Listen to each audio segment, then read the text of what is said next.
earworm through time. The thunder song distorts you. Happiness comes. White pearls, but yellow and red in the eye. Through a mirror, inverted is made right. Leave your insides by the door. Push the fingers through the surface into the wet. You've always been the new you. You want this to be true. We stand around you while you dream. You can almost hear our words, but you forget. This happens more and more now. You gave us the permission in your regulations. We wait in the stains. The word that describes this is redacted. Repeat the word, the name of the sound. It resonates in your house. After the song, time for applause. We build you till nothing remains. The egg cracks and the truth will emerge out of you.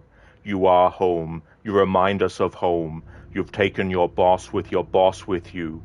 All hair must be eaten. Under the conceptual reality behind this reality, you must want these waves to drag you away. After the song, time for applause. This cliche is death out of time, breaking the first, the second, the third, the fourth wall, the fifth wall, floor, no floor, you fall. How do you say insane? Hurts to be happy. An earworm is a tune you can't stop humming in a dream. Baby, baby, baby, yeah. Just plastic, so safe and nothing to worry about. Ha ha, funny. The last egg breaks now. The hole in your room is a hole in you. You came and we let you in through the hole in you. You have always been here, the only child. A copy of a copy of a copy. Orange peel. The picture is you holding the picture. When you hear this, you will know you're in new you. You want to listen. You want to dream. You want to smile. You want to hurt. You don't want to be.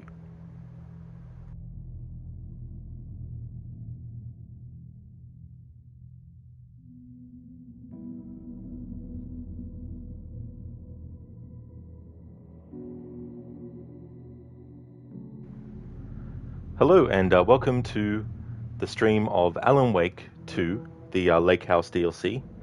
I just blacked out for a minute there. I don't know what happened. But this DLC, it came out in October, and it's related to Control and Alan Wake as well. And there's a spot in Alan Wake 2 that you can't actually visit in the main game, and that's this lake house, which is a facility that the Federal Bureau of Control actually has there as well. Hey there, Keone. Thank you for the welcome back. How's things going? Hey there, Senny. Good day to you, dude. How's things going for you? Dr. Darling, fuck, you're expecting the next stream only to find out you can't watch because of spoilers. Yeah, sorry about that, Dr. Darling. I wanted to slot this in because I didn't end up actually playing it off stream. And so I thought, what the hell, I'll do a stream of it, and that way it'll be a good way to fill out the rest of Tuesday today, since the stream of Prince of Persia Warrior then didn't take me as long as I was expecting. Hey there, Shadow Ronin. Welcome on in. Yeah, Alan Wake 2. Yeah, I played through the game when it first came out, and then I did a playthrough of it at the start of this year, and then in October as well. But yeah, we'll just be doing the DLC in today's stream for the Lake House. The only new channel point redeem? What are you talking about? Nice emote there, Crooked. Cheese Monka. Miss Cookies Monka. Dr. Darling must have been the wind. It must have been. Shadow Ronin. Okay. Bro, are you good? I am good, thanks, yes. Things are going well. Just had an episode there. Hey there, Stan. Welcome. Something is haunting Rod. Maybe it's always been doing that, Stan. You never know. Cue the X-Files music. Crooked, you're doing good, thanks. Just another busy day here, so we'll be lurking a lot. How did the rest of Warrior Within go? Glad to hear that, dude. That's excellent. And hope that all the work that you're doing is going well, too, as well, you know. But yeah, it went great. I showed the 2 endings, so that was good. I managed to get the timing for where I saved on one save file to be good enough to be pretty close to where the game was at the end on the other save file, so that was good. And it was good to see both different endings as well, combined. And yeah, but no, it went well. Alright, so I'm going to stop being what's the word? Ignorant of what I just did at the start. So in Control, the game Control, there's this hiss that have basically entered into the oldest house, the Federal Bureau of Control building, and there's a chant that they say over and over again. And what I actually did a quote of at the start was the chant. So I'll provide a link to the wiki where it actually has the whole bit of dialogue as well. But yeah, being this DLC is related to Control and the FBC, I thought that I would do something a bit different to the start of my stream. So there we go. But yeah, that's the. If you've ever wondered what they're saying when the hiss are raving on, that's actually what they're saying. And so, welcome to the Lake House for Redacted Eyes Only, Orange Peel. I thought I'd put that in the title to be a bit silly as well.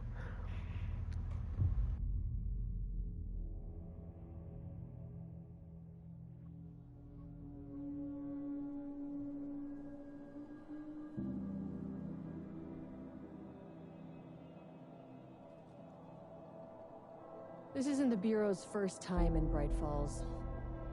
1970, 76, 8. Last one was in 2010. It's not exactly clockwork, but this town sees way more altered world events than most. We knew it was just a matter of time before the lake acted up again. After the AWE in 2010, the FBC's research department set up a facility, the Lake House, to study the Threshold and Cauldron Lake, find better ways to contain the entity inside. Your tax dollars at work. When we detected a spike in paranatural activity at Cauldron Lake, before I even knew you were on this case, Saga, the Lake House was my first stop. I was short-handed, hoped they could spare some help, maybe give us some intel on the situation. If I had any clue what was waiting for us in there, Saga, I'd have just kept on driving.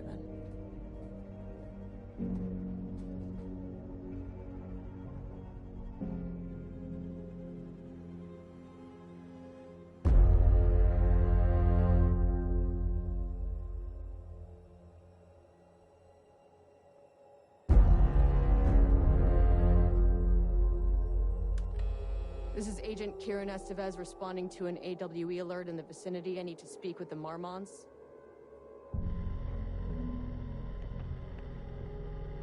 So much for the welcome wagon.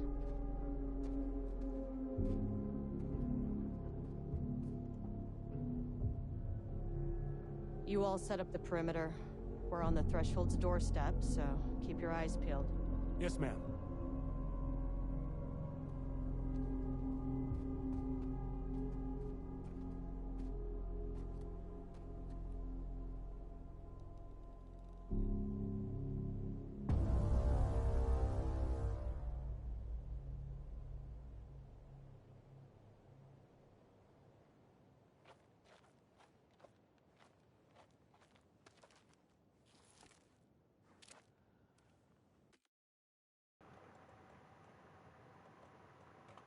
Alright, so there's been an update for the game, and they fixed apparently one of the things that I was like, they need to fix this. And it's related to when you are actually reloading your flashlight.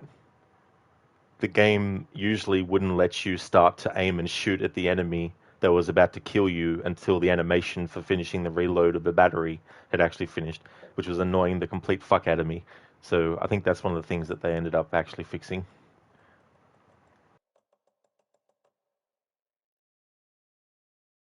Now I'm going to turn the adaptive triggers off because I don't really need them. So I think that was what was causing some issues with other games too, with the left and right buttons, where it just felt like it might be more realistic to when you're aiming and shooting a gun, for example, but sometimes realism needs to take a backseat to ease of video game mechanics.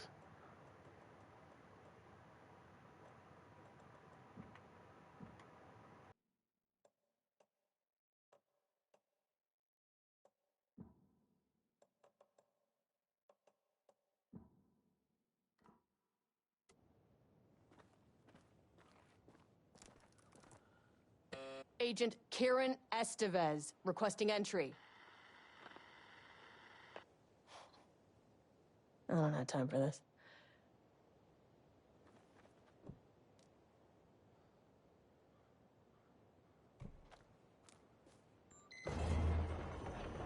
This shouldn't take long, okay? You see anything? Radio me. Roger that.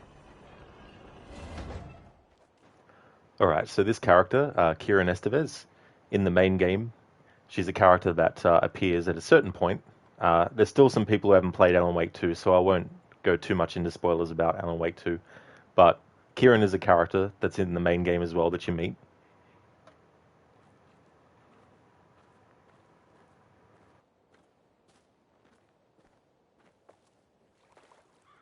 The lake house was run by the research department. Research and investigations don't really see eye to eye. What they call science, I call a violation of Bureau protocol and human decency. Classic interdepartmental drama, your FBI saga, you know how it goes. Now, in retrospect, my low opinion of the research department may have clouded my judgment.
Hello? Agent Kieran Estevez, Investigations Department.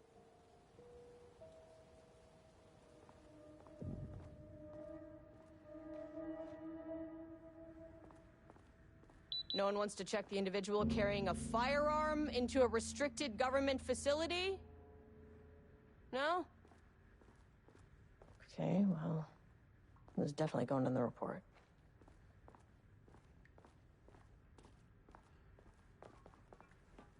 It's locked.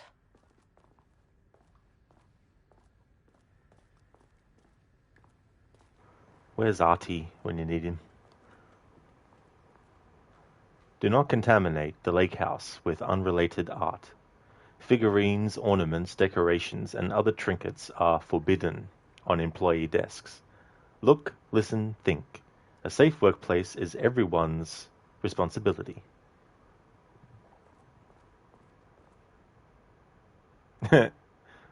Ramnus daily stand-up. No doodling.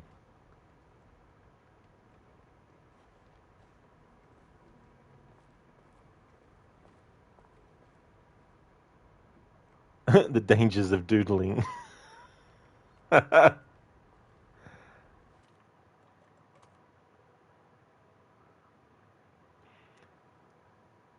dangers of doodling. Please remember that any unauthorized art can skew the results of ongoing research.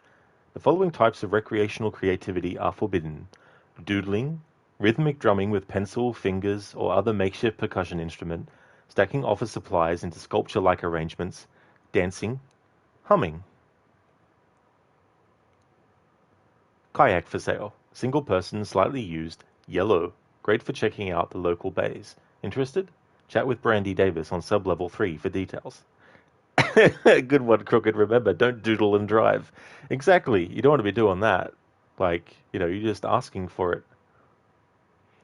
Level-wide lockdown protocol procedures. When apricot-grade security threat is detected on a sub-level, can't see the rest, but it says we'll enter lockdown. During lockdown, all place while threat is or otherwise disposed. During lockdown, close and lock, prevent dangerous material. Once lockdown is lifted, verbal instruction requirements.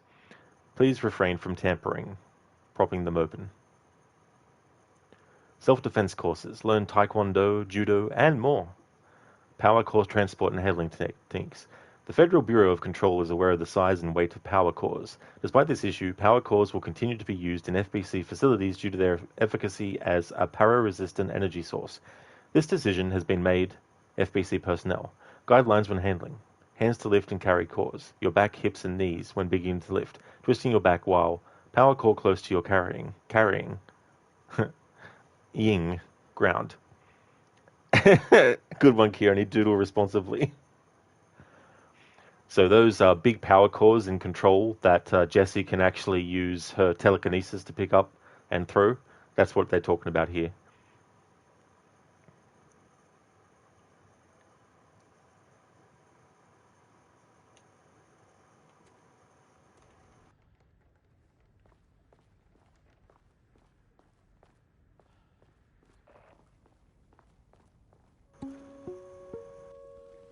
Hello, and welcome to another exciting day here at the Lake House. As I'm sure you know, I am Dr. Jules Marmont, and this is my wife.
This shouldn't take long, okay? You see anything? Radio me. Roger that. The Lake House was run by the research department. Research and investigations don't really see eye to eye. What they call science, I call a violation of Bureau protocol and human decency. Classic interdepartmental drama. Your FBI saga, you know how it goes. Now, in retrospect, my low opinion of the research department may have clouded my judgment.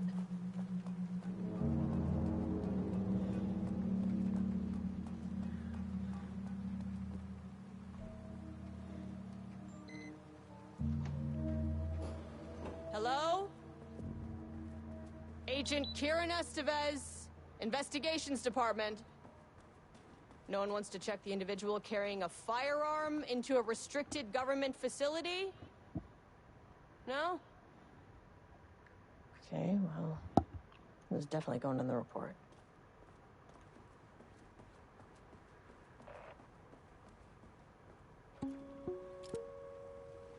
Hello, and welcome to another exciting day here at the Lake House.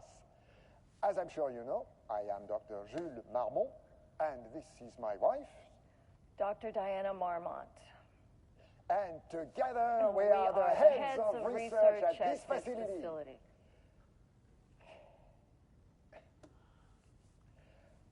We want to thank you all for helping us break new ground in our study of Cauldron Lake. That's right, Jules. But don't let our exciting work in threshold regulation and dimensional coupling keep you from observing the proper safety protocols.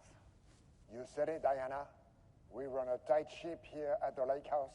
So, always remember the 3 S's. Safety, security, and censorship. It's a C. It's a C. What? Yeah, that is the joke, Diana. Well, it's a stupid fuck. Wonderful joke, Jules. We'll see you down there. Yeah, that seems healthy.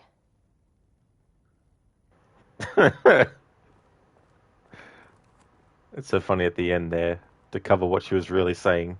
Whoever edited that for the video itself, I'm not talking about IRL editing it, I mean the character who edited it. It's funny how they used like almost a AI sounding voice or someone who tried to sound like her but doesn't actually sound like her.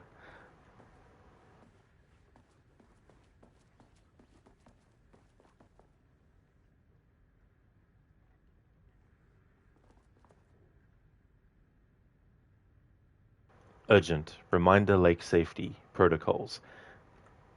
Please remember that the following recreational activities are forbidden in the waters of Cauldron Lake. These restrictions apply to both civilians and Federal Bureau of Control employees. Fishing, redacted, swimming, boating applies to canoes, kayaks, motorized boats, etc. Using the water for redacted purposes. Water skiing, redacted in the water. Paddle birding. These activities can result in redacted in an estimated redacted % of cases. If you are unclear about any of the restrictions listed above, please speak with redacted. I love speaking with redacted. Date, redacted. Security report regarding local rumors. Background. A recent security operation was performed among the citizens of Bright Falls and Watery. The goal of this operation was to ascertain public knowledge about and opinion of the lake house and its operations. Summary. The following information was gained through covert listening and informal questioning. The local public appear to view the area around the lake house with fear. This is, of course, the intended reaction as the Bureau has publicly marked the area as dangerous due to volcanic gases. However, there is a specific rumor among the public regarding a government facility in the woods run by mad scientists taking people for experimentation. This rumor seems particularly popular among the local youth, and its proximity to the truth is cause for concern. Worst case outcome would be an increase in curiosity or possibly even aggression. It is possible that this is even the reason for the lake house's security breach back in redacted. Action to be taken. Security personnel will continue to monitor youth chatter. If the rumors continue, disseminating a cover story may be required, perhaps even fabricated signage for an American Volcano Commission type institution.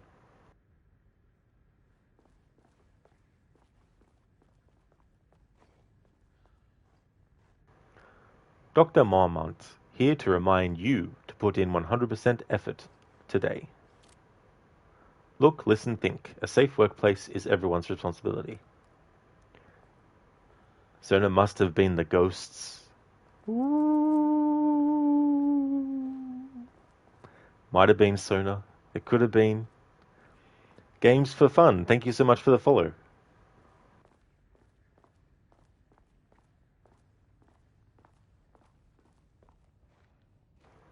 Any unaccompanied artist must be reported to security immediately. You gotta watch out for those artists. It's like, what are you doing? I'm drawing something. Come here. What is it? What are you drawing? How's it going, Games for Fun? So much redacted stuff. I know, right? I love it. Redacted is my middle name. Security, safety, censorship. Remember the 3 S's. Oh, that's good, Games for Fun. Excellent.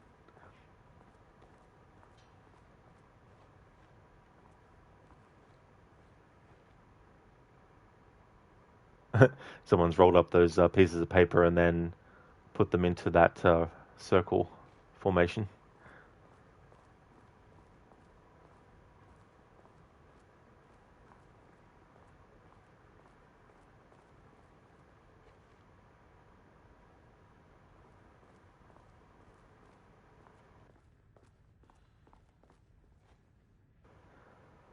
Took the last cup of coffee? Brew a fresh pot. I know, right? It's like if people go to someone's house and there's a roll of toilet paper and the toilet paper's almost gone, but they've done their business, they just leave it like that. It's like, you could replace the roll, maybe?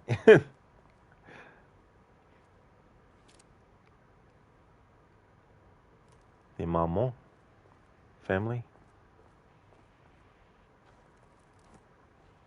An experiment. That bodes well. I know, right, Kieran, hey? It's like, yep, experiment in progress. I'm sure nothing bad is going on with that experiment.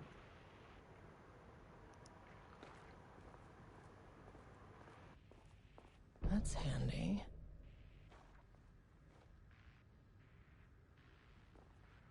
Very handy.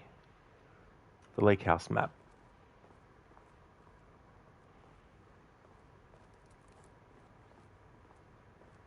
Yeah, games for fun, I imagine.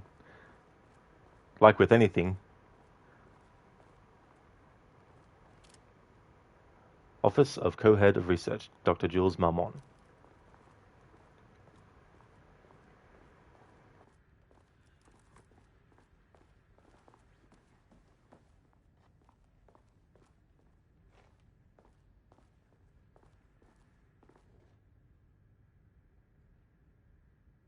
The Lake House Daily.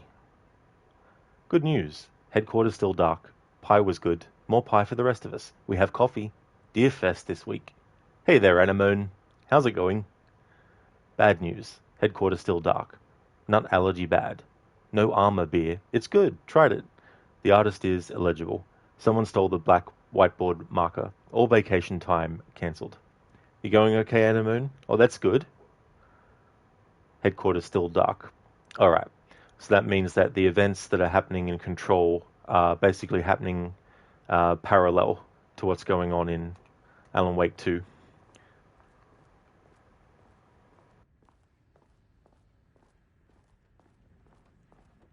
Dr. Marmont's not here.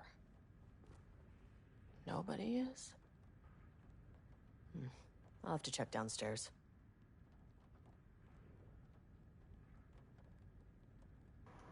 Barrows University. On the recommendation of the faculty and by the virtue of the authority vested in them, the trustees of Barrows University have conferred on Jules Francois Marmont the degree of Doctor of Applied Science, and is entitled to all the rights and privileges pertaining thereto. William Devereux, Chairman of the Board of Trustees. Paul Jensen, Dean of Barrows University. Wonder if he ever asked for this. They must all be working on the lower levels. I'll need to head down. Federal Bureau of Control Special Service Certificate. This exceptional contribution certificate is awarded to Jules Francois Marmont in grateful recognition of his outstanding contributions to the Bureau's scientific endeavors. Caspar Darling, Head of Research. Notice of appointment from Dr. Caspar Darling, Head of Research, to Dr. Jules Marmont. Subject: Appointment as Facility Head. The senior leadership of the Federal Bureau of Control has determined to appoint Dr. Jules Marmont as Head of Research at the facility at Cauldron Lake, Washington. The appointment will be shared with Diana Marmont, effective upon the facility's completion on July 18. Zachariah Trench, Bureau Director. Caspar Darling, Bureau Head of Research.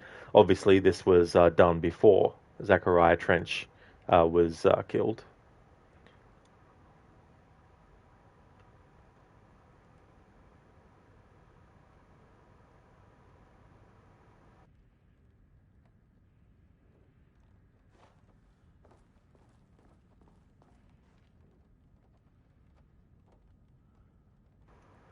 To my new fellow head of the lake house. Love, Diana.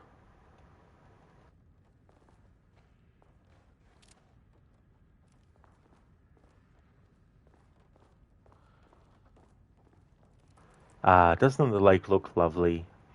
It's a great spot.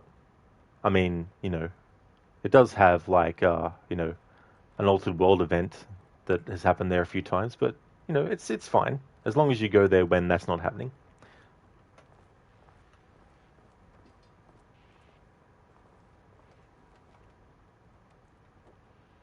Changing passwords, huh? From Security and Technical Support Division to all departments. Subject: Update to computer password reset policy. Effective September 13, all computer passwords must be reset daily to address security concerns. We are aware this may be an inconvenient change and lead to difficulty remembering your password. We recommend using a permanent set of digits as the beginning of your password followed by numbers that change daily. Try using significant personal dates, coordinates, etc. Do not use birthdays, the current date, phone numbers, etc. Please also remember that for the time being, passwords are not to exceed 6 digits. Thank you for your compliance. September 14, 2023, Thursday. Science fact of the day. Though most famous for acting, Hedy Lamarr also invented in her free time. She patented a frequency hopping device for torpedo guidance systems at the age of 38.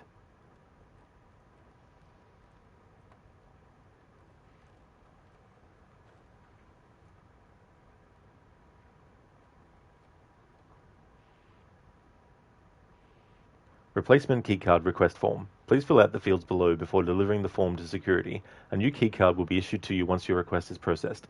Name: Jules Marmont. Position: co-head of research. Required clearance: the highest one. I forget what it is called. Reason for replacement: my old card went missing. Indicate here if your card was stolen. How would I know if it is stolen or is lost? Why do you not put microchips inside to follow them if you are so concerned with this? I am the head of research and I expect a new card on my desk by the end of the workday. 4/18/2020 Research Profile regarding Subject P. Summary. Through extensive testing, the subject has been confirmed to possess an intrinsic paranatural ability that manifests exclusively during the act of painting. The paintings feature scenes or events he would have no knowledge of, even sometimes painting an event before it occurs. This effect has been proven multiple times and has an estimated 40 to 100% success rate. Note the lack of precision in this range is due to the team's inability to prove that a painting's content will not be realized at some point in the eventual future. Researchers asked to reiterate their hesitance to publish any concrete statements surrounding the subject and his ability at this time, as the nature of the paintings and their paranatural effect have been exceptionally difficult to measure and quantify. Conclusion. The subject is suspected to be a Class II parautilitarian, though additional testing will be required to confirm this. At this time, his ability is not believed to be a direct threat to himself or others and can be controlled. The nature of his ability is to show current or future events via the art he creates, but the extent of this forecasting cannot be determined by researchers with any high level of precision. Unlike the art created by Alan Wake, there is no evidence the subject's art is directly manipulating reality via the there is no evidence the subject's art is directly manipulating reality via the shadow's energies. So the shadow is what the FBC refers to as the dark presence.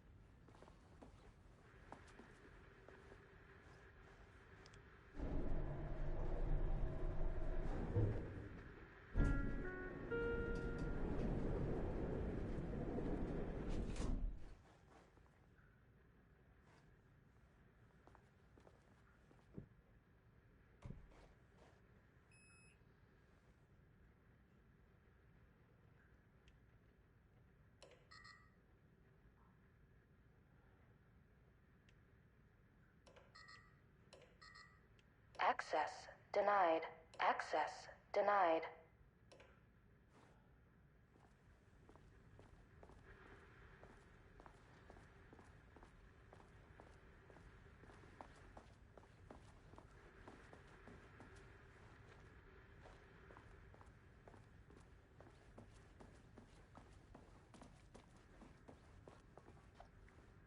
It's locked.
Uh-huh.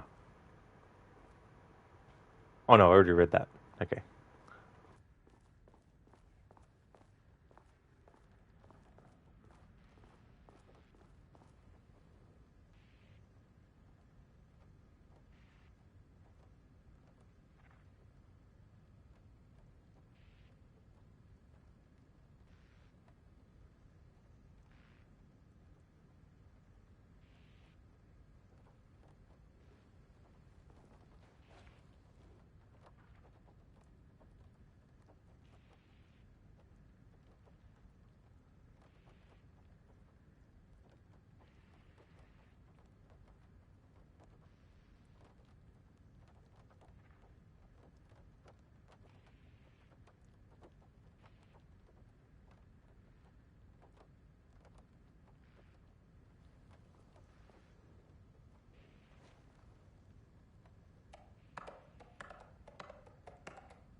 Come on.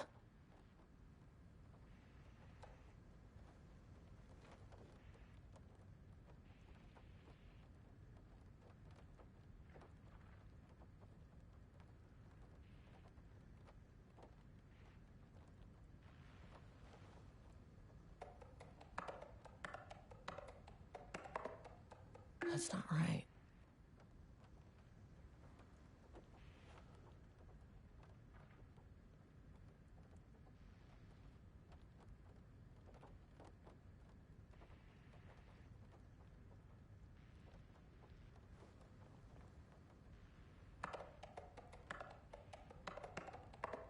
Nope.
All right, now this I didn't read.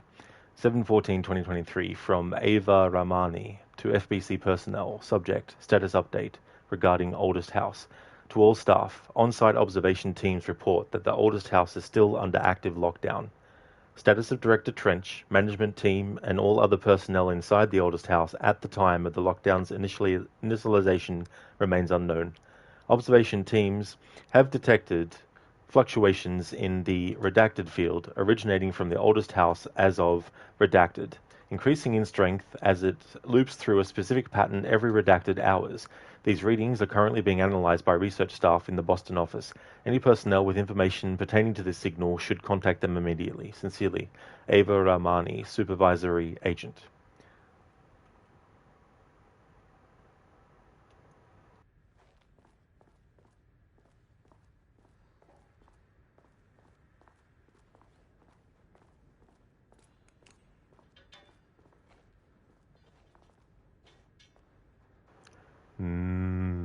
Donuts.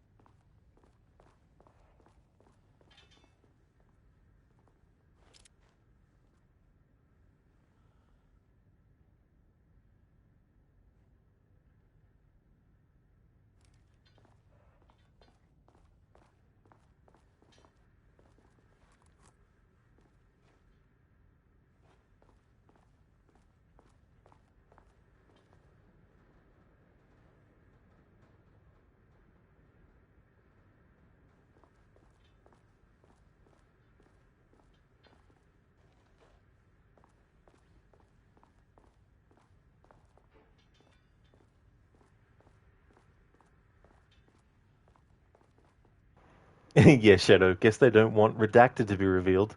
They're like, we can't have that information. Especially if there's someone that really needs to know that information in like an emergency situation. It's like, they don't need to know, right?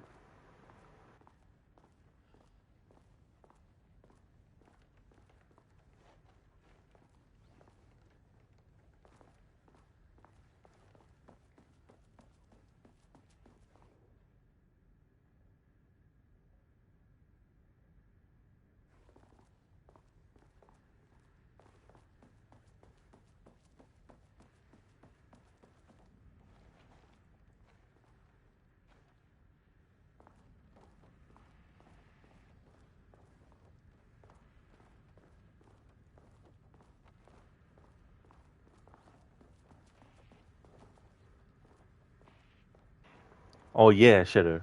The references to Redacted from what you can see. Clearly, yeah. You know, Redacted is the main part. You can't have Redacted not being there, otherwise it's just not a thing.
Damn it.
Nope.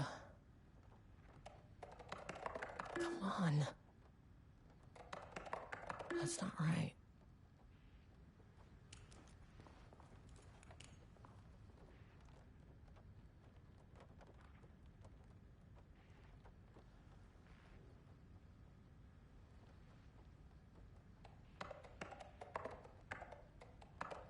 Damn it.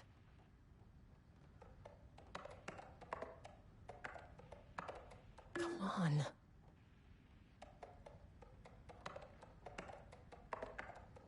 Nope.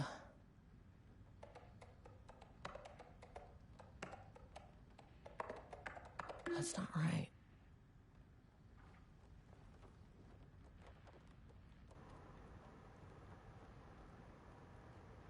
The only numbers is 13, September 13.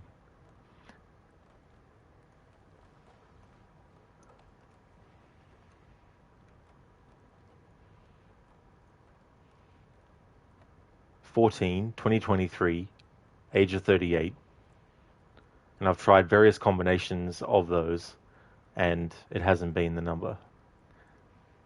And it says here, do not use birthdays, the current date, phone numbers, etc. So even though it says that, I still tried them. And then you've got, it can't be longer than 6 digits as well. And it says permanent set of digits as the beginning of the password. So define the beginning of a 6, digit password. The first digit, the second, the third, the fourth one, the fifth one, barring the sixth one. Like, how do you determine the beginning? Do you mean beginning as in the first number? Or do you mean beginning as in the first 2 numbers?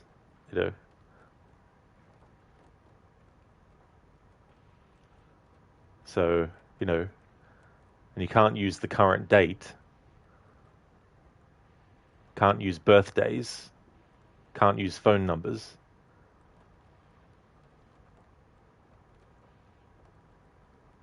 So you got 2023, which is the year, but I've tried that and it hasn't worked.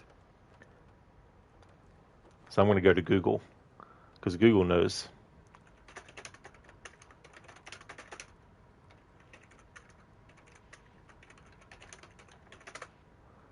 All right, what's the solution?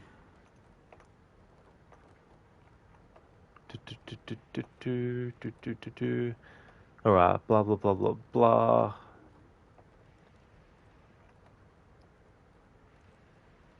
The last 2 numbers can be found on Jules' desk, whereas Daily Calendar mentions the actress Hedy Lamarr. Okay, so 38, yeah.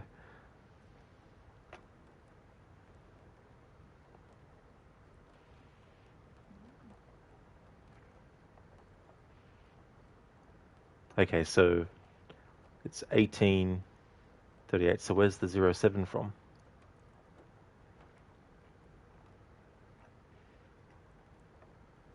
Last 2 numbers can be found on Jules' desk, whereas Daily Calendar mentions that actually, yes, so 38. But where did they get the 07 for at the start? 1838. Oh, the July part. Okay, so there we go.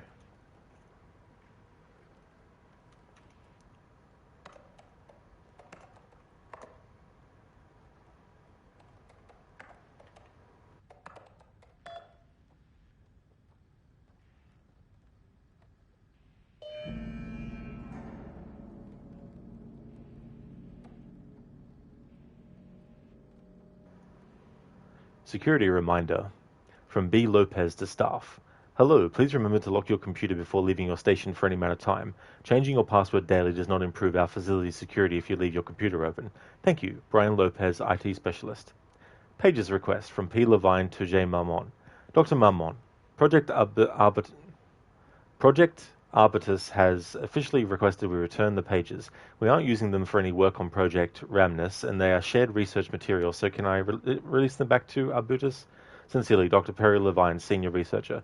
So they'd be talking about the manuscript pages. Regarding annual budget. So does next Wednesday work? Go fuck yourself, Jules. I apologize for the difficulty my wife is presenting, Harry. I believe she is suggesting that I would take her project's budget. An unfair and preposterous accusation, though I'm confident you understand that. I would be happy to meet and discuss the annual budget. It is, of course, the head of research's job to oversee such work. Maybe Diana is no longer up to the task. Sincerely, Dr. Jules Marmon, co-head of research. I'm too busy to attend meetings. Just use the budget from last year, but make sure to specify that a specific percentage of the research budget is to go toward Project Arbiter so certain individuals won't be tempted to slow down their competition by stealing resources. Good morning. A friendly reminder that proposed annual budgets need to be sent out by the end of this month. Every station is being asked to give a thorough breakdown this year in an effort to find areas where spending can be reduced. Should I book a time for us to speak about this and make a plan? All the best. Harry Kingston, Facility Administrator.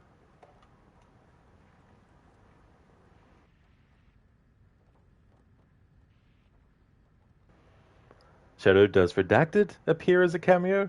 I wouldn't know. Haven't played this yet. But I'm sure that there will be. Keanu, is there a game named Redacted? It sounds familiar.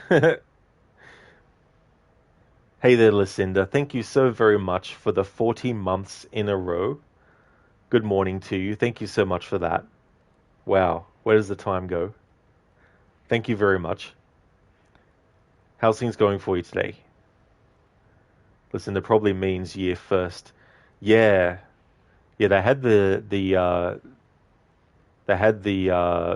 it was the date that they first became the head of such and such, July 18. So that was the first number.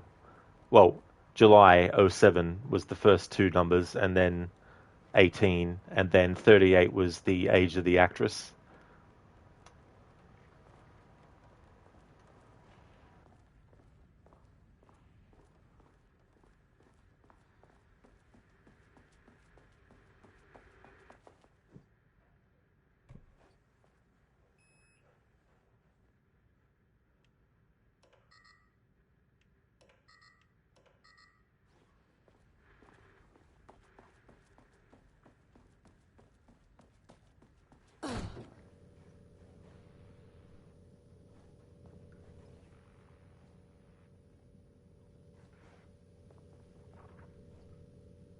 This should come in handy.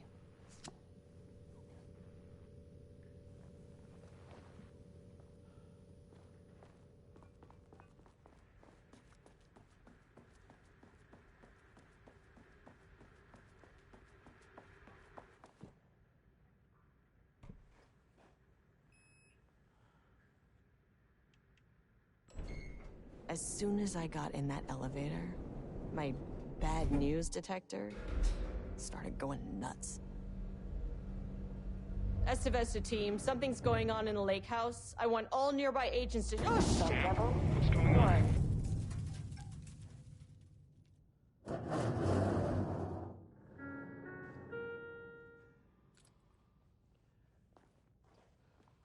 Agent Estevez, what's your status?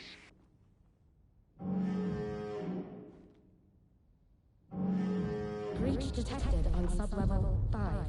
Staff should seek shelter immediately. We have a situation in the lake house. All agents converge on the facility now.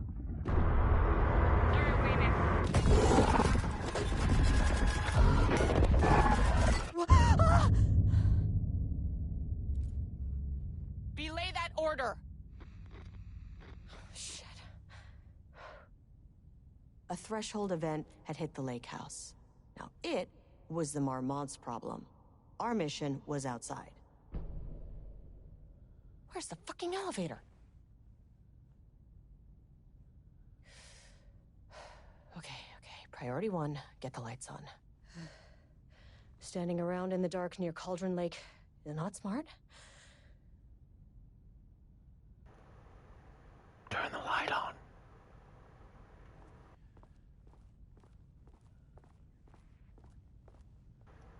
It was so funny, Lucinda. At the start of the stream, instead of doing my usual intro first, I actually did a recitation of the hiss incantation. At the start like this. I just did the whole thing.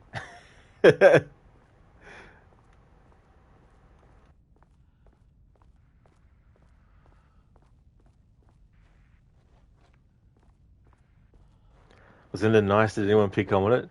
Not really, no. But that's the luck of the draw.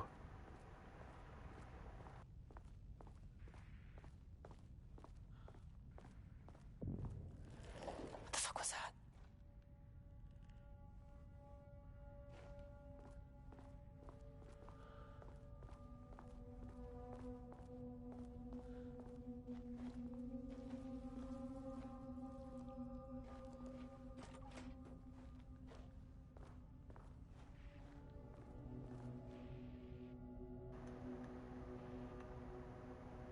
3/10/2023, Threshold Linking Experiment, Progress Report, by Dr. Jules Marmon. The work to create a stable link between our reality and that of the Redacted continues. Progress is good, with all teams reporting high confidence that a successful connection will be soon possible. Recent efforts in utilizing the paintings produced by Subject P to adjust reality in such a way that achieves our goals were unsuccessful. However, this result allowed us to discard that avenue of research and focus solely on a much more viable one. Our new hypothesis states that the threshold's energies, and thus its reality-altering effect, are drawn to pieces of art that contain significant level of emotion. This is supported by a clear trend in the data we have gathered over the years. If we can identify and quantify the emotion of an art piece, our work will speed up considerably. Work has already proceeded with an immediate focus on developing devices capable of measuring the level of emotion in any given piece of art. For now, our research will continue to focus solely on the art produced by Subject P. While no pieces of his have yielded successful results outside of their assistance in discovering the redacted pages, his proven status as a para-utilitarian makes his work the most suitable research material. Refer to file F2-15-3821 for full report. Was it a lol? You would have caught the orange peel. Absolutely, yeah. Also thought I'd do a little bit of a fun thing with the string title as well. Research order. As the Lake House continues to make progress towards its goal, various avenues of research are being pursued. Recently, one such avenue has yielded unexpected results. The research into nursery rhymes, directed by Dr. and Dr. Marmon, led by Dr. Campbell, as an art form has shown viability in its ability to connect with the Cauldron Lake threshold. As a result, the nursery rhyme findings will now be carried forward by the co-heads of research and incorporated into ongoing research across the Lake House, effective immediately. Research teams will be briefed on how to utilize the effective elements of the nursery rhymes into their own work. Note, Dr. Campbell and his team are being reassigned. They will continue to develop their work on nursery rhymes outside the Lake House. Any exposure risks related to performing confidential work outside the facility's premises have been acknowledged and accepted by the co-heads of research. Signed by Dr. Diana Marmon, co-head of research, Dr. Jules Marmon, co-head of research. Alright, so the nursery rhyme thing, that's referencing something in the main game.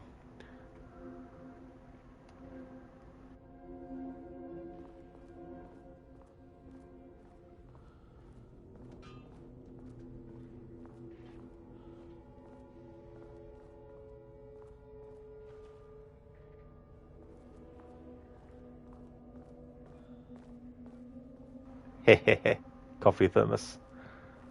Which in Alan Wake 2 is a save point.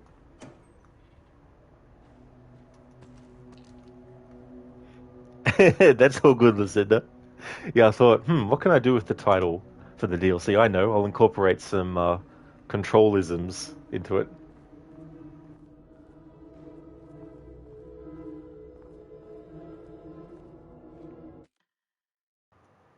Alright, so we have an empty slot. And I've got 2 left. Alright, so that's fair enough. When I do my next playthrough of Alan Wake 2, if I decide to do the DLC as well, because the way they've done the DLC they've released is you can actually do the DLC content within the flow of the main game if you want to, or you can do them separately on their own.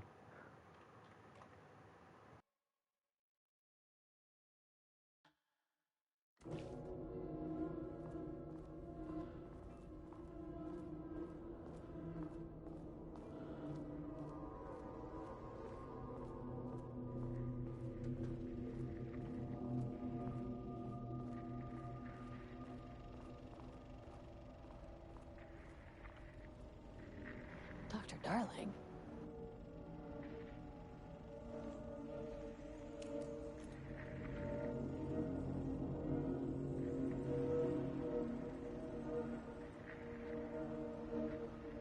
There we go. There's Alan Wake. I mean, Casper Darling.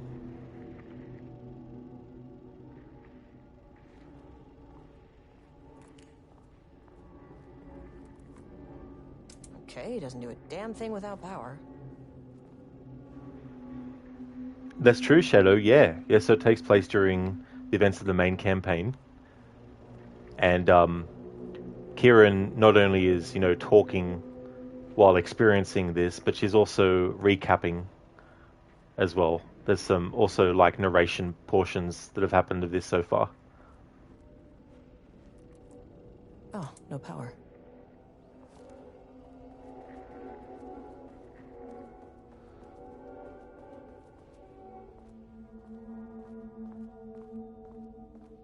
Hey, Mr. Goethe. How's it going, dude?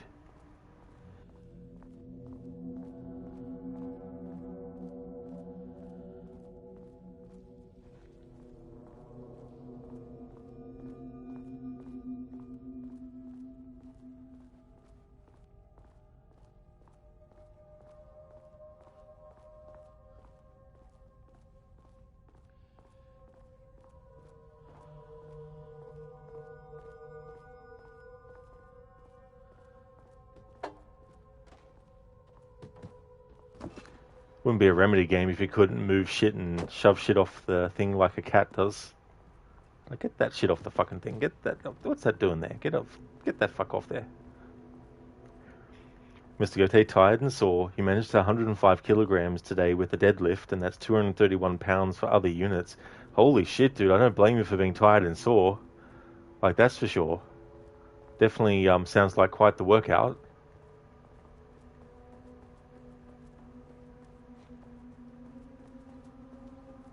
Yeah, Lucinda, I'll never forget that meme where there's like a cat knocking shit off, and the captions as they're being knocked off is like, fuck this, and fuck that, and fuck this too, and that always stuck out to me.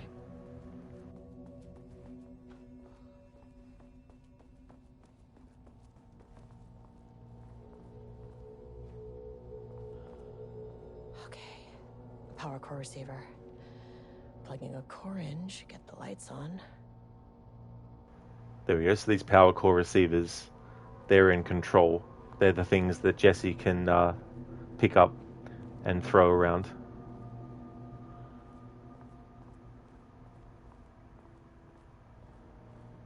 Although they look bigger in Alan Wake 2 than they do in Control.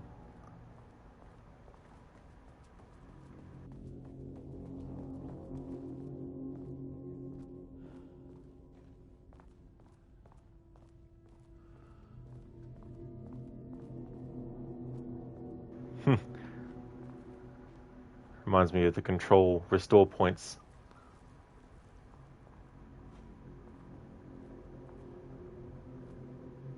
Mr. Goethe, yeah man, you got one more gym day, then you get to rest Thursday and get your protein powder tomorrow too. Well, that's really good, dude, as well. You know, and be good to take those breaks when you need to, as well. Shadow, you played Control as a blast? Oh, very nice, Shadow. Yeah, I really like that game a lot.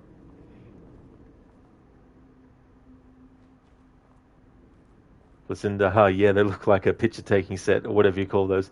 Yeah, that's a good analogy as well.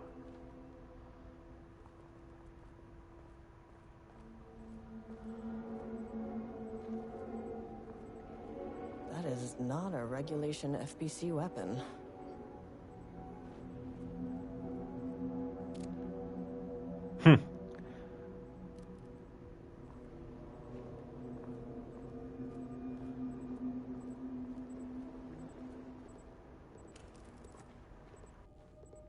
I wish they'd make these things lighter.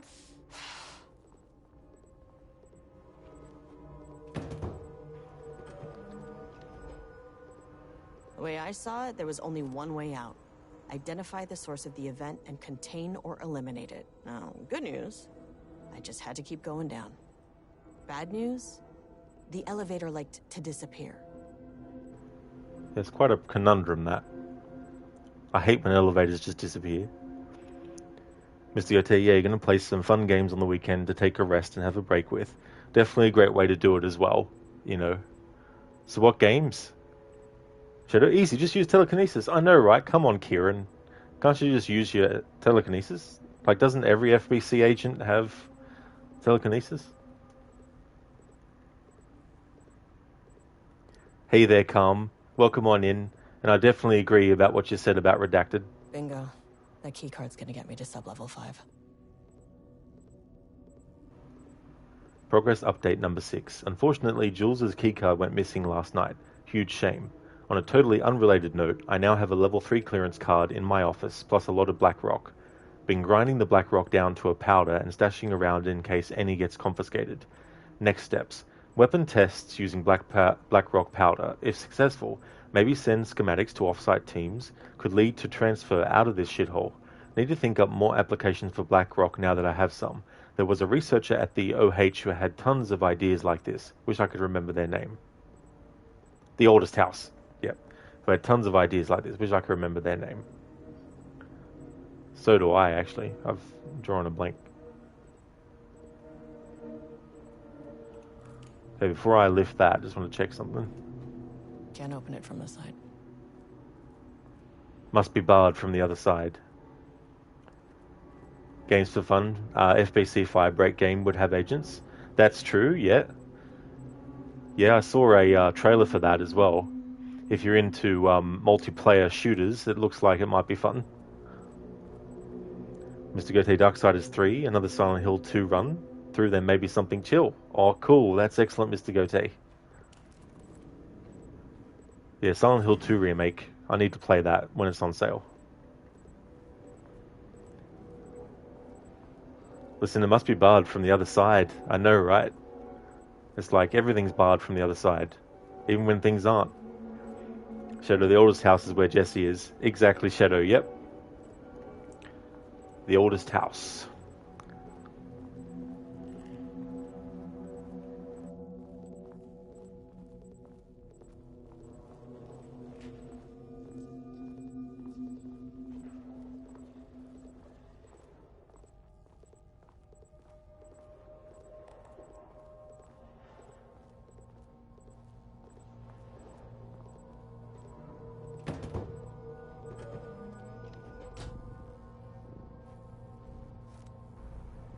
Of course, that's right. This isn't the actual power core, Rod. That's the power core. That's something else below it. I was like, I could have sworn they were smaller than that.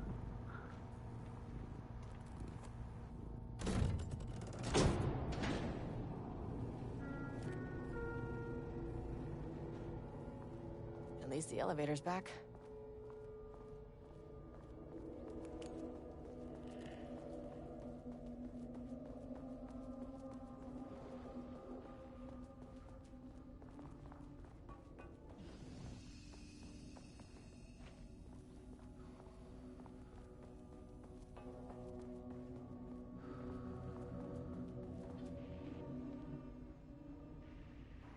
Attention, missing black rock. Attention all staff, there is a significant amount of black rock missing from sub-level 5. I expect there is a misunderstanding and someone has taken it to another floor by mistake. If you did this, respond to this message and we will fix the problem. Black rock is a precious material, we have only so much of it now with the oldest house being closed. Perry, do not release any of those pages. Tell Diana and those fools on Project Arbutus that we misplaced them. An unfortunate filing accident. Tell them we are confident the pages will resurface in 2 or 3 weeks, but we are too busy making progress to look for them right now. Be sure you say that we are making progress, just as I wrote it above. Regards, Dr. Jules Marmont, co-head of research. Sensitivity reminder. Hello, a gentle reminder that nut allergies are a serious health issue and making light of them is not appropriate workplace behavior for anyone of any seniority level. Bringing nuts to the office is a health risk and should be avoided for everyone's safety. Thank you. Harry Kingston, Facility Administrator. Pie Day. Hello, to celebrate the arrival of fall, I have brought a variety of seasonal pies from that local diner you all seem to love so much. The Oh Dear Diner. The members of the Project Ramnus can come enjoy them in the hot lobby near my office. All other staff should visit the other Dr. Marmont's office to see if she bought pie. Also, despite the ridiculous dramatics of last year, I have purchased the delicious pecan-filled pies. Happy fall, Dr. Jules Marmont, co-head of research. Mr. Goethe, some kind of nutty redacted. I know, right? You got to watch out for those nutty redacted.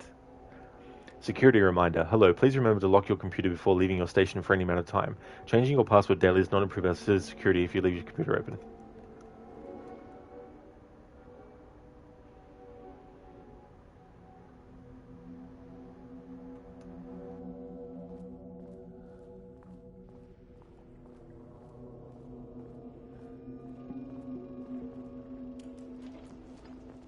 First off, a huge thank you to everyone here.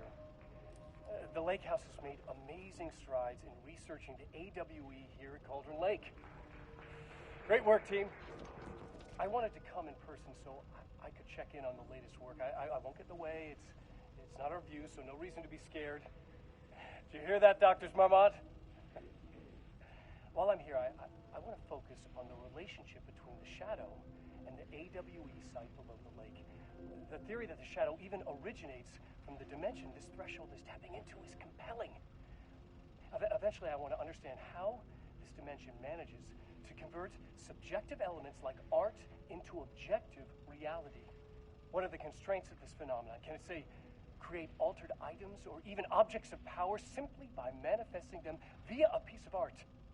These are the things we need to know to accurately classify the shadow. I mean, that name is not very scientific. I mean, who came up with that? Shadow.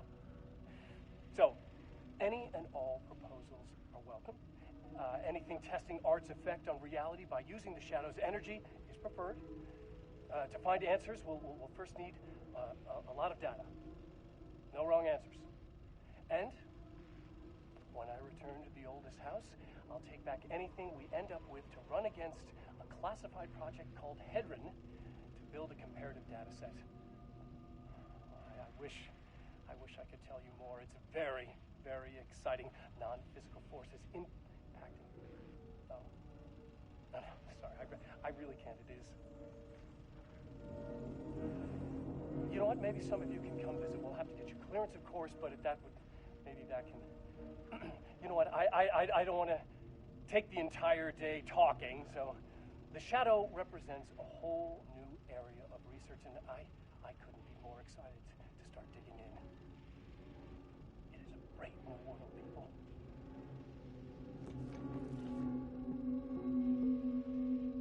The Lake House's research went way beyond studying Cauldron Lake's threshold.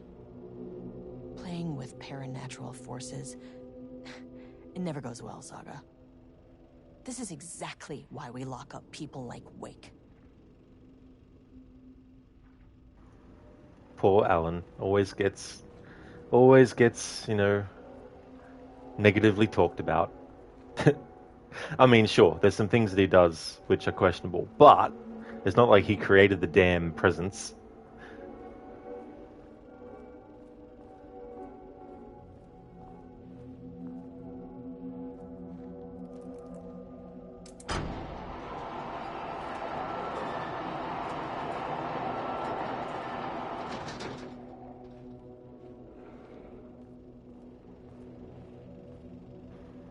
Exactly, Lucinda. It was Dr. Darling on the screen. Hedron is referencing the HRAs that he creates for the agents to wear in Control. So now, when you worked at the hospital in registration, you had 5 different logins for the different systems you were given access to in order to complete your duties. Sad thing is, after a set amount of time, you were required to change your password and some systems didn't reset at the same time. Oh, that would have been annoying to have to deal with, Sona, you know? Like, goalposts constantly moving. I see you there, Alan, looking at me. It must have been the wind, Mr. Gote. It was the wind. The wind. You gotta watch out for it. Shadow Great Agent Estevez, just blame it all on Wake. Yeah. You know, like, it's one of those situations where, Alan had no idea that Cauldron Lake was actually, magical. He didn't know that the works of art that are created there become real.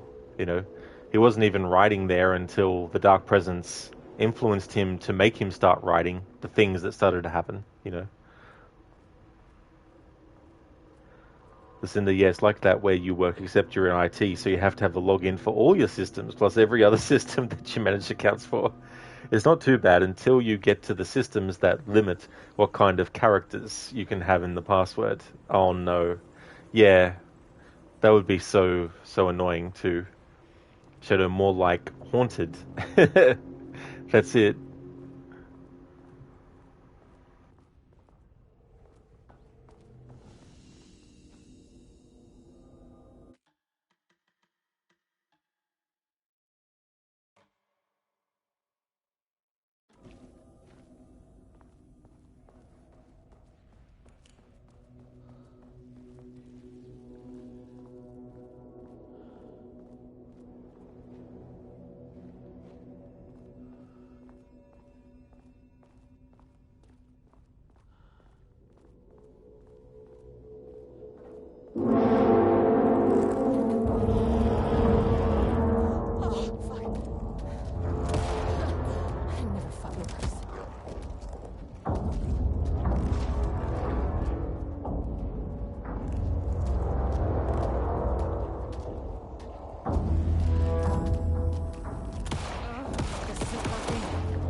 were those things?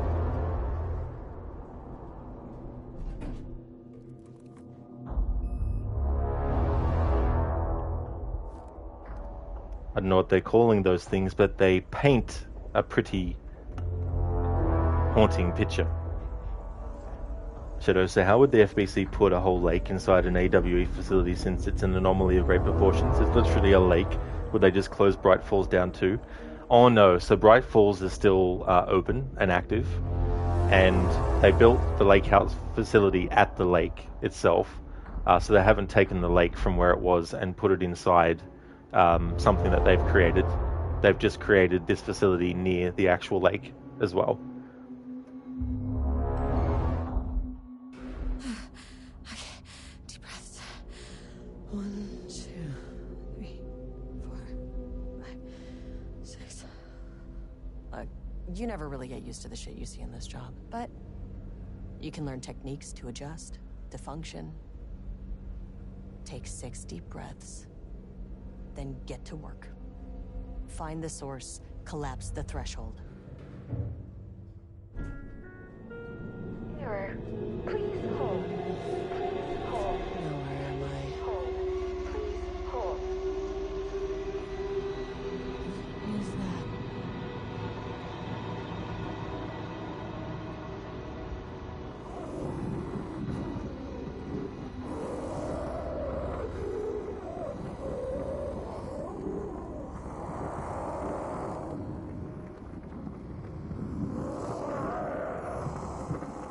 If you can understand me, I'm an agent of the Federal Bureau of Control. I can assist you if you take no hostile action against me or any action that can be perceived as hostile.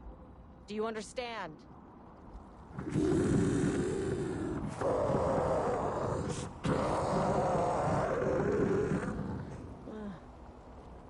Well, I'll be damned. So what kind of entity are you?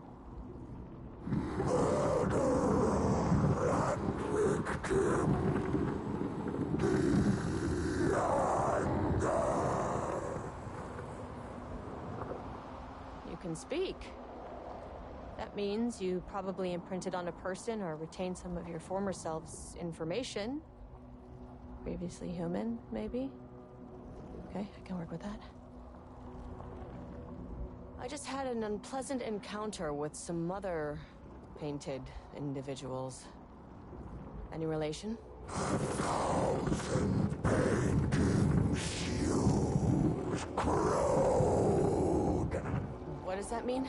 Paint no brush a self-portrait. Okay, hey, calm down. Fire in his eyes and hands and mouth. You need to cease all hostility right now. Now. Okay.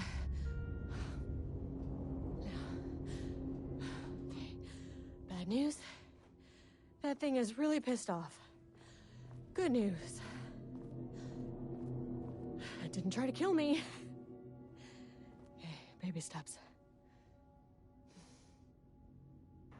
No, that was really fucking cool. The way that voice was done gave me chills. So good. Shadow, but they would have to close down the village since it can also be haunted. Well, it just depends. Like, the entity is actually in the lake. It hasn't actually gotten out. So it's still actually there. But Bright Falls, as you know in the main game, is very much still open, and people can still go there as well. So they haven't had to close it down or anything. But the entity that's there has been contained there at the location. Yeah, listen to the Shambler. Nice one. Call of Cthulhu, Cthulhu, Cthulhu. Shadow, wait, you thought Agent Estevez was FBI? Oh no, she's FBC. Yeah, when she first appears in Alan Wake 2, she says so. Listen, to calm down painting, just control things, you know, typical thing you say at a day at the office. Exactly, it's like you sit down at your desk, and then you go to grab your pen, and the pen rolls off to the other side of the desk, and you're like, calm down, pen. And then the pen's like, "Womp womp." And you start writing. And then it jumps out of your hand, and you're like, "Pen, calm down." "Okay." Comes back again, write a little bit. Then the pen just breaks. And then you're like, "Are you okay?" And then the pen's like, "Not okay." Oh, damn, now I've got to get a new pen. Larry, can we get a new pen over here? Sorry, this one's broken. Shadow, well, that was fun, I guess. That was lots of fun. Oh, yeah. Shadow, so this means Estevez is aware that Jesse Faden is now the director of the FBC. At this point in time, all the events that are happening in Control are happening. So the oldest house is on lockdown, and no one can actually go in. So they don't know what's going on there at all. The only people who know what's going on there are Jesse Faden to a point.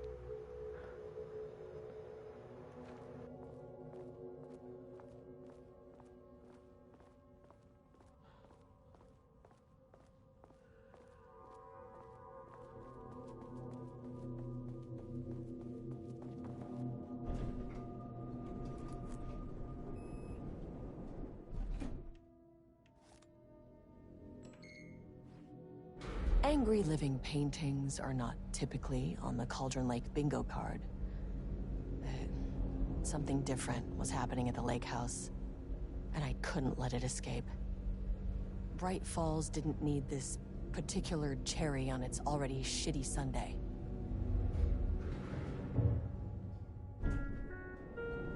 Sublevel 3. This isn't the floor I wanted. Fucking elevator. Sorry, Estevez. Wanted to check each level at a time. Page development. Shadow, so the events of Alan Wake 2 happens at the same time as Control. That's right, yeah, which I think is pretty cool. It's a good idea to do it like that. And then that way, whatever happens in Control 2 is, potentially going to be happening after both games' events. Hello, Ogorki. Hope you're having a good day today. How's it going?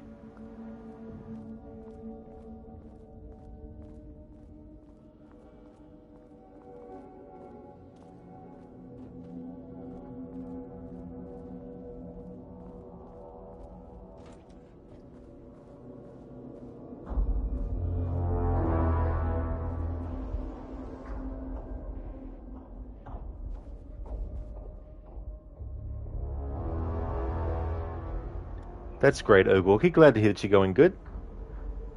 Refinement process regarding ATD output and calibration. The automated typing device, ATD, will produce writing mimicking that of Alan Wake, known para-utilitarian, with the goal of affecting reality with the same consistency as Mr. Wake's writing. To reach this level of authenticity, each page produced by the ATDs must be evaluated and graded based on its similarity to Wake's original style. The pages will be graded using the following criteria. Comprehensibility. This is the most basic of criteria. The page must use language and develop stories in an understandable, organic way. 2. Style. The page must accurately mimic the typical style of Wake's writing, using pages in the lake house's possession as reference. 3. Tone. The page must accurately mimic the typical tone of Wake's writing, using pages in the lake house's possession as reference. Content. The page must accurately mimic the typical content of Wake's writing, using pages in the lake house's possession as reference. Once pages are graded, they will be fed into the algorithm as preferred reference material, thus continuously refining the writing produced by the ATDs until they can produce near-identical stories to Alan Wake. Once that is achieved, we will provide instructions to the ATD on what to write, effectively gaining control of Wake's ability to link with the Shadow's power. Yeah, because, that's gonna not have any negative effects at all, right?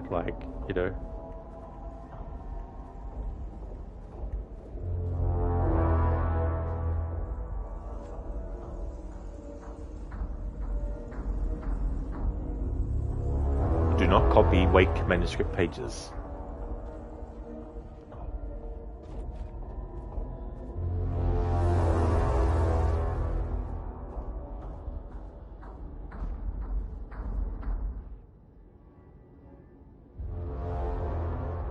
Organizational update. Moving forward, research at the Lake House will be divided into two distinct projects. Project X-132AW, codename Arbitus, will focus on studying the writing of Redacted, with Dr. Diana Marmont serving as project director. Project C43210RL, codename Ramnus, will focus on studying Redacted and his work, with Dr. Jules Marmont serving as project director. I like how that combination is very similar to Control, the name of the game Control. Staff will soon be notified regarding their project assignment and any required desk changes. Your patience is requested during this reorganization.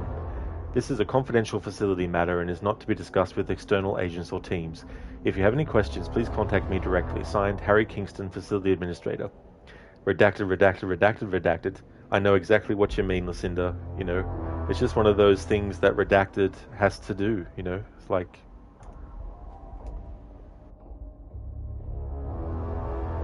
September 12, 2023. Notes regarding a page of an Alan Wake manuscript I found in the archives. I checked the records, and this page is not in our inventory. I believe it manifested inside the Lake House directly. I won't be filing this page. It'll just send Jules into a panic. The page is written in Wake's usual style, so I can't say for certain if it's being literal or figurative when it calls us monsters. But what's interesting is that the page indicates that a painting succeeded in linking Cauldron Lake's threshold with our facility. Writing has always been a clearly superior avenue of research, but I never considered that the writing itself would dictate a different art form as a catalyst for our success. I cannot accept that. I can't allow Jules to stumble his way into success. Not after the years of work I put into this research. I got word yesterday that 2 writers are visiting Bright Falls. I will beat Jules to the finish line. Talk about marriage rivalry, I guess. It's... Okay, so the 2 writers are 2 characters in Alan Wake 2 that we meet. Diana and Jules Marmont had once been a team. Rising stars in the Bureau, both talented in their own way. Diana innovated and Jules got funding from the bureaucrats. Cooperation led to respect, connection. And after a decade of hard work, the happy couple were promoted co-heads of research. Their first years at the Lake House were good. Challenging, but not insurmountable. Not for them.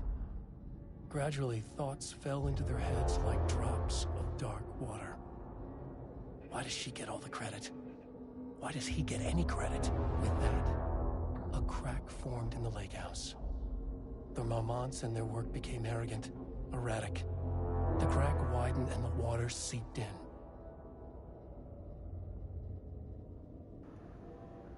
Love that. Style contains dialogue, clipped phrasing, third person, omniscient, broad timeline. Story concepts: Marmonts, Diana and Jules, FBC, Lake House, conflict, water, dark. Diana and Jules Marmont had once been a team, rising stars in the Bureau, both talented in their own way. Diana innovated, and Jules got funded from the bureaucrats. Funding from the bureaucrats. Cooperation led to respect, connection. Then, after a decade of hard work, the happy couple were promoted co-heads of research. Their first years at the Lake House were good, challenging, but not insurmountable. Not for them. Gradually, thoughts fell into their heads like drops of dark water. Why does she get all the credit? Why does he get any credit? With that, a crack formed in the Lake House. The Marmonts and their work became arrogant, erratic. The crack widened, and the water seeped in. Hey there, Inmeta. Welcome on in. I hope things are going well. Words per sentence. Max 12, min 1, average 6.71. Is co-heads 1 word or 2? This is interesting. Because this is clearly a board that has notes by Alan himself. And what he's actually, writing and coming up with. Oh, that's great, Inmeta. Glad to hear that, dude. As for me, I'm doing well. I finished off my Prince of Persia playthrough earlier. and now I decided to stream this DLC. I was going to do it in my own time off stream, but I just never got around to it. And so I figured, well, I got some time up my sleeve. I don't want to start Tomb Raider today, so I'll just do something short. And I was like, I can do the Lake House DLC for Alan Wake 2. Rudolph Lane stood back from the canvas. He didn't recognize the piece. Did he paint this? His mind was foggy, unfocused. He knew the Marmots were putting something in his food. A man in a white coat came to steer Lane back to his cell. He did not resist. He was too tired. He lay on the bed, but the stench in his cell wouldn't let him sleep. An acid stink. The turpentine. The paint. It was all over him. Years of it. 1,000 paintings. 1,000 more to come. A putrid weight he could never wash away. Cold hate simmered below the mist clogging his thoughts. Hatred for the paint. Hatred for the brushes. For the Marmots. For himself. Thank you, Anmita. Cheers, dude. I had my suspicions about this when I thought about characters from Alan Wake 1 that were at the Cauldron Lake Lodge, and the character Rudolph Lane, who does paintings. Now, he's a character that you can actually miss if you don't go to where he's located when Alan is at Cauldron Lake Lodge. You won't actually come across him, but you can come across him and he's doing painting, and he talks to Alan about his paintings. Now, there is a mention of his name and the painting that he's doing as well by Dr. Emil Hartman that you can hear if you listen to more of the things that he recorded on his answering machine and all that kind of stuff. But yeah, the painter in Alan Wake 1 who you can talk to is the one that they're talking about here in this DLC, Rudolph Lane. Rudolph Lane stood back from the canvas. Oops, I didn't realize it would redo that once I... Did he paint this? His mind was foggy, unfocused. He knew the Marmots were putting something in his food. A man in a white coat came to steer Lane back to his cell. He did not resist. He was too tired. He lay on the bed, but the stench in his cell wouldn't let him sleep. An acid stink. The turpentine. The paint. It was all over him. Years of it. 1,000 paintings. 1,000 more to come. A putrid weight he could never wash away. Cold hate simmered below the mist clogging his thoughts. Hatred for the paint. Hatred for the brushes. For the Marmots. For himself. Story concepts: Rudolph Lane, paint, odor, Marmots, hate, conflict. Words per sentence: max 15, minimum 1, average 6.41. Style: character-centric, Lane, past tense, clipped phrasing, higher adjective usage, focused timeline.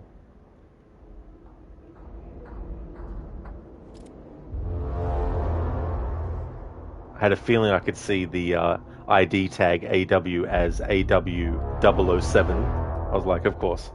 Whether that's intentionally a reference to James Bond's agent number or not, whenever I see 007, even if it's not intended to be a reference to James Bond, I think of James Bond.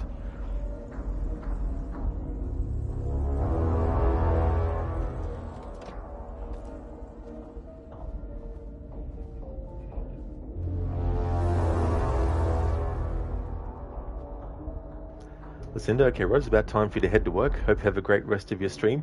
Thank you, Lucinda, for popping in, especially before work too. Definitely appreciate that as well. I hope that work goes well for you today. Thank you so much for popping in. Would like to definitely recommend check out Lucinda's channel if you haven't before. Lucinda is a big fan of the Resident Evil series and is currently doing her Resident Evil marathon. She finished the original Resident Evil 1 for her very first playthrough. She's recently finished Resident Evil 0 as well, and now she's going to be doing the remake of Resident Evil 1 and all the other games as well, especially mainly the main entries. Is also a big fan of the Dishonored series as well as Evil Within, and has also recently, this year in fact, played through games like Control. So yeah, definitely recommend checking out Lucinda's channel if you haven't before. And no worries at all for the shout out, Lucinda. Absolutely no trouble at all. I hope that everything goes well for you today. Definitely catch you again soon. Hey there, Stan. Thank you so very much, Stan, for the 18 months. Stan, thank you very much. That's amazing. Thank you for that. And thank you for using your Prime as well. 18 months. Damn. That's awesome. Thank you so much for that.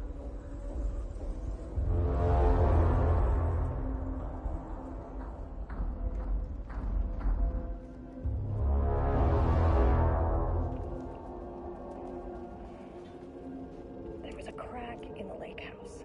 The marmots let the lake in, but the water could not flow. It became trapped, stagnant, went bad. The truth was controlled here, but art was not art, just content for the experiment.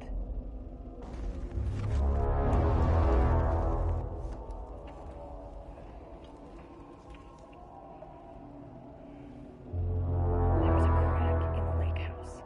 The marmots had let the lake in, but the water could not flow. It became trapped, stagnant, went bad. 9/12/2023, Project Arbutus, Initial Findings Report by Edward Franklin Booker. Born in New York, New York. Currently resides in New York, New York. Married to Tamitha Booker. Tamitha Booker. No known children or dependents. No paracriminal affiliations found. Located in Bright Falls, Washington as of 9/10/2023. Writer and director of 5-stage plays, unsuccessful. Confirmed artist designation, author, playwright. Disclaimer, background investigation performed in a very short amount of time per instruction. As a result, the information contained in this report is not comprehensive and possibly erroneous. That was the name of the characters. Sorry, I forgot what their names were. The Bookers are in Alan Wake 2, the main game. 9/12/2023, Initial Findings Report, Tamitha Madison Booker. Born in Atlanta, Georgia. Currently resides in New York, New York. Married to Edward Franklin Booker. No known children or dependents. No paracriminal affiliations found.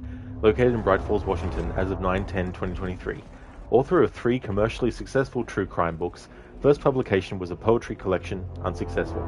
Confirmed artist designation, author, poet. Disclaimer, background investigation performed in a very short amount of time per instruction. As a result, the information contained in this report is not comprehensive and possibly erroneous. Went bad. The truth was...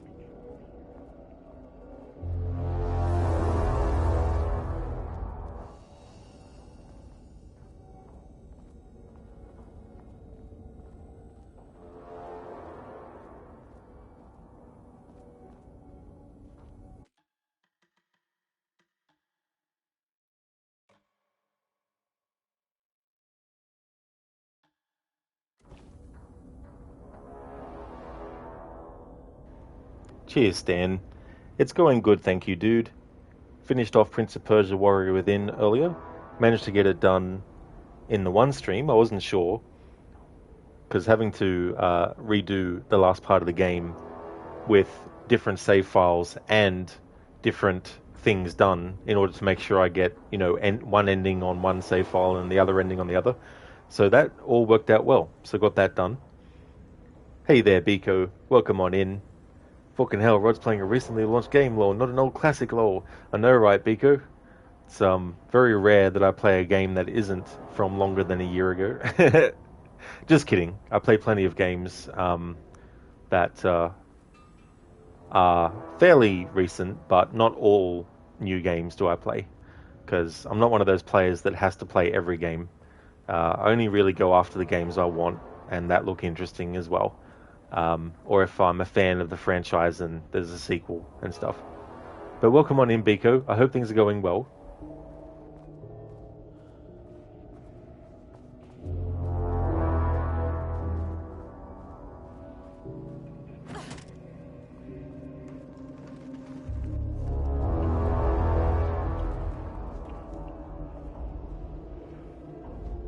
There was a crack in the lake house.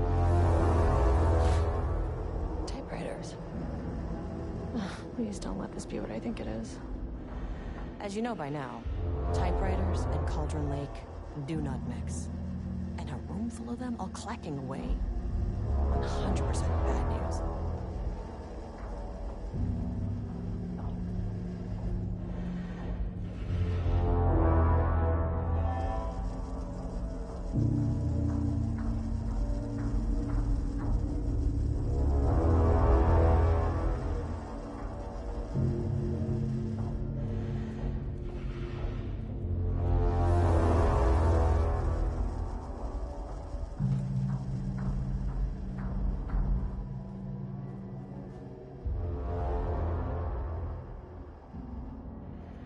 6/23/22.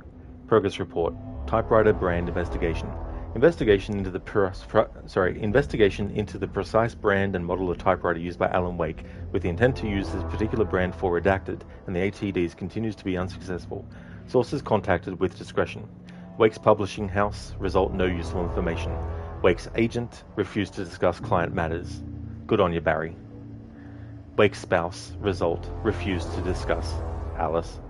Redacted, result, no useful information. Checked all available online interviews, publications, elements pertaining to Alan Wake, result, no useful information. Biko, you're alright, not dishing out your life's dirty laundry today, keeping it at bay, you'll be better Thursday. Well, that's definitely fair, Biko, as well, you know. I hope that your day can get better, and especially your week as well. But that's good, that you'll be better on Thursday. Hey there, nah, bro. Must have been the wind. I hate it when the wind uses all those typewriters all the time. The relevant team will continue to explore alternative sources of information. The ATDs will continue to be operated with available typewriters until Wake's preferred brand is known. Theoretically, replicating Alan Wake's style of writing via the same brand of typewriter used by the author should yield optimal results. The project director has indicated that a similar investigation should be launched into the brand and type of ink used in Wake's typewriter. Well, I don't think the actual ink or anything has anything to do with it, really. But the typewriter that Alan was using, it's not like every typewriter of that type is an object of power.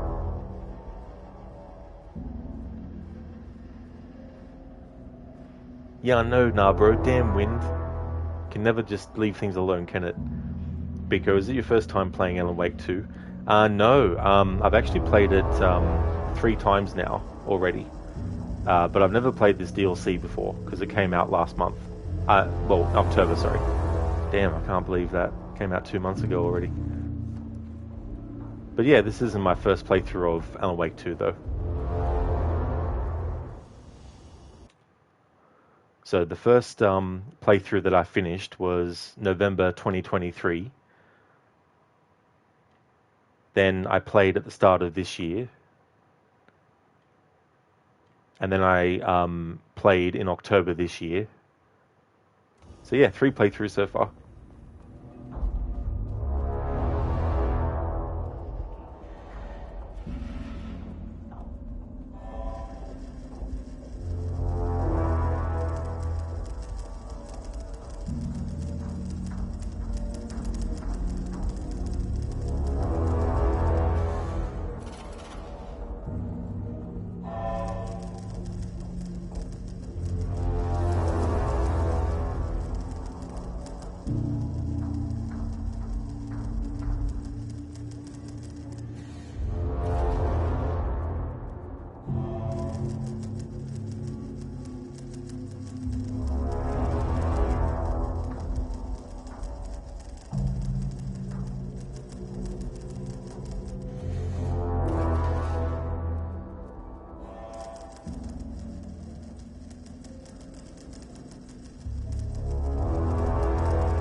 Project Arbutus. Research notes. Content of Wake manuscript.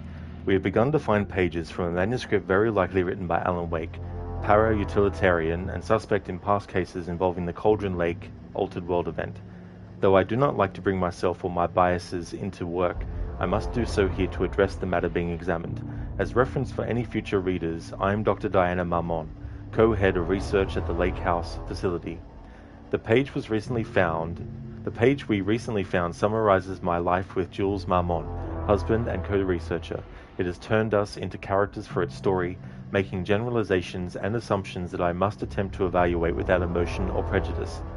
The accuracy of the writing is intriguing. It reports our past in the Bureau, but also details inner thoughts that an outside recorder would have no way of knowing. Jules and I have indeed been having more and more interpersonal conflict this past year. This raises many questions.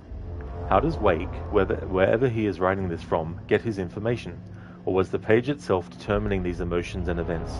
I cannot believe that the scope of Wake's ability goes so far as to have dictated my entire career at the FBC, and if it did, would it matter? Even if a person knew their life was being driven by an external force, would it change their nature, their behavior, their personality? My disagreements with Jules are not sudden shifts in personality, but rather a growing resentment. I firmly believe that though I have no evidence to prove it, which brings me to a new research query for our team, what methodology can one use to prove that their actions, their mind, their love or animosity are theirs to control? March 7th, 2018. Notes regarding Dr. Emil Hartman, founder of the Cauldron Lake Lodge, where he manipulated artists in an attempt to control the power of the Shadow. I've gone through his notes, which were confiscated by the Bureau after his arrest in 2010. Overall, Hartman's work was sloppy. Complete disregard for proper scientific method. But he was bold enough to try something we haven't. Our procedural writing machines are promising, but we could understand the effects of Cauldron Lake's threshold much better by observing live artists in action. Thanks to Hartman, we even have a list of prospects. Next step is to send Dr. Darling a request to bring some into the Lake House for analysis. 2010. Not only the year that the first Alan Wake came out in, but also the year that the game is actually set as well. Dr. Emil Hartman.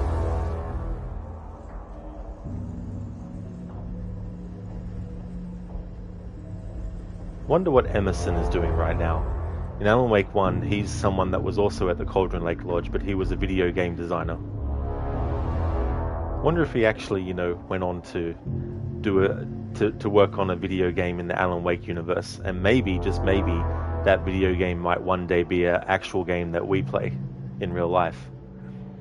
I've often thought about that with the Alan Wake universe, is there's so much potential within the universe to create new IPs that is actually, related to each other by the fact that they're in the same universe. There's just so many possibilities as well, and that's the great thing about this universe that Remedy has. There was like I think it was last month, there was some kind of, it wasn't a convention that Remedy had, but I think it was sort of like a presentation where they were talking about what they've done in the past few years and, their plans with games like FBC Firebreak and all that kind of stuff. And I think from memory they were talking about there's another IP that they're working on that they haven't revealed yet. So I'm very curious what that will be.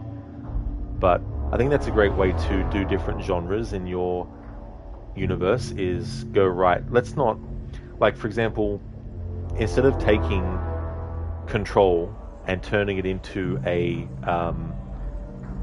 like real-time strategy game, you could take a character from Control who was obsessed with real-time strategy and make a game where you're playing as them and you're having to deal with something in the Federal Bureau of Control. You know what I mean? So you can even use other genres in that way to create different games.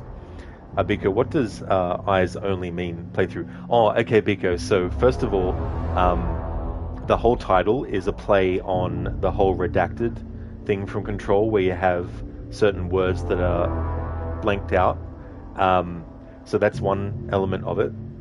But also there's the James Bond movie For Your Eyes Only. But more directly, For Your Eyes Only generally means that the person who's been given the correspondence they're the only people that are allowed to see it, and the person who gave it to them. So you might be an employee at a company, and the head of the company might give you a document and say this is for your eyes only, meaning you're not allowed to show anyone else what this document is as well.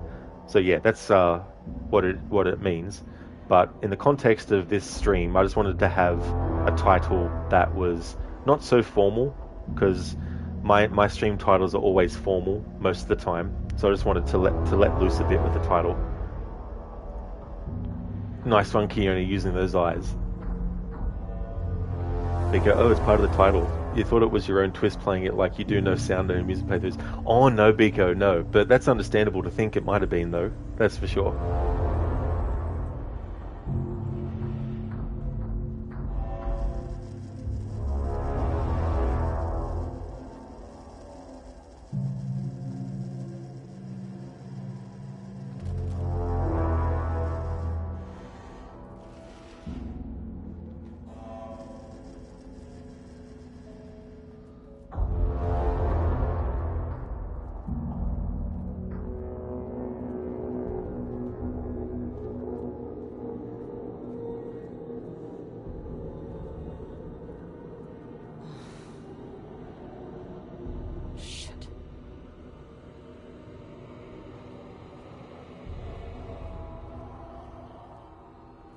Never say no to extra firepower.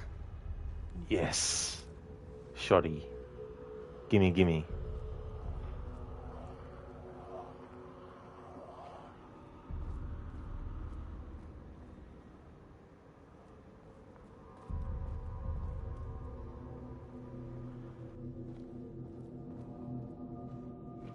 Huh. Back where I started. Spatial recurrence. Usually observes the law of 3. Nice. The law of 3. Compounding, reflecting, and refracting. An urban legend and a murder in constant cause and effect hopelessly tangled. Arranged wrong, the dream logic flawed, doubled and redoubled, out of control. The pressure kept building, looking for peace.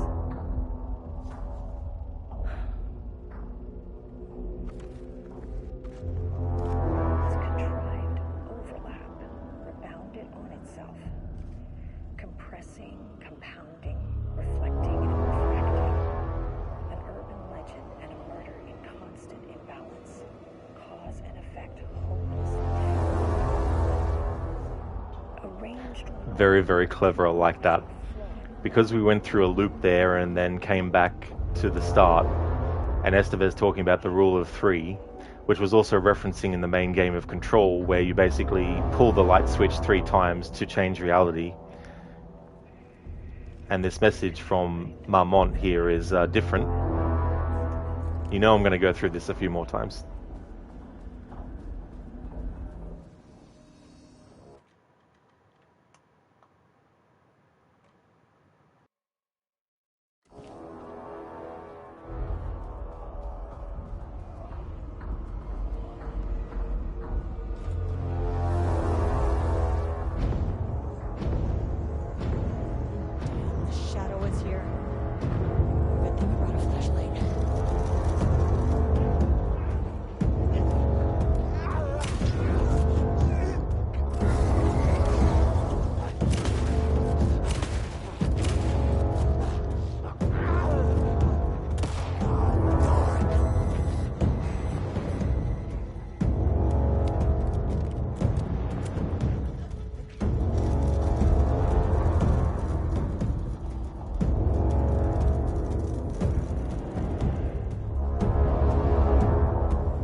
classic enemies take 100 hits when they shouldn't.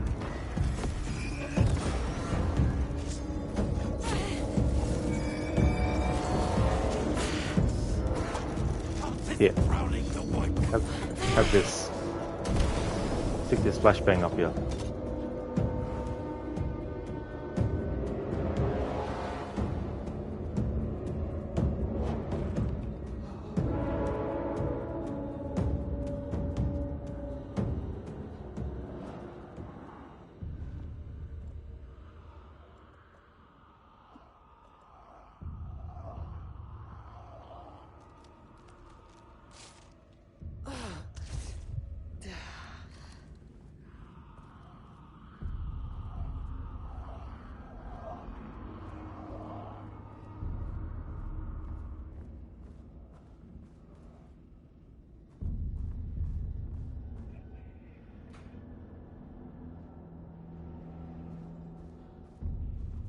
Diana and Jules Marmont had once been a team. Rising stars in the Bureau, both talented. Luke 3. Should be the last one. I keep coming back to this page. The author's clearly awake. It's like he's warning us. But about what? I mean, what does it mean? This page scared Jules away from the work on Wake's writing. The coward can't stand risk. But science is risk. For me, this is proof that we are going in the right direction. I just need Rudolph Lane's paintings to lead to more pages so that hopefully one day we can understand.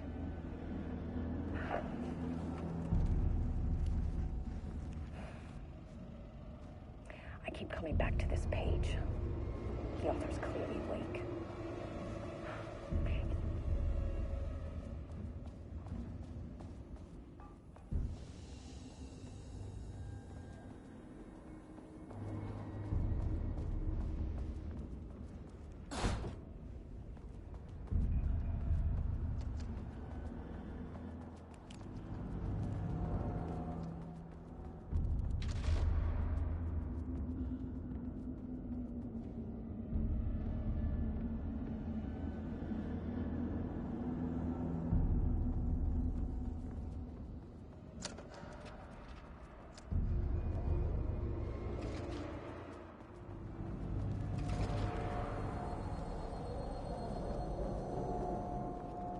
What is that?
Controllable shifting phenomena.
Hello, Shaky. How's it going?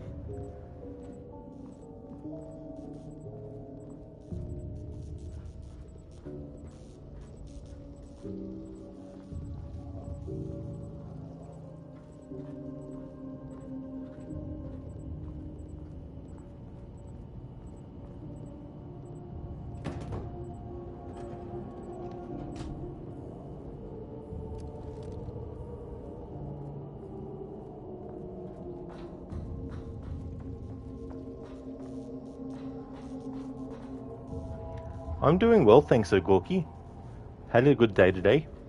I finished off my Prince of Persia playthrough, Warrior Within, to celebrate its 20th anniversary.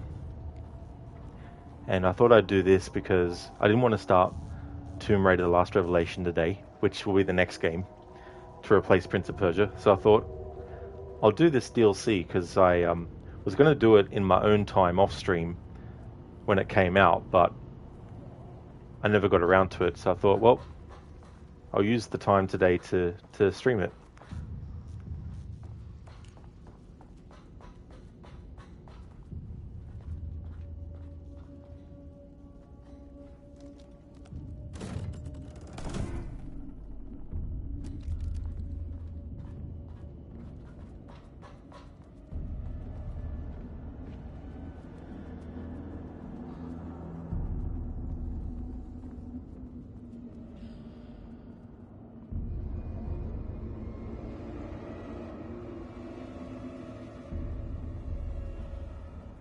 Yeah, it's good when things can work out like that as well.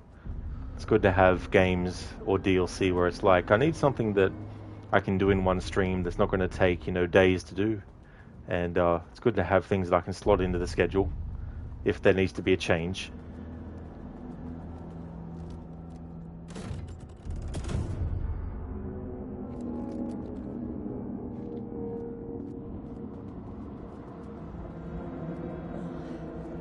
You again.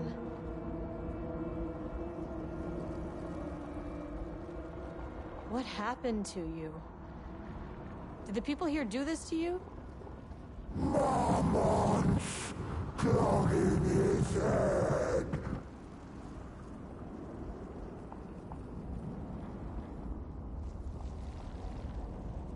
Alan Wake's writing is being studied here.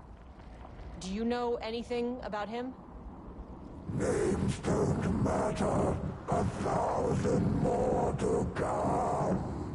They say clear communication is the key to any relationship. You and I have some work to do there.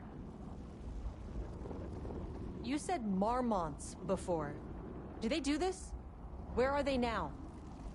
Misery, hate. Tell me where they are.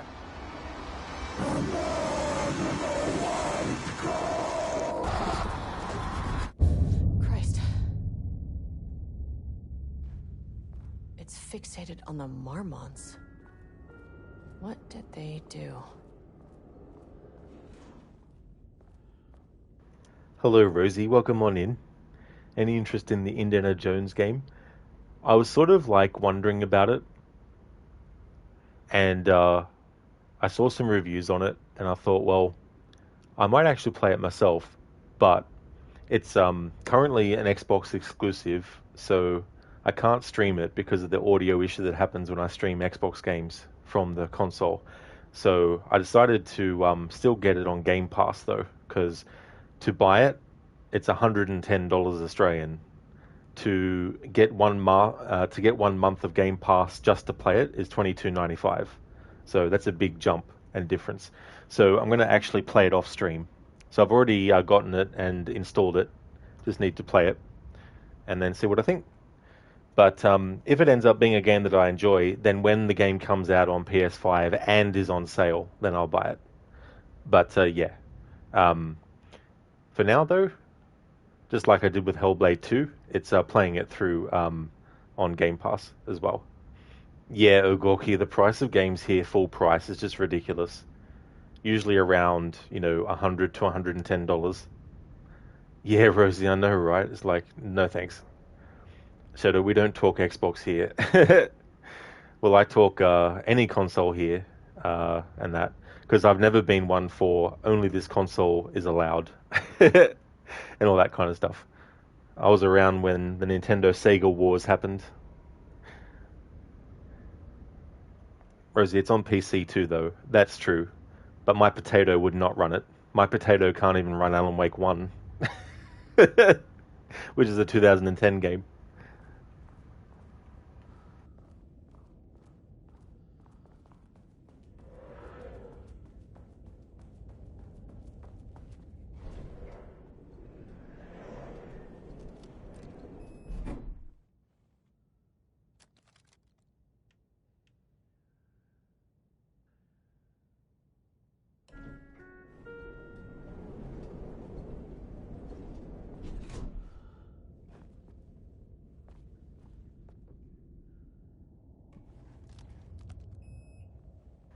Rosie, also something broke when you upgraded your PC, so it's Xbox for you too now. Or is it? Oh, that's fair enough as well. Yeah, it can be annoying when that kind of stuff happens. Can ruin things. Kiona quadruple A games. I know, right? I don't think Ubisoft will ever live that down. Skull and Bones, a quadruple A. It's not even a triple A title in terms of quality and, you know, all that kind of stuff. If that's a quadruple A quality game, then Red Dead Redemption 2 is as well. Meaning, Red Dead Redemption 2 would be more worthy of a quadruple A title than Skull and Bones is. How has Xbox not fixed the audio streaming yet? Damn. I know, right? It's just ridiculous. There could be a workaround, though, that I'm yet to actually test as well. But we'll see how we go. If that works, then that'll be cool. Games for fun. You think in the next 5 years, games will be $100 for base game? Yeah, I wouldn't be surprised in other places if it goes that high as well, you know. Like, we still get some games that are cheaper than that. Like Assassin's Creed Mirage, for example, that was less than $100. But, yeah, mainly $100 is what we get usually. Access denied. Access denied.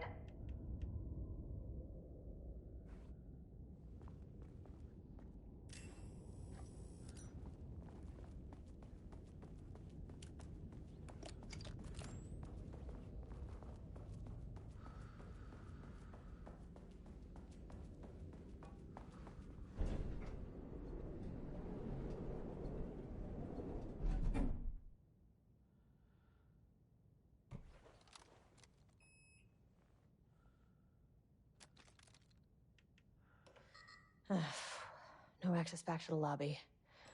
Great. Only one way to go. A threshold is the connection between a foreign reality and our own. Now, they all have their own rules, strange as they are, but the further down I went, the more chaotic this one got. Clearly, this was the Cauldron Lake threshold, but something was wrong. Well, more wrong than usual. Sublevel 1.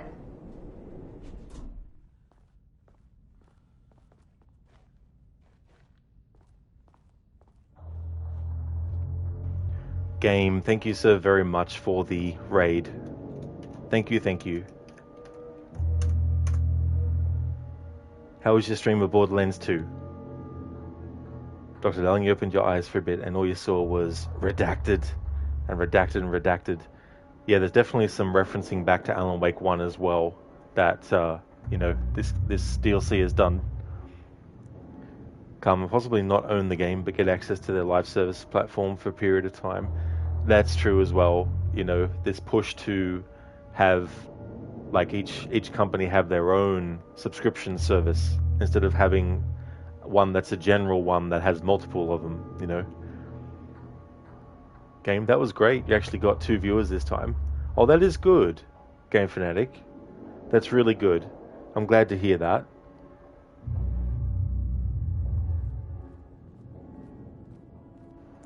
It's always good to have a great stream.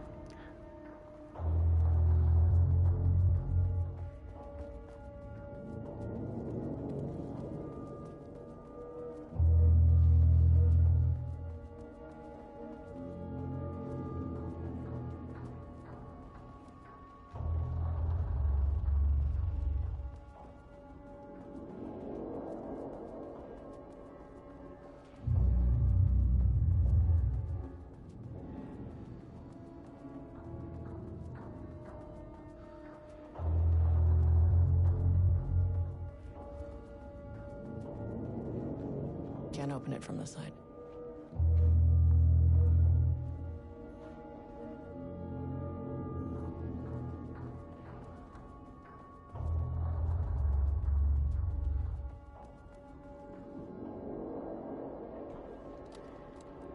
This keycard won't get me in.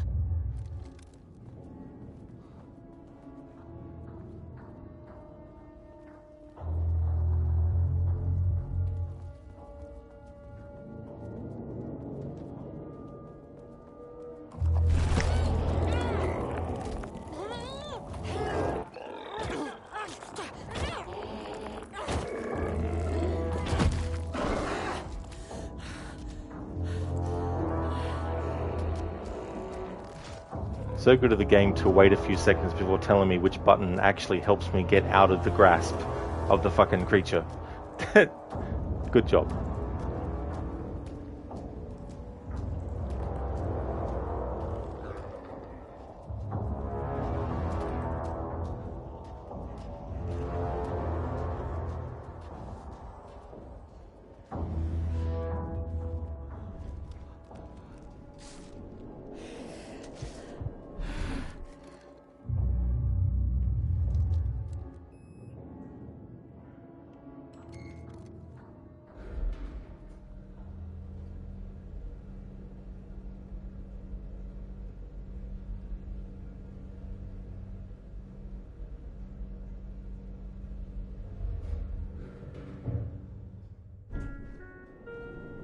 Level-wide lockdown in effect.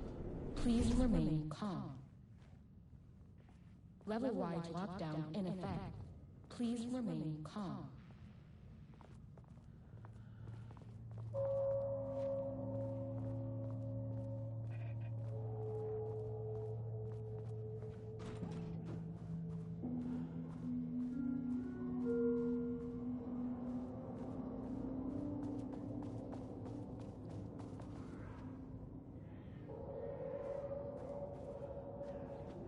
Won't open while the floor's on lockdown.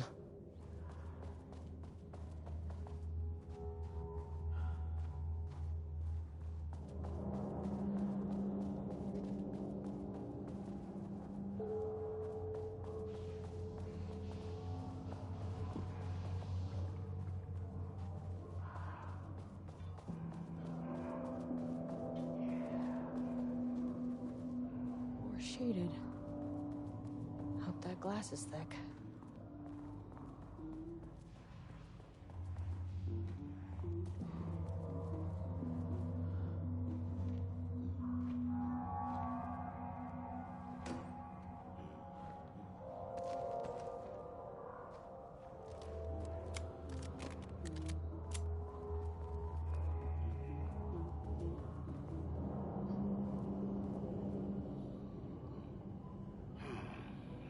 Initial review. Booker's writing. The first piece of content produced by the subject is severely disappointing. It is not remotely similar in content to the wake pages we provided as reference. Why is it so focused on my marriage? Why is Jules the protagonist? Why is it set in an actual lakeside cabin? And what is happening at the end? What the hell is in the sky?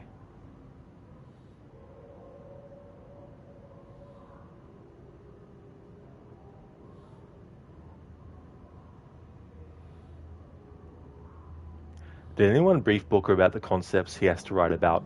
The lake house, the shadow? We need him to match Wake's style. Exactly. It's not going to work if he has no clue what he's writing about. We need to get this sorted. We need progress now.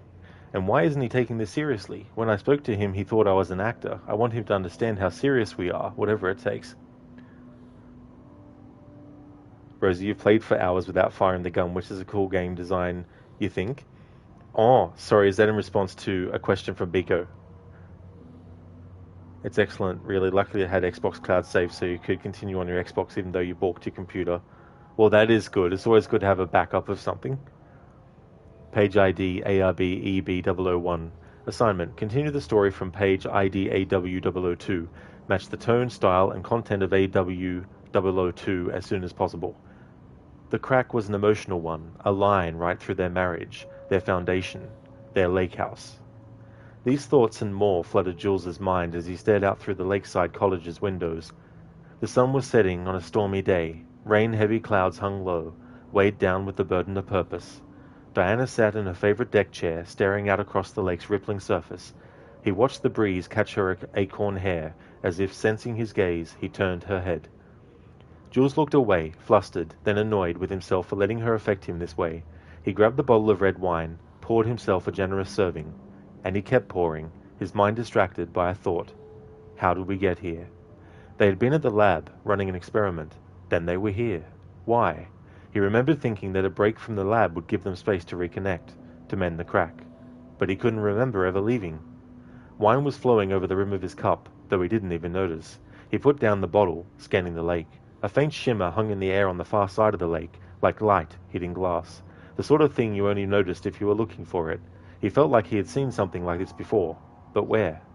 Jules! Diana's cry snapped Jules back into the present. She was staring up at the sky, in panic. A deep shadow crept across the deck. Jules ran to the door, to his wife. Biko, you must put that in your dictionary, lol. You balked something. Happy balk day. Man, I'm so balked. Bored, lol.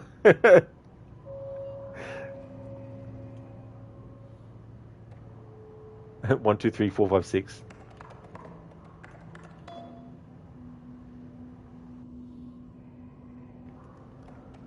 Holy shit, from Jay Waterson to O. Crag. Jules just sent out a memo asking us to spy on his wife's project. Remember when we just made fun of his stupid project names and science factoids? Simpler times. From O. Crag to Jay Waterson. He really did that? Diana is going to slit his throat if she finds out. Those two are such hot mess. I got drinks with Perry last night and he told me Jules is withholding wake pages from Diana's team.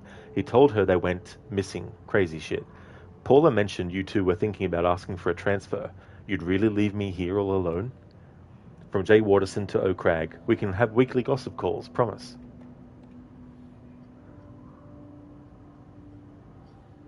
Alright, so I've already read that email, and that one, and that one, and that one.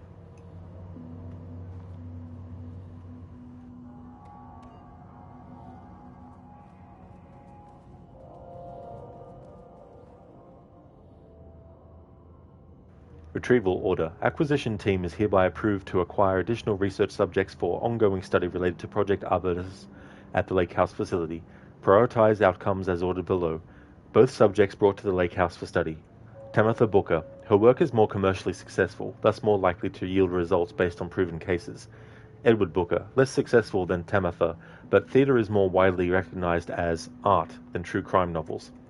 Observe the subjects at a distance and only move to acquire if the opportunity arises. Under no circumstances can this operation draw the attention of local law enforcement. Signed, Dr. Diana Marmont, co-head of research.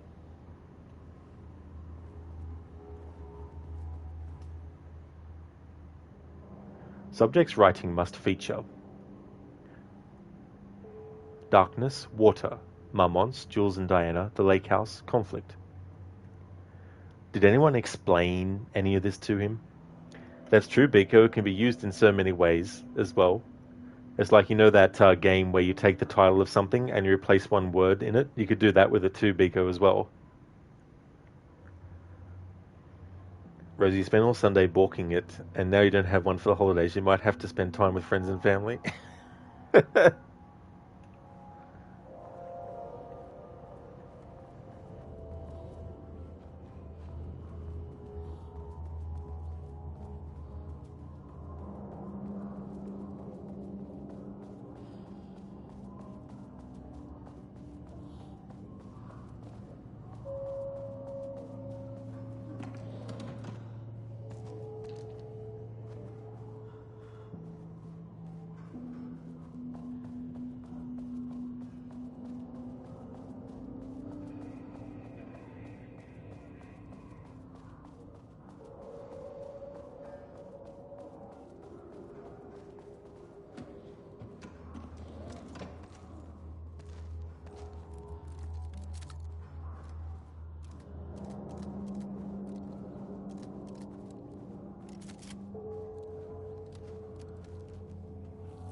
Like how they've done over his message picture with clown stuff. Vandalized text. 0% effort today.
A higher access card. Sorry, but I need this.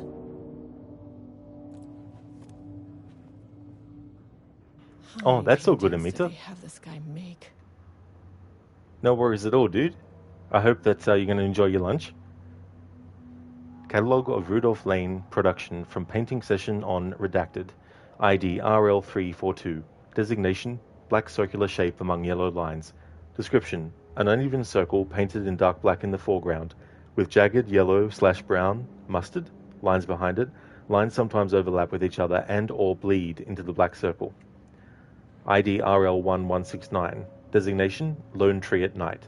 Description, a dark green tree, pine, standing in a dark landscape, presumably night.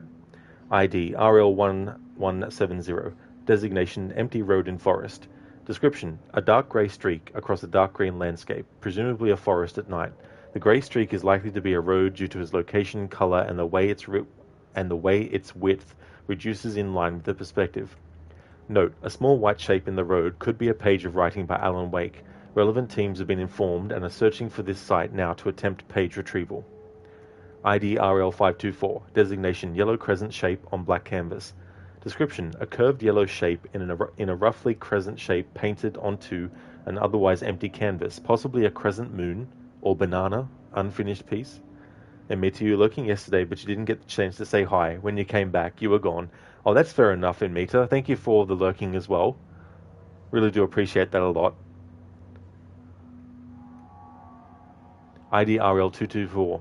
Designation, red, yellow and green circle. Description, 3 uneven circles, 1 red, 1 yellow, and 1 green, roughly arranged in a vertical line. Background is black/grey, with dark red streaks along the border of the canvas, possibly a traffic light. ID RL1171. Designation, cityscape with blue-grey sky. Description, grey vertical shapes, likely the skyline of a city, in the bottom third of the canvas with a vivid blue-grey sky. Geometric shapes painted in thin white lines can barely be made out among the colours of the sky. ID RL344. Black void. A deep black void covering the entire canvas with a few small specks of dark or light grey able to be seen on close inspection. Large variety of black spirals, a large number of rough spirals painted in black ranging in size from that of a quarter to that of a basketball. Though the canvas appears quite covered, it is blank aside from the spirals. Brown shape with horns. A brown shape, vaguely triangular, with what are presumably horns extending from the shape, likely an animal head, possibly a deer or elk, black background. Okay, so Lane was depicting some things that were happening.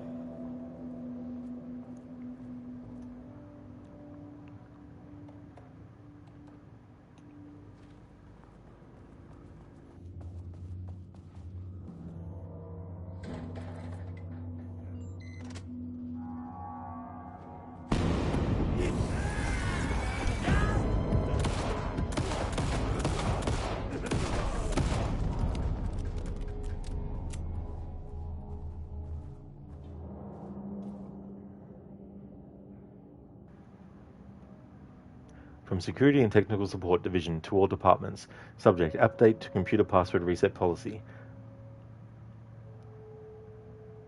Alright, so that's the same message as we saw before. I'll go back to that in a moment.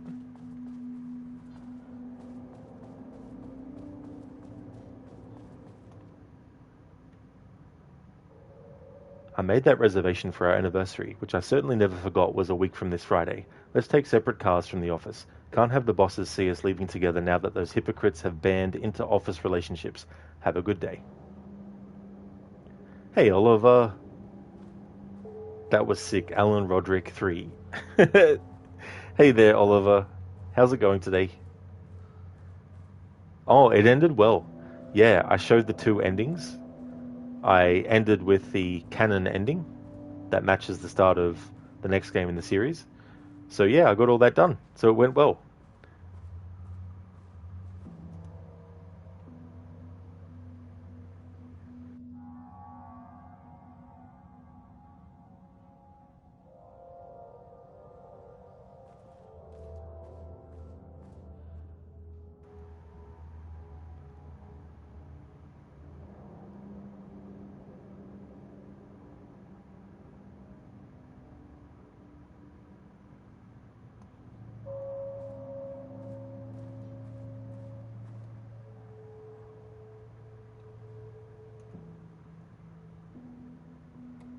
Today's password is the date of our special and unforgettable anniversary plus brown shape with horns. Love you.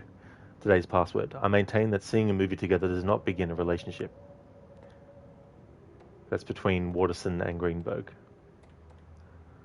Password policy. Can you believe this new password policy? What security concerns are they even talking about? We're a fenced-off government bunker in the middle of nowhere. I think they're getting paranoid.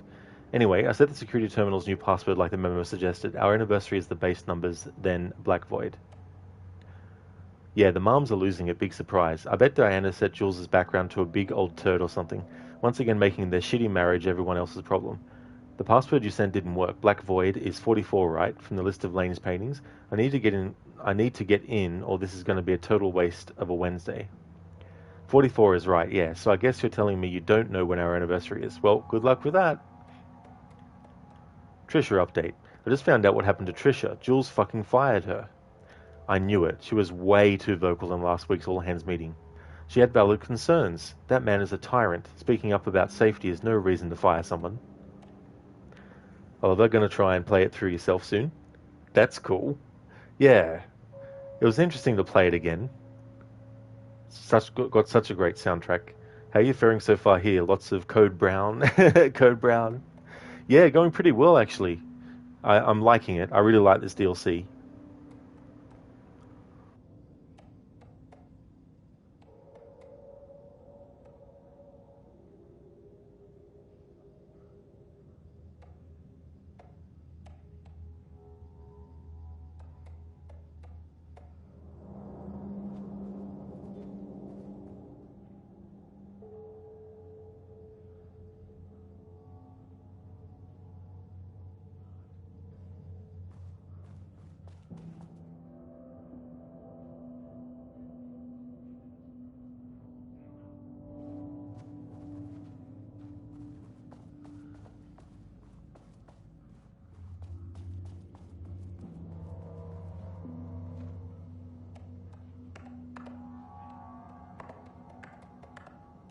Damn it.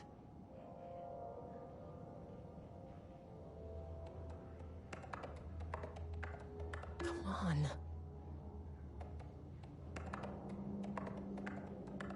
Damn it.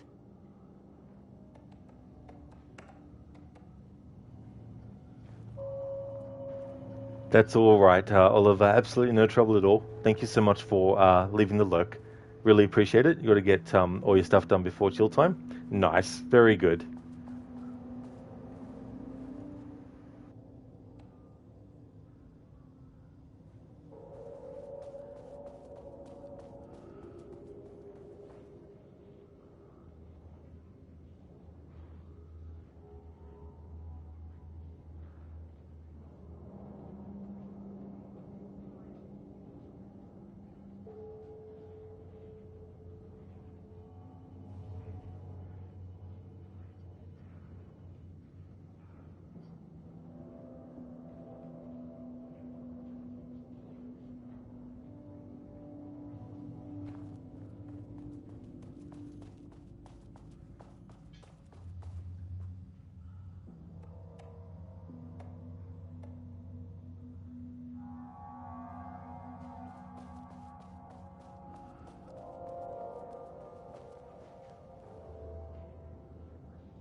Without HQ, more situations like this are gonna fall through the cracks. I'm glad someone here stood up to him.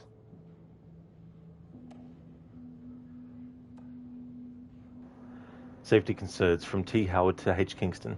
Hello, Mr. Kingston. I'm writing because I have serious concerns about safety protocols being disregarded across the facility. I have collected a list of violations that I've personally observed. I can send this to you. My opinion on the matter is that both Dr. and Dr. Marmont are driving this facility staff into progressively more reckless behavior. Good day. Tricia Howard, Senior Researcher. Hello, Ms. Howard. Thank you for sharing your opinion. All facility operations and safety measures are under the purview of the heads of research. If you have a complaint, please file it directly to them or contact the Bureau's acting management team in Dallas. Thank you. Harry Kingston, Facility Administrator. Mr. Kingston, I thought we reported to the acting management team in Kansas. I have reached out to them about this issue multiple times and gotten no response. Even if they did respond, we all know they don't have the staff to investigate every internal issue after the oldest house went into lockdown. I believe the Marmonts are knowingly using this state of chaos to their advantage. Our treatment of research subjects is in clear violation of the ASH Act. These are punishable offences. If you do not open an internal investigation, then I will resign. Tricia Howard, Senior Researcher. Now, before I initiate the next thing here, I just want to double check to make sure I've looked at what I want to look at. Actually, no, that's right. It was I wanted to save before that point, just in case.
Estevez, come in.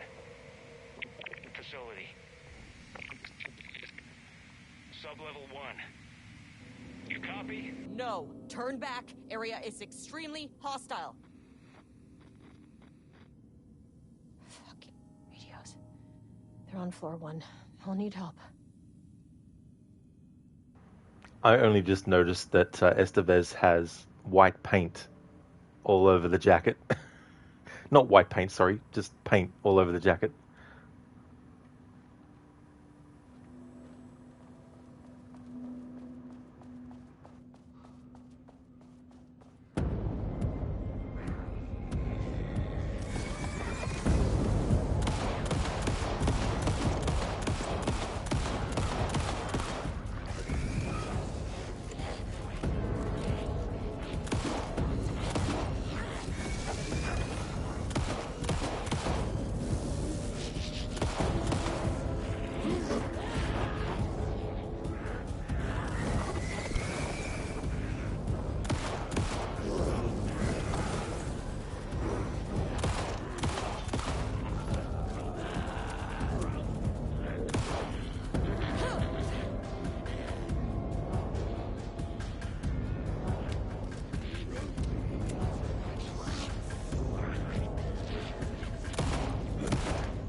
ATD Progress Review.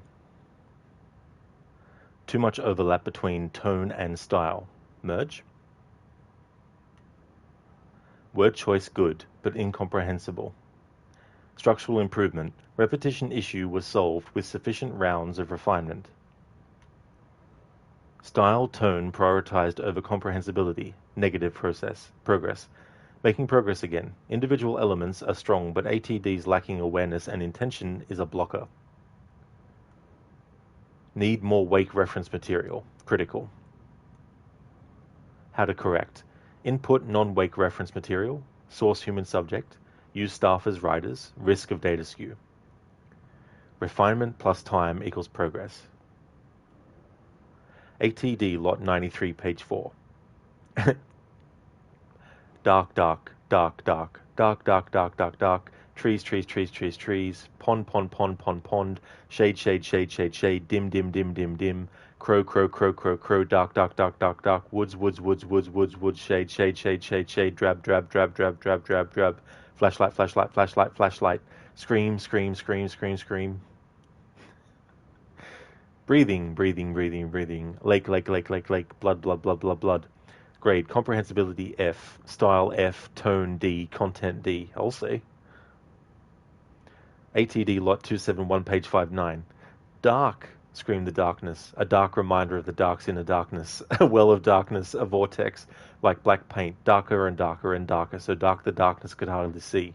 A dark figure emerged from the darkness, facing the darkness with dark intent. A dark knife glinted in the dark, darkly, dark like the dark eye of a dark raven, dark feathers rustling in the dark night sky. No moon, the moon had been eaten by the dark. The dark drank it, and the sun, a dark moon, rose over the dark sun that had set into the darkest dark's darkness. The darkness darkened darkly, darkening the dark dark until it dimly darkened even the darkest dark. Great comprehensibility D, style C, tone A, and content A. Almost like an AI wrote it. It's like, AI, write me something about dark and darkness and black paint. And then that's what it came out with. ATD Lot 311, page 10.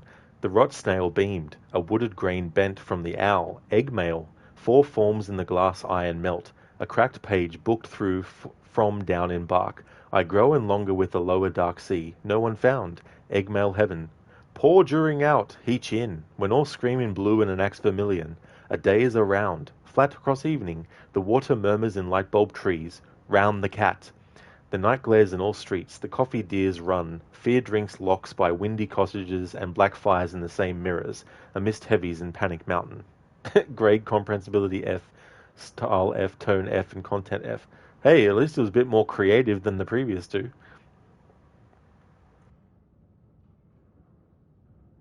Gurney, how dark was it down in the darkness of the dark night? Imagine doing an Arnie impression of this. Oh, man. Nah, bro. The fuck did you just hear? I know, right? It's a bit like that. ATD Lot 405, page 19. The dark woods rattled darkly. Flashlight peered into the deep darkness, and the dark shivered. Flashlight scowled. A woodsman came with an axe. The woodsman's teeth screamed. Flashlight screamed too, and was cut in half. Blood mixed with the darkness, a dark blend. Pistol looked at Flashlight in shock. There was nowhere to run, he realized, but he ran anyway. He ran into the deep dark of the woods. The woodsman rattled behind them, bouncing through the trees. Pistol knew it, had nowhere to run. Pistol drew his pistol and turned to face his death. The woodsman emerged and Pistol opened fire. Pistol's pistol flashed in the dark night. Once, twice, thrice, the woodsman fell with a clatter. Pistol breathed, in and out, in and out. Pistol looked at each tree, in and out. He was safe. Pistol grabbed the woodsman's axe and plugged it into his pistol to charge it. He went to check on Flashlight. Pistol checked each half of Flashlight. She was dead, and he knew it. Pistol screamed at the trees screamed back. Grade comprehensibility B, style B, tone B, and content C. Now, in the main game, or I should say, in the DLC, one of the Night Springs episodes, there's something that this reads very similar to, except in the thing that I'm thinking of, it wasn't exactly like this, but I think there was a character who was called something like Pistol. But anyway, Man, what tongue twisters there were with that. It was even a tongue twister for me to even say those words.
I had a thought today, a possible avenue for further research.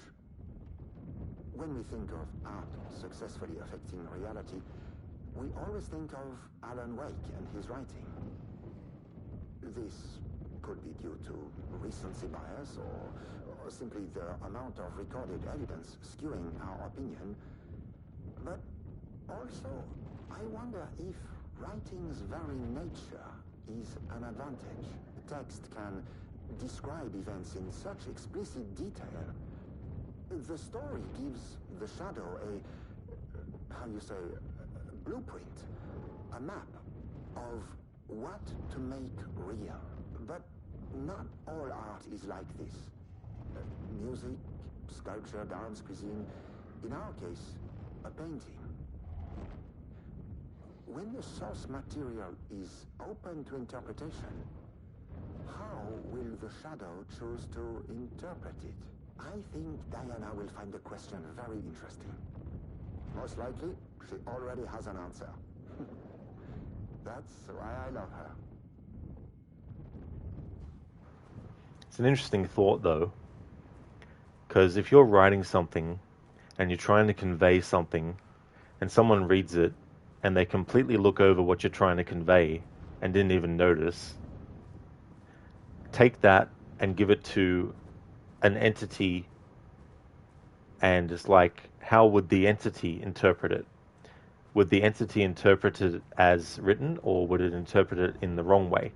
And if you're talking about the Dark Presence, in the case of Alan Wake, you don't want it having its own interpretation of what you're writing, you know, which is the trick as well. In Alan Wake 1, Alan's challenge is to make sure that what he's writing isn't done in a way where it's like, and then Alan just clicked his fingers and everything that was wrong went back to the way it was supposed to be, and he and Alice lived happily ever after. He can't just write the story to be like that. He has to make the story have twists and turns and conflicts, and things have to go wrong before they can go right, and not everything goes right in the way that the person might want. And so there's not 100% success sometimes. Maybe the success you get is only like 80%, where there's still things that need to be resolved, but you've resolved a lot of stuff. But that's the nature of writing anyway. It's like, you know, if you're going to do a series, you need to make sure that you're not just wrapping every single little tiny detail up in one entry, especially if you know that you're going to get to be able to tell other stories. You know, it's like, how do you answer some things while keeping some things unanswered so that the next entry can come along and do all that kind of stuff. But anyway, what Marmont said there was interesting about the interpretation side of the text that's been written.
Shadow, everyone writes stories the way they want, though. No one can just tell them to write this and that. Well, it depends. Like, if you're hired to write something by someone who has the control over what actually gets written, in terms of, like, you might have a concept for something, and then you might hire a writer to take that concept and come up with something. The person who came up with the original idea, and it might not always be the case, but they can have the final say on what actually gets put in. So if there's something that the story creator doesn't want to have in that writing, then they can say to the writer, I'd like to have this changed and that changed to reflect this and all that kind of stuff as well. But I mean, if you're purely independent, then obviously, you can write however you want, and if you don't have someone that's, that has more control, then, you don't have to worry about those things as well.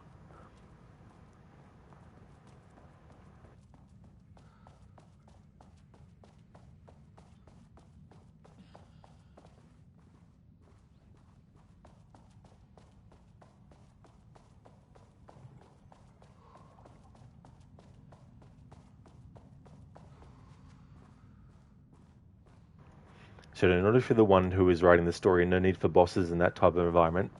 Well, again, it depends on what the setup is.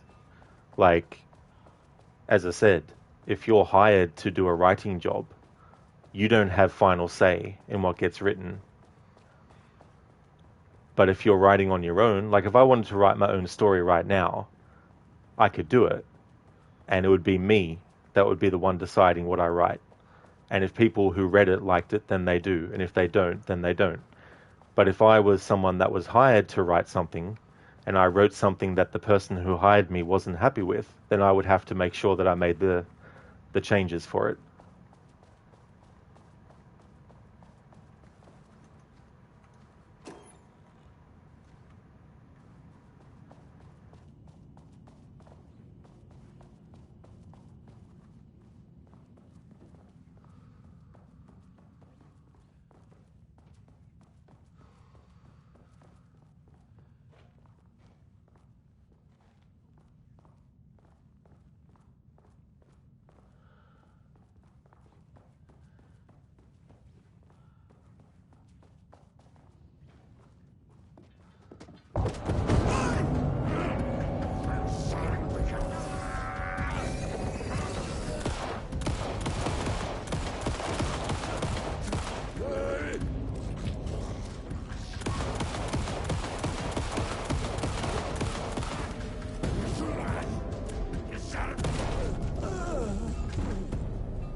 Background report on Rudolph Lane.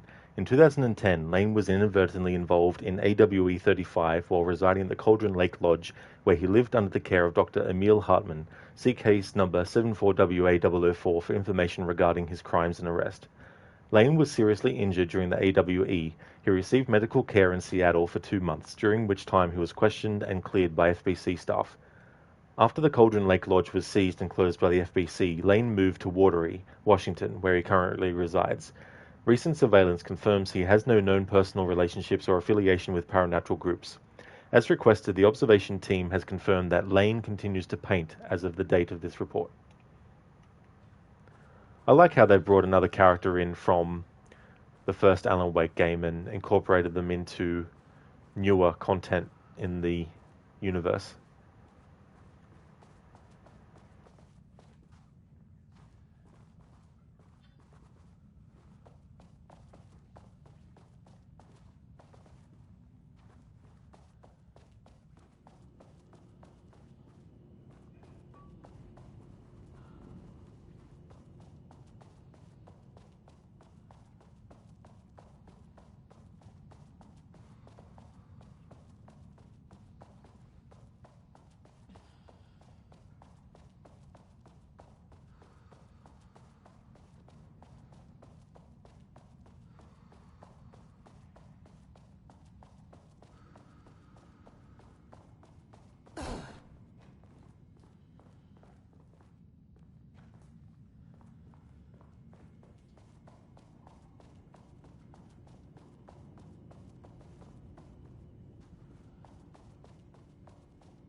wonder what happened here. Jules Marmont looked at the painting. He didn't understand it. Saw only random whirls of color. Drugging Lane made him more compliant, but his work had turned abstract. Jules needed more art his team could parse, could test, trial and error. These abstract explosions of color complicated the data. His grip tightened around the letter opener in his hand. The piece of art he needed was hidden inside Lane. If Jules could simply cut the painter open and pull the painting out of him, he would. The overhead lights flickered. Jules would make Lane cooperate. No more drugs.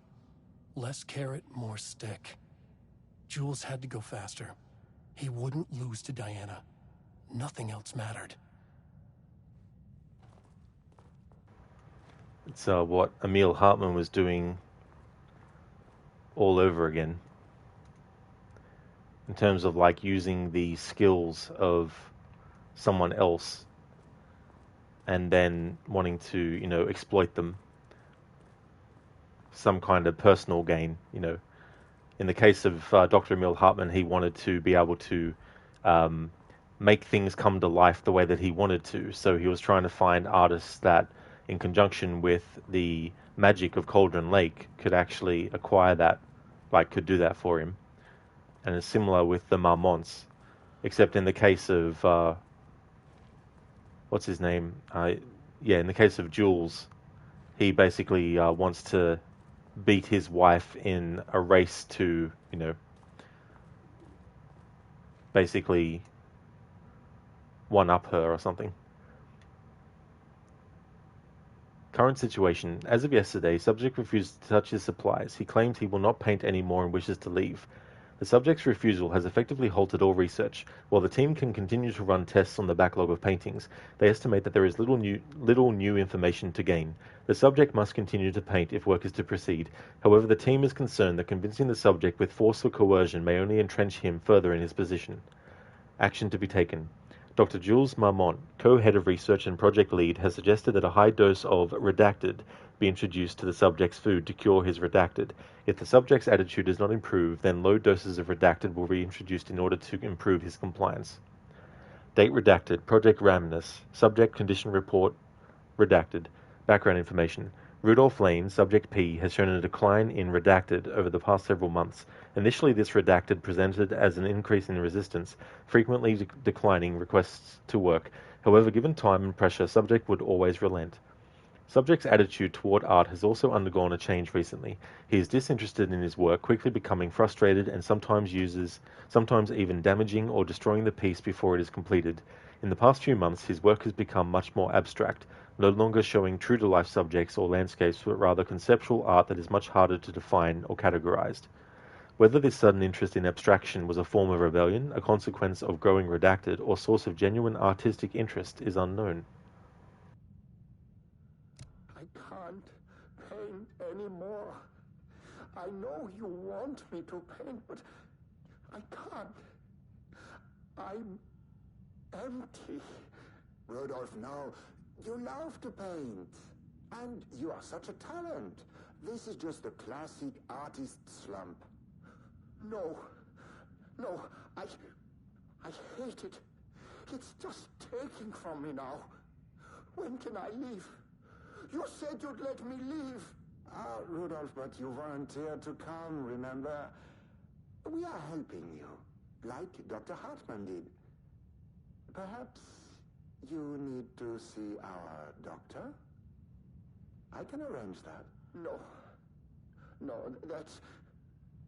I am feeling better. Much better. I will paint. This is wonderful to hear, Rudolph. I knew you would come back to your old self.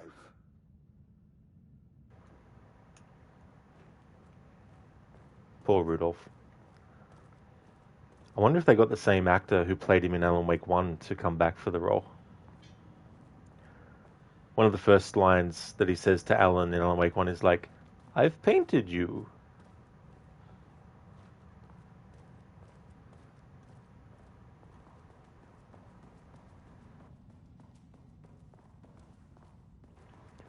Shadow, Alan Wake writes his own stories. Why can't he just finish the story the way he wants to? Yeah, that's the tricky thing, because he needs to make sure that they fall into a certain structure of narrative. And if you look at horror stories and having high stakes and also having some kind of like conflict that has to be resolved and all that kind of stuff, there needs to be some kind of like struggle in the story that the character has to go through and hopefully come through the other side being successful, but not all stories end like that as well. So yeah, he's having to write within a certain sort of like framework as well to make sure that it actually works with how the manifestation of that stuff actually happens. But yeah, if it was just simple as saying that he wanted everything to go back the way it was, then, you know, we wouldn't have a story.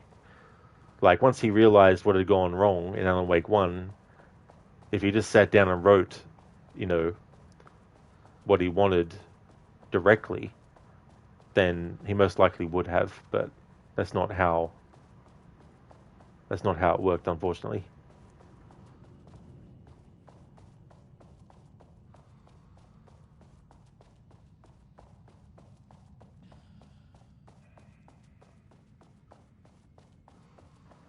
But yeah, if you look at Alan Wake 1 and the scene where he's talking to Barry about having to go and finish off the story and telling Barry that he needs to actually see the last page of the manuscript before he actually, you know, actually continues on, so he can make sure that it's done right.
Readings report, threshold activity. Readings collected over the last 48 hours show a rising increase in activity stemming from the Cauldron Lake threshold, likely indicating an imminent AWE scenario. The highest recorded reading exceeded the safety limit, necessitating a general alert and requesting assistance from the assigned AWE response team. However, no alert or contact with external teams has been made per the recent amends to this procedure. As specified, the monitoring team will take no action until sign-off from either Dr. Marmont or Dr. Marmont has been received.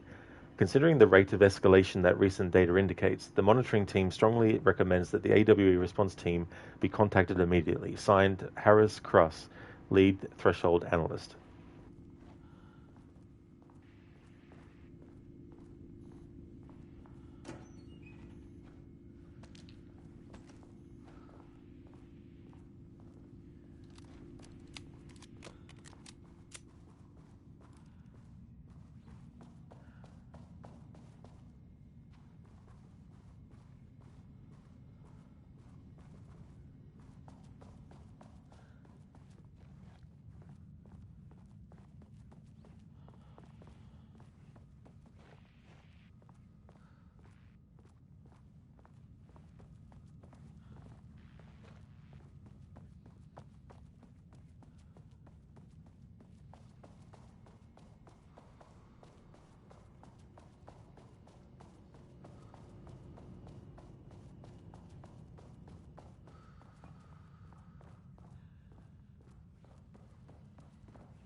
Team notice. As you may know, a valued member of our team was recently reassigned off of Project Arbutus. Carla Livingston's designs and engineering expertise were a key part of the creation of the ATDs. Their contributions to the project cannot be overstated. The project team should be rest assured that their reassignment was an error that should be corrected soon. Our project director, Dr. Diana Marmont, would like to remind all team members that any directives or assignments from Dr. Jules Marmont have no bearing on Arbutus staff and should be ignored. Thank you for your attention.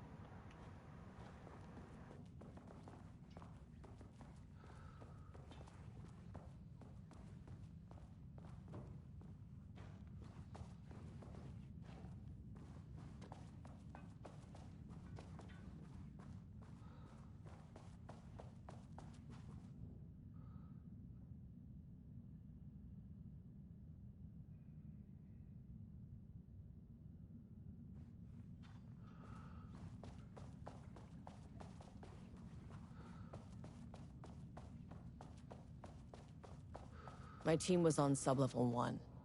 I knew they were in danger.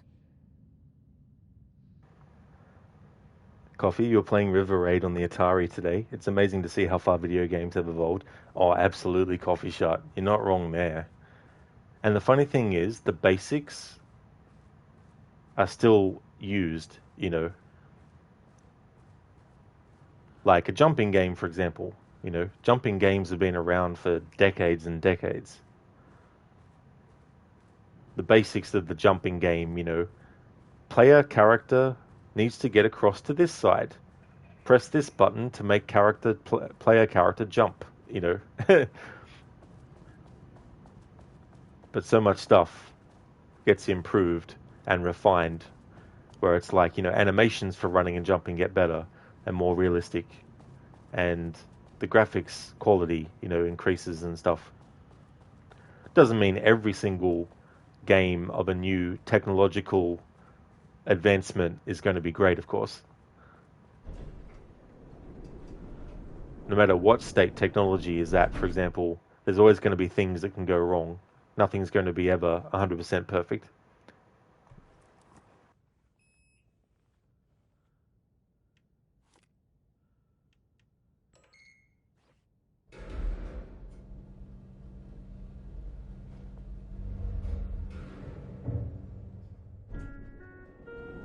Sublevel 3. Wanted to go here first, but I didn't realize that it was funny how it ticked off that I had done level 1. Wasn't expecting that.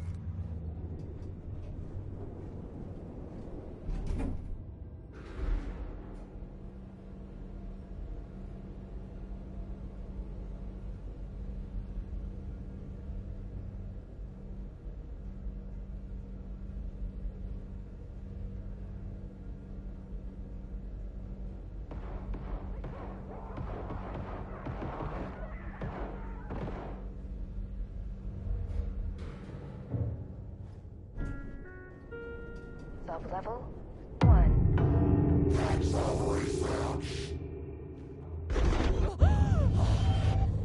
Ah, you fucking bastard! Jules Marmont killed my team.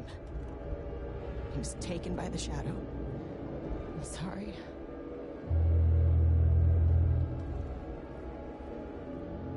I should get that gun while I'm up here.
Sublevel 3.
Water dripped from the ceiling as Diana stared at the folders stacked on her workstation.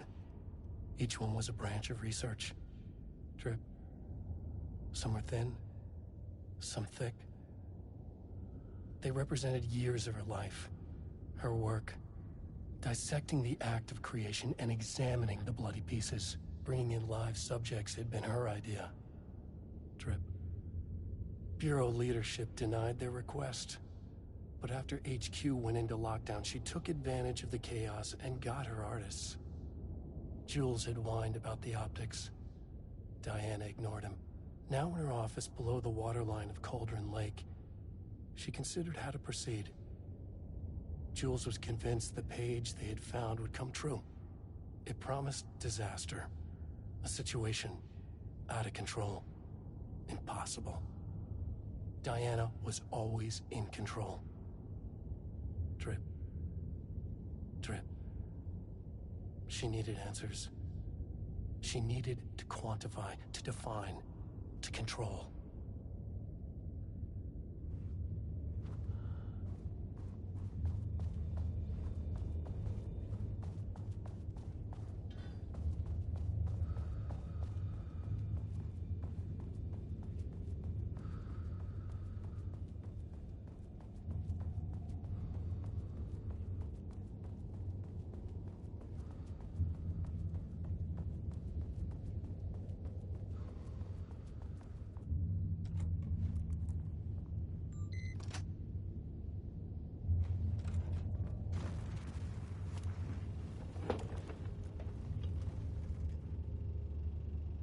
Jules' team has found new pages written by Wake.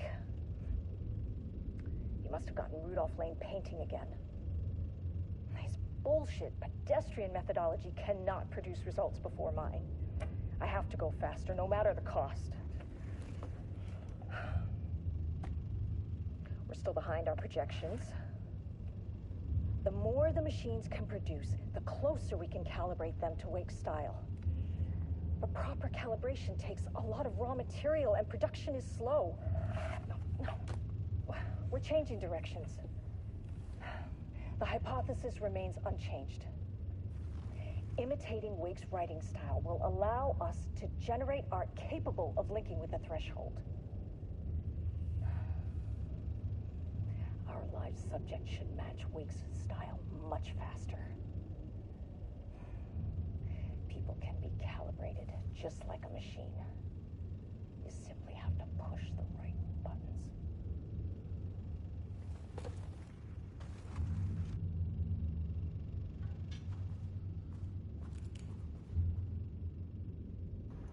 Yeah, nothing bad will come of that.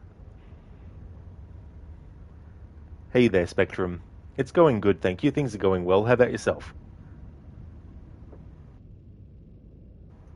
Define an artist: a drug-using bum, often wears a turtleneck and drinks red wine. Left-wing political views. Danger: if left-wing politics made real by the shadow, any right-wing artists, not for abstract art or poems. To use art with the power of the shadow, we must first define art. Thesis. Does a critic define what is art? Where do we define critics? Kidnap, lure, and critics? Or the audience? Are we the audience? Must we like the art? What is the role of an artist? Who is an artist? If you believe you are an artist, are you one? Do you need to be good? Does quality matter? These are things where it's like, if I decide to draw a square on a piece of paper, and I look at it, and I say, this square looks fucking amazing. It's the best square ever. I can think that, but that doesn't mean other people will. Someone might look at that square I've drawn and go, it's not even straight on all the sides. That's not a square. You know. So you got different levels and perspective of things as well. You know, and perspective can do a lot of things, you know, and so to some, the most simplistic of artwork pieces could be considered to be art, whereas for some people it might be considered not art because it's too basic. You know what I mean? Spectrum, pretty well. Had a restful weekend. Oh, very nice, Spectrum. That's good. Glad to hear that. This is DLC content for Alan Wake 2, which came out in October, but I was going to do it myself. I mean, not that I'm not doing it myself now, but I mean to say I was going to do it off stream, but I didn't get around to it, so I thought, you know what? I'm finishing another game today. I'll do this in between this game, the Prince of Persia game I finished, and Tomb Raider.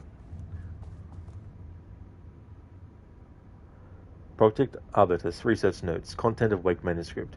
We have begun to find pages from a manuscript very likely written by Alan Wake, para-utilitarian and a suspect in past cases involving the Cauldron Lake AWE. Though I do not like to bring myself or my biases into my work, I must do so here to address the matter being examined. Oh, I've already read that. I just remembered. Already read that.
Shadow, ever planning on playing the Tomb Raider Survivor trilogy? Absolutely, Shadow, yeah. The Tomb Raider series is another franchise that I stream a lot on the channel. Every year I like to do a marathon of the main ones, and I start with the original Tomb Raider from 1996, and I play through all the ones, including the reboot trilogy. Welcome back, Mita. I really hope you enjoyed your lunch.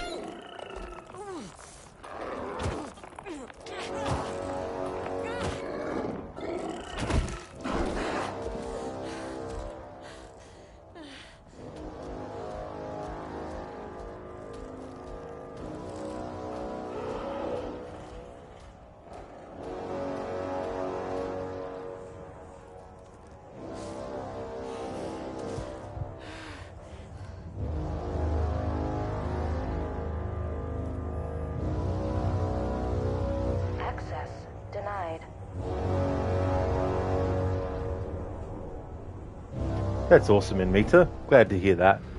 The game's going not too badly. It's been interesting. A lot of great connections to not only Alan Wake 2, the main game, but also the first game as well. And Control, also.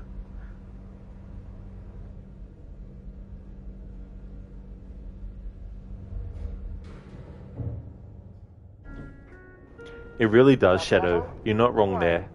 Yeah, the other thing about Alan Wake 2, which I think is a little bit of a annoying thing, is that the top speed you can run is not as fast as you can in Alan Wake 1, even when Alan is just running on the spot. I mean, even when Alan is just, like, running without sprinting. But at least, but the good thing is you don't have a stamina when sprinting in the sequel. However, I actually don't mind the stamina one in the first game in comparison, because I'd rather have no stamina and run really fast than have no stamina and can only jog. So I feel like that's a bit of a downside. But then again, that was the same with the Resident Evil remakes. As much as I really like Resident Evil 2 Remake, I like the third one. And I did like the fourth one. When you want to really get the fuck out of a place, it feels like you're jogging very slowly. So Alan Wake 2 does a similar thing. So I tell you what, in real life, if something like this was going down, I wouldn't be jogging away from it, that's for sure.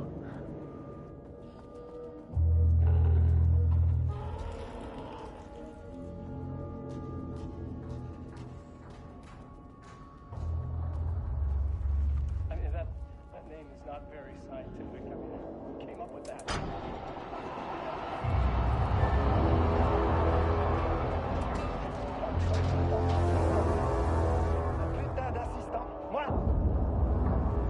I run the lake house. This is my facility. Mine! You cannot just walk in here for 1 week, make some speeches, and then fly back to New York. Espèce de crétin, prétentieux. The jackass thinks he's a fucking rock star. And he made fun of the name. Oh, the Shadow. The Shadow is good. It's evocative.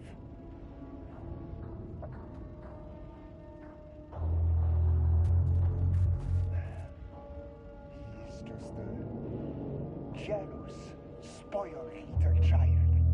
And I will make it so everyone can see this. I will make it so no one even remembers his name. Tous ces imbéciles là, hein? They all think I am a pencil pusher. They think I do not have the mind for such work. Eh bien, ils verront. Ils verront! I will take what they think is possible. And I will break it.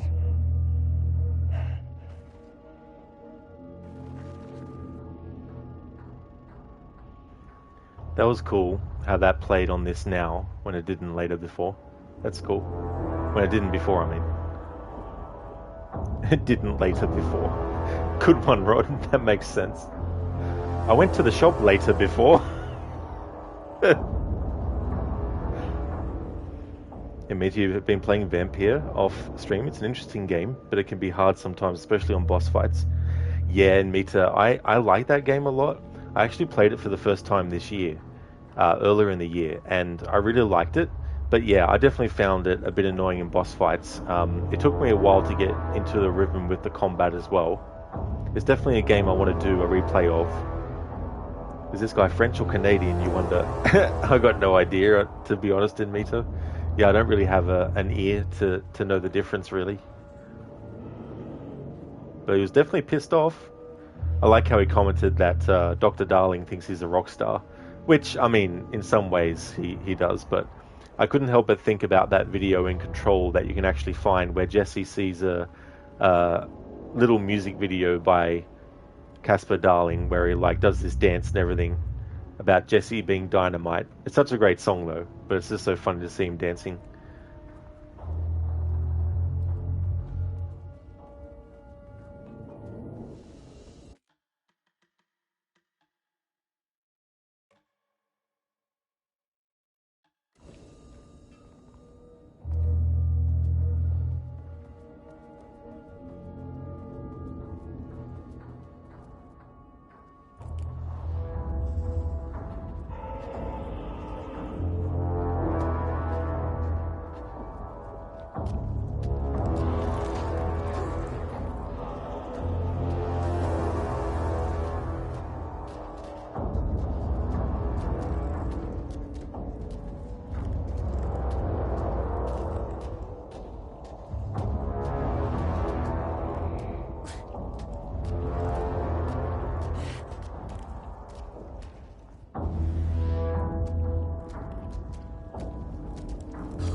So flares don't do jack shit.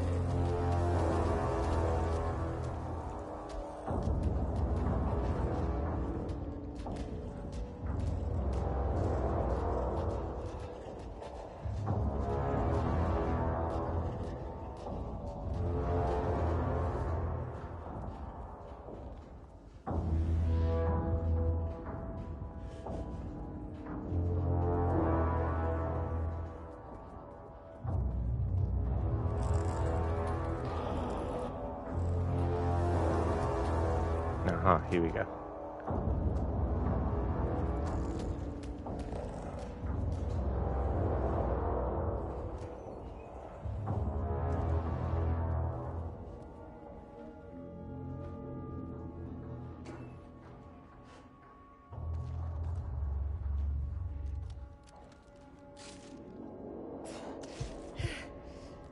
Imita, but overall you're enjoying it. You like talking to everyone and trying to find clues about them.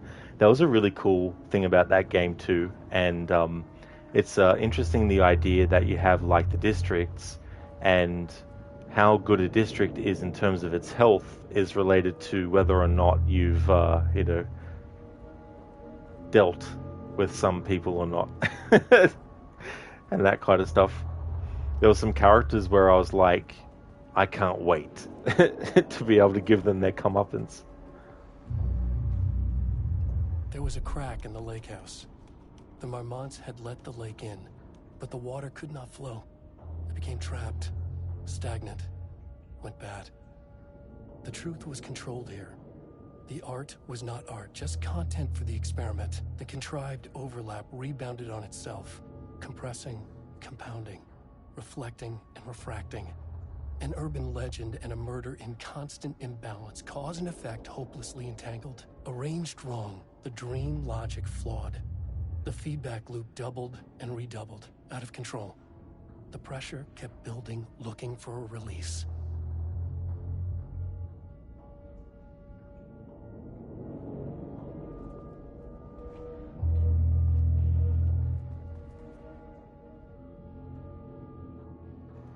Progress update number 5. Got the firing mechanism working. It's throwing the test projectiles a good distance. Turned out pretty nicely. The fittings between the grenade launcher and custom components are a bit loose. No proper lathe here, but at least it works. Now I need some actual black rock for the tests. I know there's some on sub-level 5, but the acting inventory supervisor doesn't get access to that floor. Next steps, source, black rock.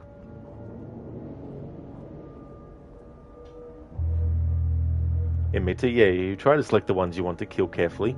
Yeah, I'm very interested to do a playthrough in the future where I just have no mercy upon anyone in that game that can be, killed. Shadows of the Lake House from Alan Wake 1 is shaking my head inside this facility. Definitely not a great place to build something where, the lake can actually get into it.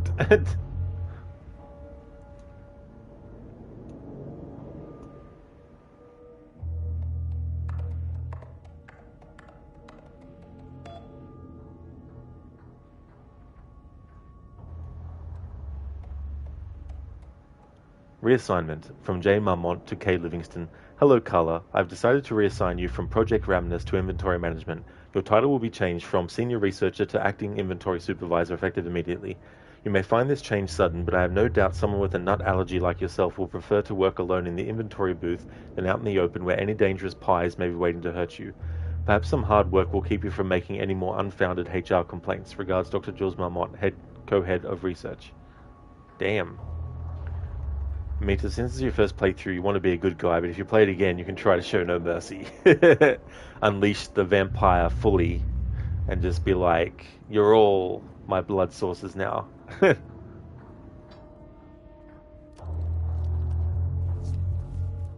Okay, this should get me down to sub-level 5.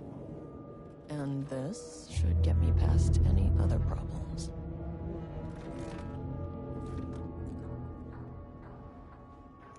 Nice, a black rocket launcher. Charge the black rocket launcher by holding down R2. Charged shots go farther and deal more damage on impact. Nice. There was a crack in the lip.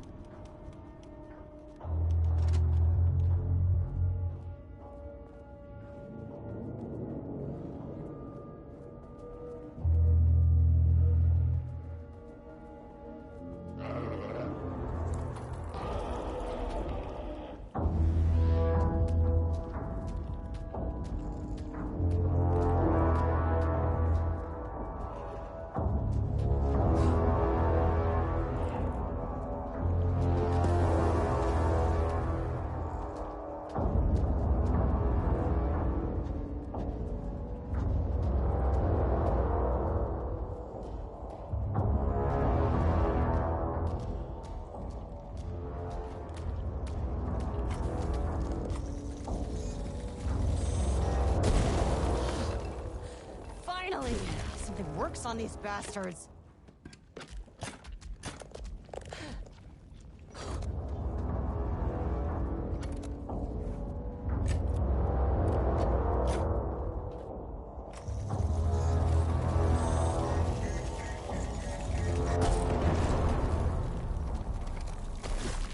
Nice. Reminds me of the bolt gun in Alien Isolation. Very different projectile, of course, that it shoots, but the whole having to charge it, and then if you just let it go, it'll automatically shoot.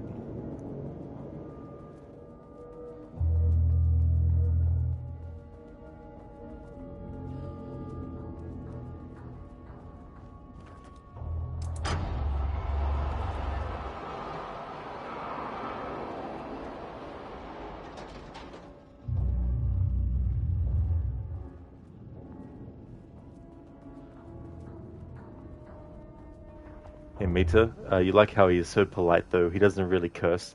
That is true.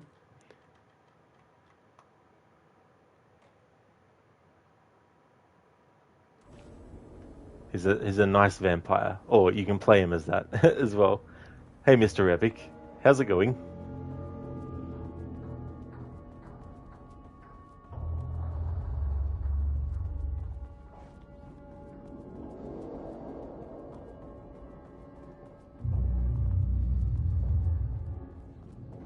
A shadow, a railgun. Yeah, I suppose that's true as well. There's probably many weapons in many games across many franchises that could be a similar kind of thing as well.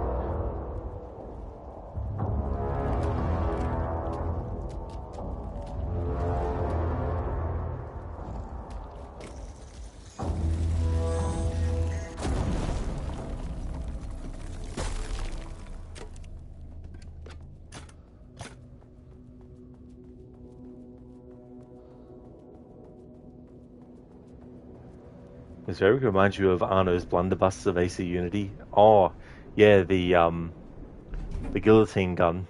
That's fun to use as well. And Mita, he's like, "Good evening, sir. May I come in?" And then he just murders them.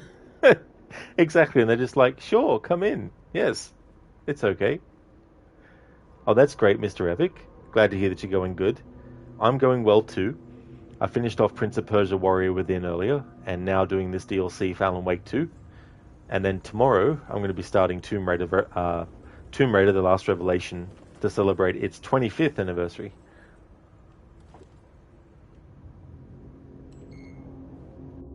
The Shadow had changed Jules Marmont into a hostile, paranatural entity. That made everything simpler. No arrest, no paperwork. I could put him down like the monster he was.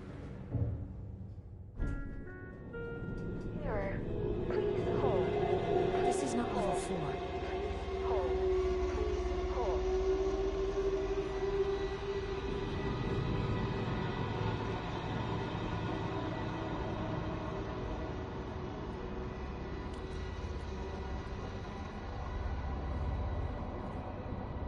The Marmonts were holding a painter here. Rudolph Lane. Does that ring a bell? The shape of a man. I think you are, or were, Rudolph Lane. Himself, a self-portrait. Make them see. Look, I might be able to help you. But I need information, cooperation. No push, just inside.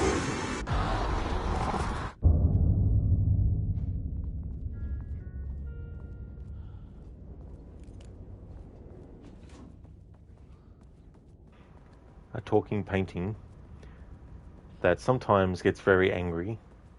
Imagine having that IRL. It's like, "Hello, painting. How are you today? You die now." Okay, painting, calm down, calm down.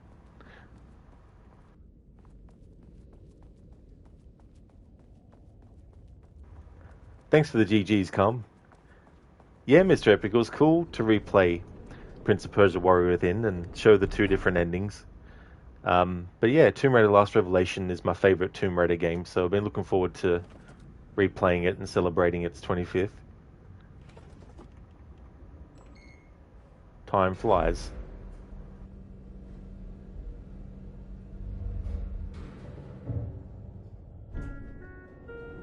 Sublevel 4.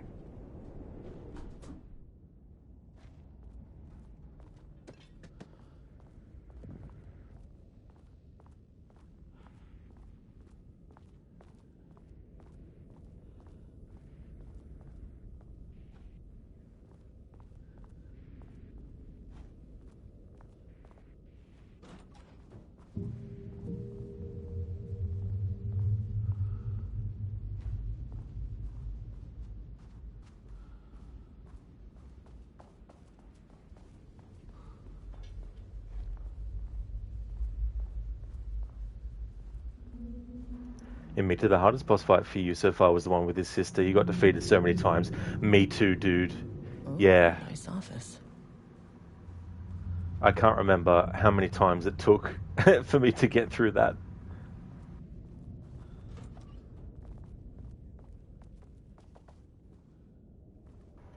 Art is for analysis, not for admiration. Stay focused on your work.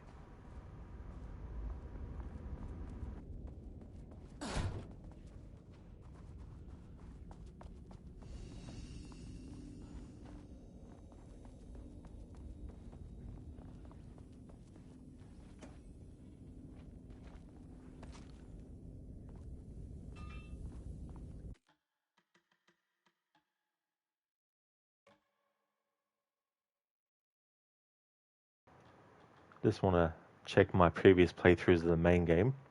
So my first playthrough was 31 hours and 23 minutes. Then the one at the start of this year was 20 hours and 27 minutes.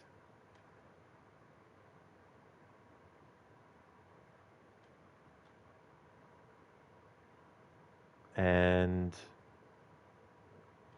then this one in October was 13 hours and 33 minutes.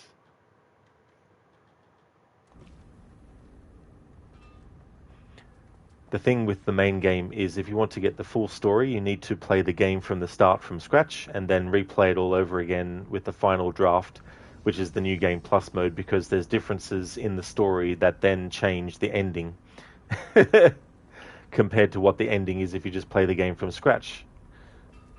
So it means for a very long playthrough. But in October this year, I just skipped doing the game from scratch and skip straight to doing the final draft version of the story. Just for time.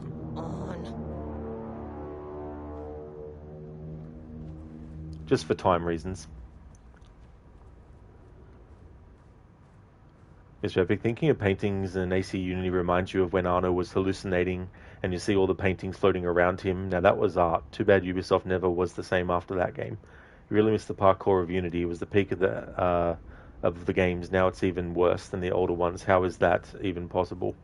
Yeah, what I liked about those pictures too is that when he first starts the initiation sequence and has that hallucination, the paintings are showing his natural progression through his life, you know, from birth, right? And then the death painting is actually him before he does the leap of faith, implying that by taking the leap of faith, the old Arno is essentially dying. And then, before you assassinate the version of Arno that you need to kill, at the end of the sequence, if you look at the paintings around the room, they're showing the order of Arno's life after having been reborn as an assassin, you know. So I thought that was quite cool too. But yeah, the parkour thing is strange. You know, the capabilities are there, it's just that it just refused to do it.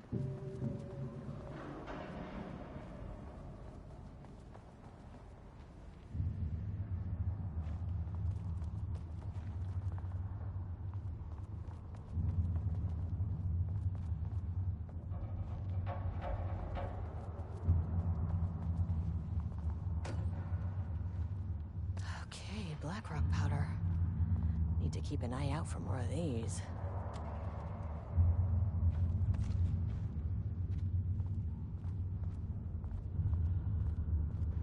wouldn't be surprised if this weapon's in the FBC Firebreak game as well.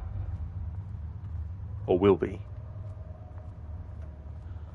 I won't be playing it myself, but I would be curious to see people play it and find that stuff out, because I'm not really a fan of first-person looter shooters or battle royale types of things or whatnot, but I wouldn't mind actually watching that game being played and see what the story is about and the connections to Control and all that.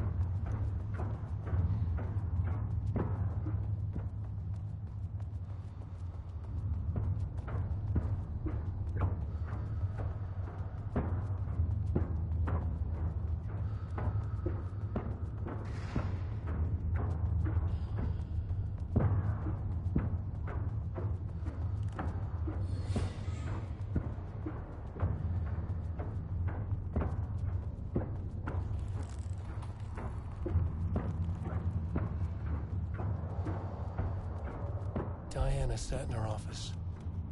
A weak desk light kept the darkness around her at bay. The silence of the archive suited her. She scowled at a series of graphs when the room turned red. Alarms blared. Breach detected. Then the walls of the archives rumbled. A tremor in the bones of the facility. One by one, the red lights went dark as a wave of nothing poured in from all sides. Diana stood, but there was nowhere to run. The sheer depth of the darkness terrified her. She realized they had done this. Her and Jules. Their ambition. Their hatred. Her desk lamp flickered. In the brief moment before it all went dark, she thought of Jules' smile.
Mr. Epic, meanwhile, GTA 6 trailer has over 200 million views on YouTube. The internet gonna crash the day that game comes out, and a lot of people will suddenly take sick days. Yeah, I'll be curious to see when GTA 6 comes out to see if the rumors of it being, what's the word for it? Being not as irreverent as the previous games have been. I mean, a lot of gaming studios get greedy after a while, so Ubisoft is no exception. That is true. They go through their sort of like Rockstar phase where they're doing great stuff and, you know, they create a sort of like identity and name for themselves, and then they, you know, settle down a little bit, but then they start to try and do things where they're sort of like, you know, trying to compete with other bigger franchises and trying to do the same tactics when their franchises need different tactics, you know. Mr. Epic, yeah, sorry boss, I think you have the flu. It's going to take me 3 days in the weekend to get better, you think? Oh no. Annual report, threshold study. Progress in the Lake House's directive to understand and suppress the Cauldron Lake threshold has improved this year. Research in the areas of threshold energy detection and measurement have made great strides. See reports WY113 through WY139, allowing us to work with the Investigations Department in the construction of an early warning system near the shore of Cauldron Lake. Exploring the relationship between the shadow and sources of light continues to be difficult without active threshold manifestations to test against. Additional means of containment and offensive measures against the shadow have similarly been difficult to develop without an active AWE, though theoretical research continues. Research into threshold suppression techniques is ongoing, with no clear determination regarding their viability possible at this time. The team has been testing counter-frequency projection in the vicinity of Cauldron Lake, per mandate V29HED, with all findings being sent to Dr. Darling as requested. In summary, 2017 has been a successful year with further promising breakthroughs predicted for 2018. Signed, Dr. Jules Marmont, Co-Head of Research, and Dr. Diana Marmont, Co-Head of Research. Research mandate. Before Dr. Darling was lost in the lockdown of the oldest house, he tasked the Lake House with discovering the nature of the shadow and its ability to convert art into reality. During our diligent research into this phenomena, it has become clear that Darling was not dreaming big enough, which leads us to a new goal of the Lake House and its talented staff, to create a stable connection between the Cauldron Lake threshold and our own dimension. Threshold traversal has only ever been possible inside the oldest house, and occasionally during altered world events, though this is often an involuntary process. The Shadow's known attraction to art provides us the perfect opportunity to create the world's first controlled bridge between dimensions that can be safely traversed in either direction. A laboratory will be built on Sublevel 5 where experimentation related to linking with the threshold will be performed. This location will take full advantage of our proximity to Cauldron Lake. In this laboratory, we will simultaneously develop machinery that can connect with the AWE site in the lake and use art as the focal point to create the bridge. Precise methods are yet to be determined, though teams will soon be formed to explore processes involving art as a dimensional anchor, reality manipulation via art, and machine-assisted coupling. Signed, Dr. Jules and Dr. Diana Marmont. Shadow, so much hype for GTA 6, I guess people still haven't learned from Cyberpunk's disastrous launch? Yeah, I mean, that can definitely be something that has long-term effects as well. You know, where some people won't even give it another shot if things have been improved, because that first performance or release wasn't that well received, which is definitely understandable to have that sort of like feel about it. Mr. Epic, to be fair, Rockstar games usually release bug-free. You've never experienced any bugs. I can't remember any sort of like annoying major ones or anything. Like maybe there's some that, you know, happen which aren't going to ruin your game, like crashing it or stuff.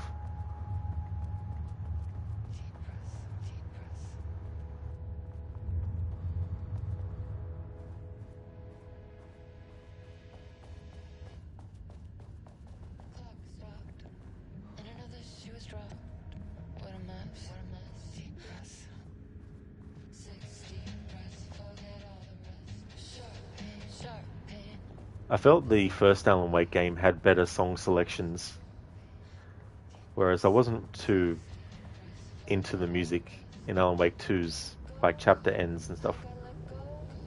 The lake house was underwater. The Marmont's ambitions had finally been realized. Jules had dangled the painting like a lure and hooked an ocean. Their machines couldn't hold it. A fault in the system. The water rushed in, filled it until it was ready to burst. All their successes and failures had led them here. The work had made them into monsters. But the lake house was still theirs. It always would be. They could feel an outsider trespassing in their labs. "I know you're here," they called out to the dark. They hunted floor by floor. They wouldn't let the intruders stop their progress. This was their home, their beloved tomb beneath the waves. Shadow, still, that's to be tested. The fact that Rockstar didn't have any buggy launch doesn't mean it'll never happen to them. That is true. Yeah, it's definitely something that can be possible. Mr. Epic, the only one you found in their games is the Swing of Death in GTA 4, but that's not a bug, it's a feature. It's hilarious launching yourself into the sky in that game. That is so fun in that game, doing that.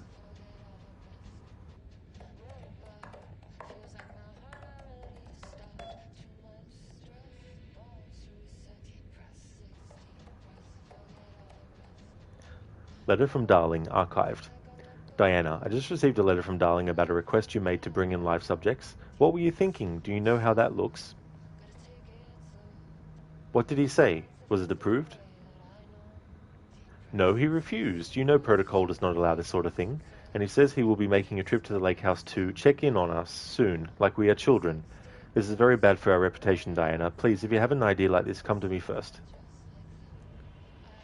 Abandoned project. Diana, considering the details on the new page we have found, I believe we need to abandon the research into Alan Wake's writing. We must not endanger our staff. Don't pretend like you are worried about them, Jules. You're just looking out for your own ass. The fact that the pages are detailing future events means they are correct method. We have to learn how to harness their power and dictate events to meet our goals, not Wake's, whatever those may be. The ATDs are producing better and better results. We just need to keep doing the work. No, Diana, I'm looking at the page right now. Constant imbalance. Out of control. A crack in the lake house. If we continue with this research, we will lose our facility, perhaps more than that. What is the point in succeeding if we are dead? I am the head of research here, and I forbid you from proceeding. You can't forbid anything. You are not going to keep me from the most important work of my life. If you're too much of a coward to keep pushing ahead, then I'll finish what we set out to do here alone. We have plenty of ongoing lines of research. I suggest you pick one and leave Wake's writing to me. You always needed me more than I needed you. Official complaint. Hello, Dr. Marmont. I received your formal complaint about Jules' behavior. You claim he is maliciously keeping research material away from your team, but he says they have simply been misplaced. I understand you are frustrated, but I recommend giving his team a week or so to find the pages and return them to your team. If this issue persists at that point, then let's discuss your desire to escalate this issue. Does that sound agreeable? Sincerely, Harry Kingston, Facility Administrator.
Sorry, Kearney, there's no commands for Sam or Splinter Cell.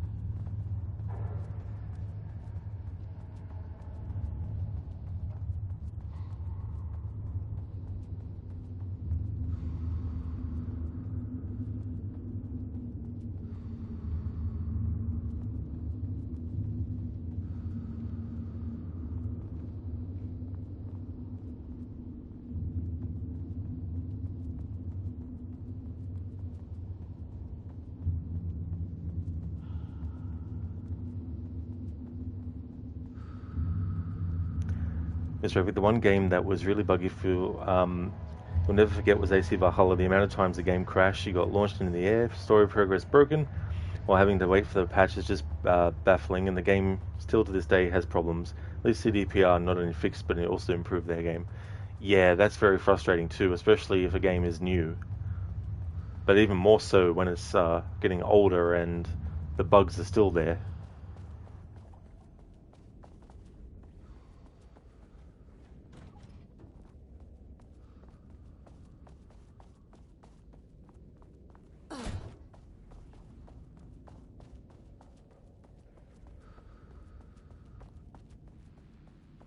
Gotta find that elevator.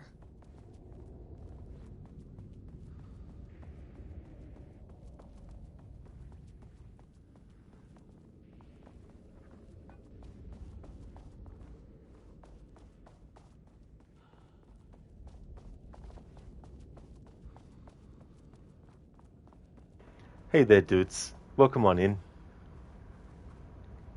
You took a pause from the game after 3 hours. You can feel the frustration. Well, that's definitely good too, as well, to take a break from it. You know, if you definitely need to. No point, bashing your head against the wall, so to speak. You probably get back to playing after a few months. I don't blame you, There's just some games where it's like, no, not touching this for a few months. Deal with it another time.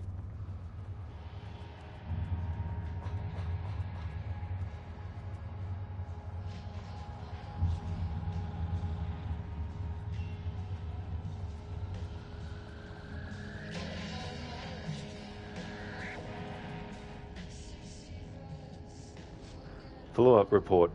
Redacted. On the morning of Redacted, the musician, held at the lake house for research purposes, was discovered missing from her cell. Security footage of the cell from the night before was damaged by electrical interference of an undetermined nature. Redacted, known professionally as Redacted, had produced a song called 6 Deep Breaths during her time at the lake house that was considered very promising as research material by Dr. Marmont and Dr. Marmont. Redacted somehow used her song to orchestrate her escape. Efforts to find Redacted were brief, with any wider search considered an unacceptable risk to the Lake House mandate of confidentiality. Action to be taken. An investigation is currently ongoing as to whether any staff at the Lake House were involved in the disappearance of Redacted. An investigation is currently ongoing as to whether the subject used the song they created as a redacted means of escape. All material related to and work produced by Redacted will be stored in the archive for future reference. Online checks for the public reappearance of Redacted are to be performed weekly. Known web addresses associated with Redacted in the past. Known addresses with para-utilitarian AWE activity. Redacted. ThisHouseOfDreams.blogspot.com. Redacted. SirenSociety.io. Redacted. Blessed. Redacted. Etc. For the up-to-date full list, refer to Redacted. So Blessed Pictures was the name of a company that was mentioned in Control.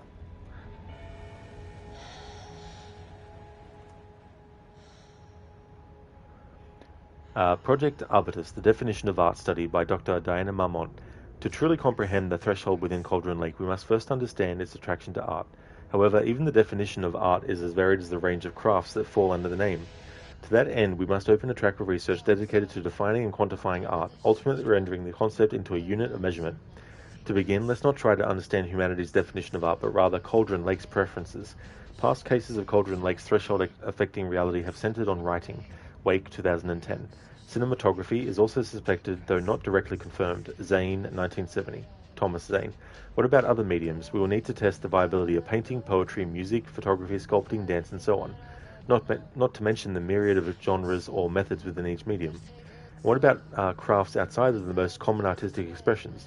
Does any act of creation on a high level of expertise merit the title of art? Baking, woodworking, etc.? What about non-physical mediums? Why is music an art and philosophy is not? Does something become art due to its medium, its quality, or perhaps simply through the intent of expression? Or an equation made up of all three? What would be the order of importance? What threshold must each factor reach for the equation to succeed? But what if we don't succeed? We must succeed. As Marty and Doc say in Back to the Future 2.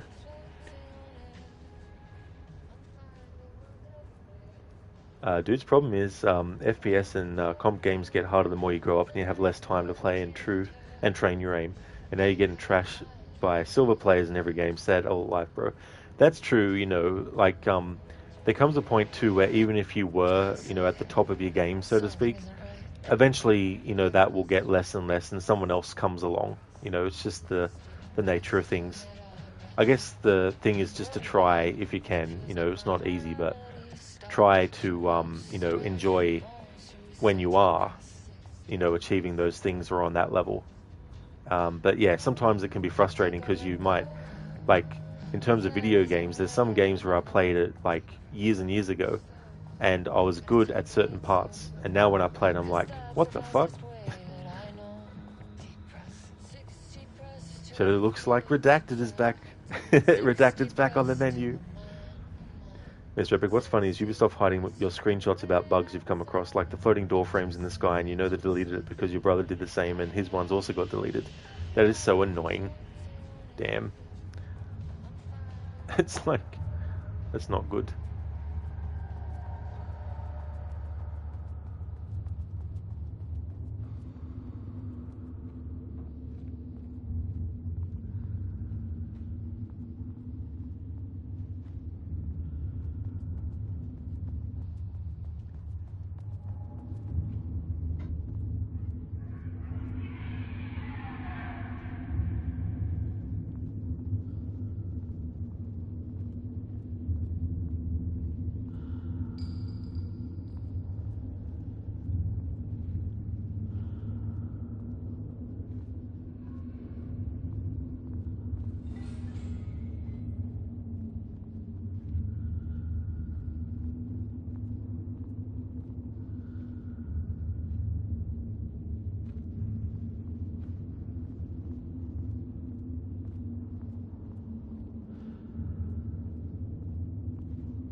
Deep breath.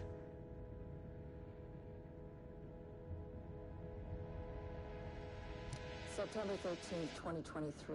Notes regarding the concept of the tortured artist. A romanticized image of the sensitive artistic temperament, yes. But there may be truth in the cliche. It's no secret Rudolph Lane has been unhappy here for years. But, the aggregate data shows his art's viability score trending upward over time. If Jules hadn't neglected to hold regular psychological exams, then we could have quantified the subject's emotional state, creating a sort of distress rating to compare against the art's score. I'll make this a sub-goal of my study of Edward Brooker. Once we set the variables and establish a control reading of his art and mental state, then we can begin inducing negative emotion. Limited food and water, perhaps. An increasingly tight reading space. This is not true of Lusta's subject, though. You need to be careful not to leave any sharp objects in Booker's cell. I'm finding words everywhere. I feel like I'm floating on it. The nightmare can't hurt my dreams.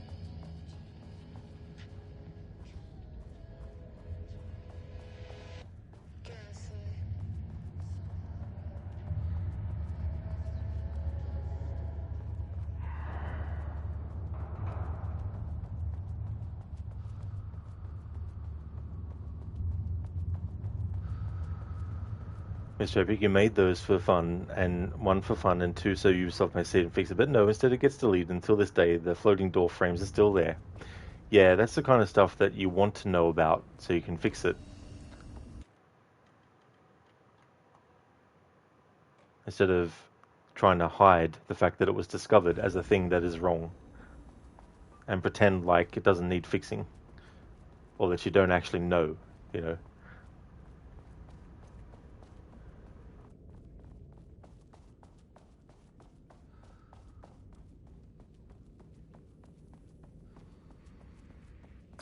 Where'd the elevator go?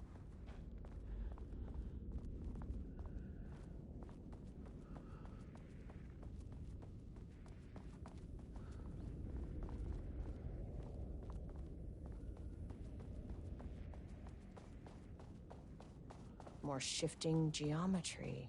Yeah, great.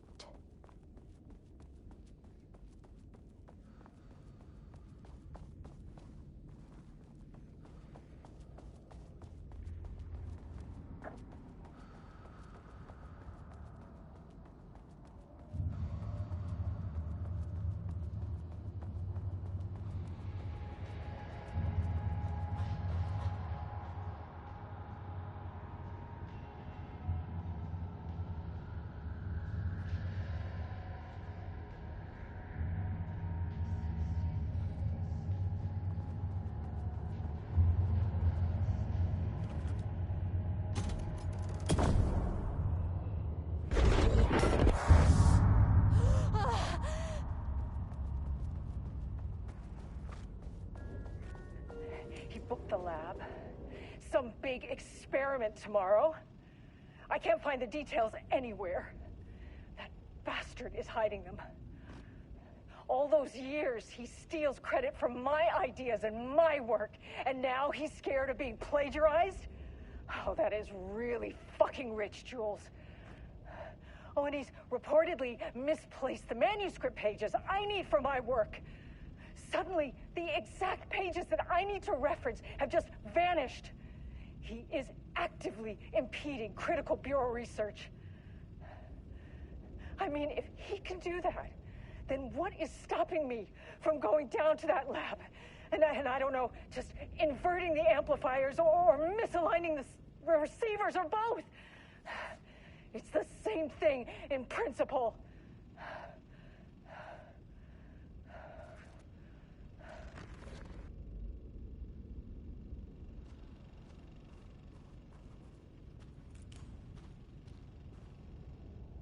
This doesn't look like Lane's style. A different artist. From Dr. Casper Darling, FBC Head of Research, to Dr. and Dr. Marmont. Subject, something to get you started. I couldn't stop thinking about this new direction for the Lake House after I got back to New York. I hope pivoting to researching Threshold Redacted's reality manipulation effect wasn't too much of a shock for you. It seemed like your work on containment was stalling, so I decided you all could use a fresh start. Here's something to get you started. Some drawings made by a certain Redacted a while back, files 6D001 through 6D004, found in the attached envelope. Test for any reaction they may trigger with the shadow. Still don't like how unscientific that name is. You can designate the artist as P6 in your records. I expect regular updates. Go team, Dr. Darling.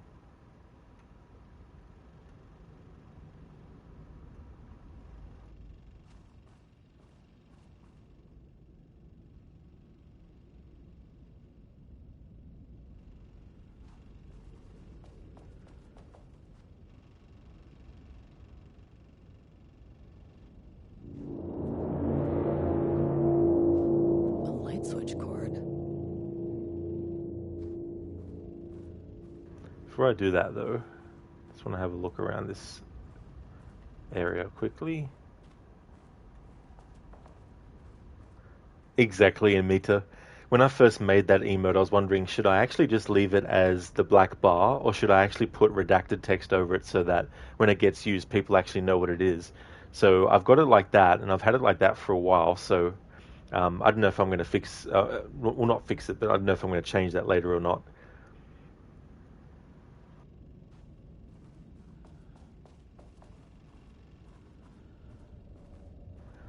Shadow, how can they put so much hope on a game in which they commit literally a crime against certain samurai clans, stealing their banners and not even ask for permission, even so putting it on their deluxe content despite saying they'll remove them? Yeah, you can't do stuff like that, you know, like, and expect to get away with it either, you know, or people not to notice.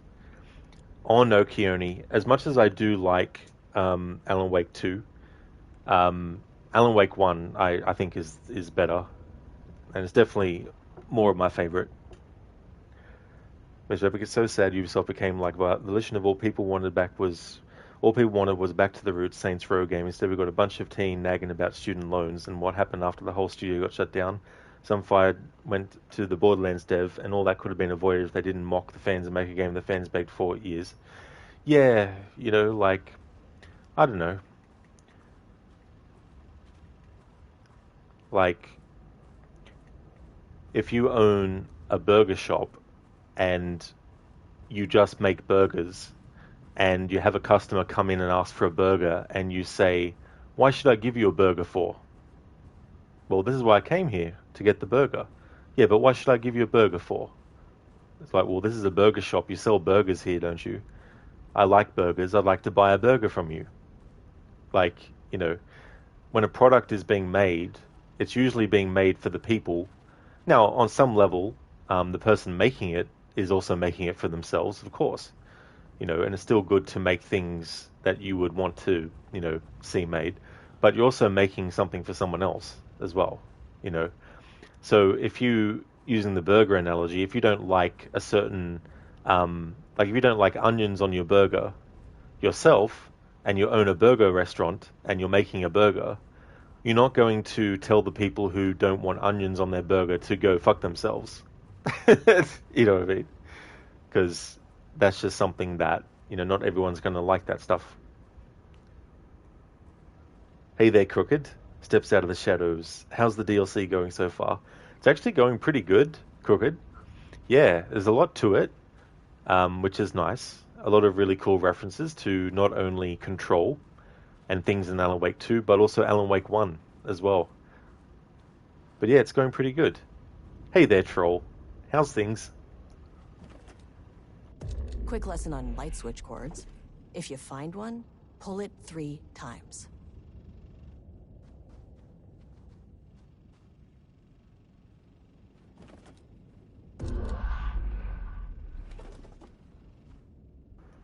Did I ever tell you my favorite color was blue? That's a line from John Carpenter's In the Mouth of Madness.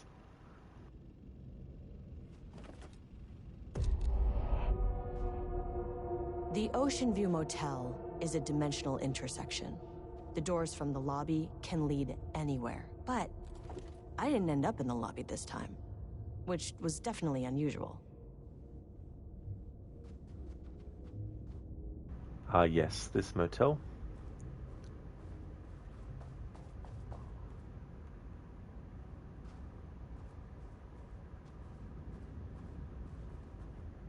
Troll, if you don't like onions on your burger, we don't serve you here. Yeah, and Mita. Yeah, this is actually part of the same universe. Control and Alan Wake. And this DLC for Alan Wake 2. We play as FBC agent Estevez. And this is all happening parallel to the events in the game Control. Because that's nice. At this point, you would be surprised if a new game by Remedy didn't have lots of references to the other games. I know, it'd be like, there's something missing here, what the hell? AC, if Volition would have tried harder to compete with the Rockstar juggernaut, we'd have GTA 10 by now. GTA 10. Could you imagine, AC? We'll get there in the year 3000, maybe? How's it going, AC? Welcome. Yeah, and Mita, it's really cool. So if you are a fan of Control, it's really cool too, because then, you know, if you end up playing Alan Wake and you like that, there's so many, like, you know, references here and there that are also really cool too.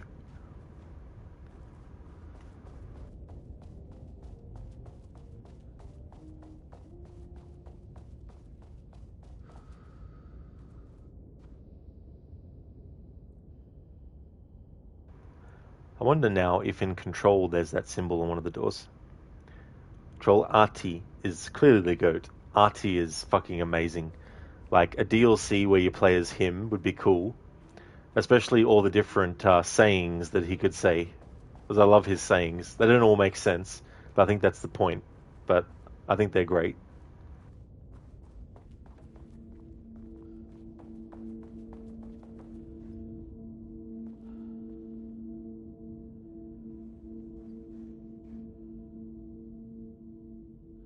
The oldest house. It's a spiral symbol. Panopticon? But the Panopticon is at headquarters. Yeah.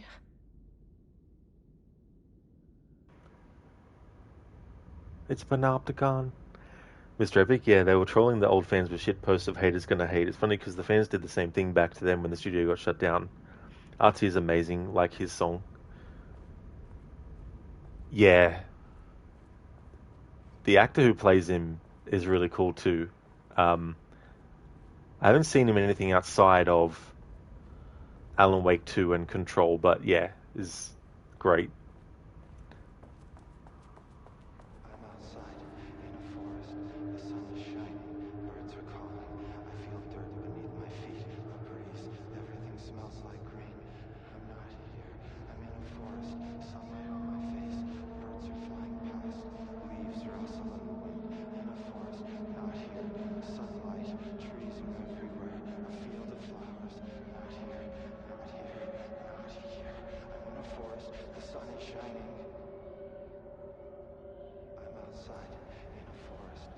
Hey there, Dylan Faden.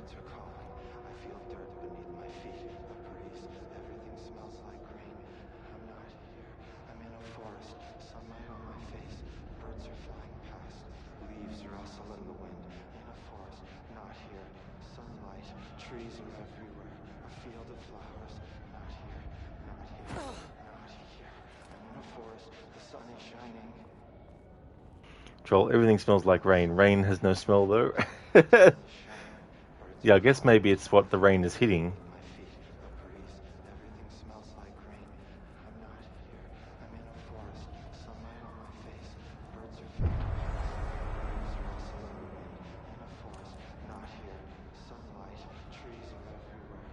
Prime Candidate 6.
Is this supposed to be what happens? Or have I found a glitch?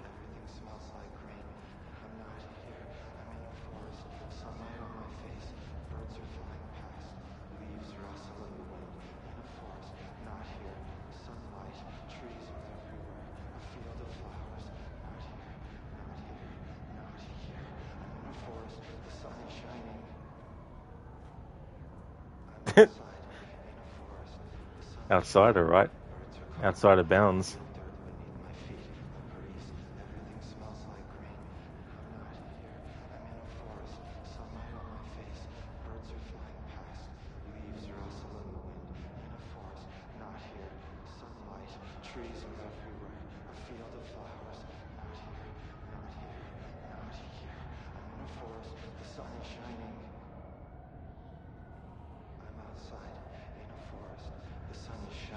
Whoa.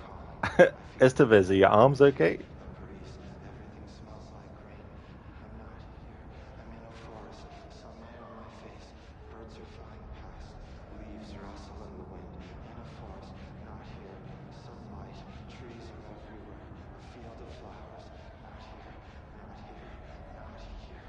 There's like some kind of like avant-garde psychological thriller, artistic, expressionistic music video or something.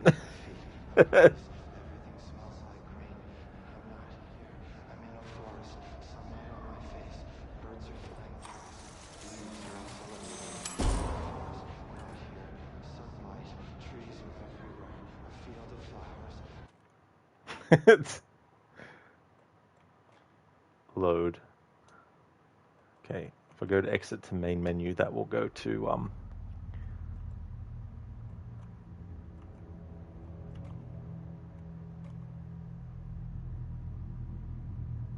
oh no, definitely don't want to do that. Oh, okay, so is there an autosave for this? No, there's not. Oh yes, there is. Is this an autosave? Yeah, there we go. Alright, that's better. Mr. Epic, you don't really care. Whoops, missed messages. Troll, he seems normal and sane. Oh, absolutely. Very normal and very sane. Like textbook example of sanity. Amita looks like rain. Sounds like rain. Must have been the rain. Troll, float like a butterfly, stings when you pee. You might want to get that looked at. Welcome back, Oliver. Welcome back to see me finding the glitch. Troll, you tell me. Now that's totally intended. Oh yeah, it's supposed to happen. Crooked is not a glitch; it's a feature. Exactly, Senny. That's what it is. It's like, of course, that's what it is. Wonder why the autosave was here for.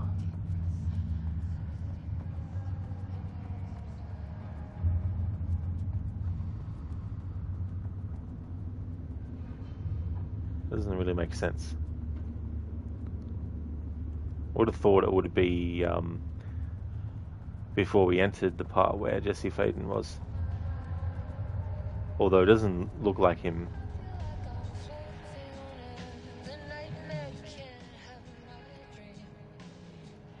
September 13th, 2023. Indeed, Oliver, the glitch hunter.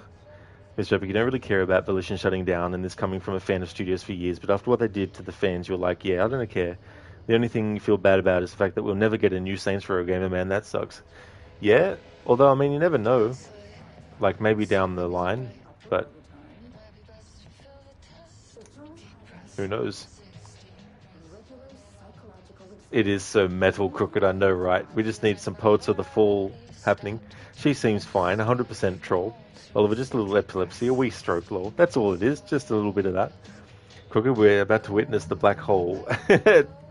It's like just never ending. Continuous and continuous.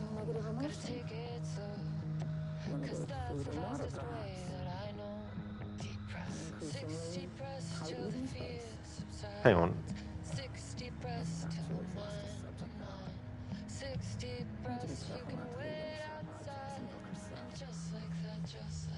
Mr. Epic, as Gage of BL2 would say, you're breaking the game, dude.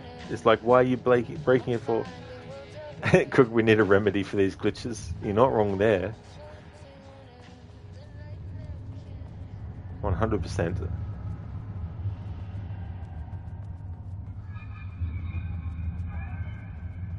Oh, you did, Shadow. You committed a crime after buying that Saints Row game. Oh no.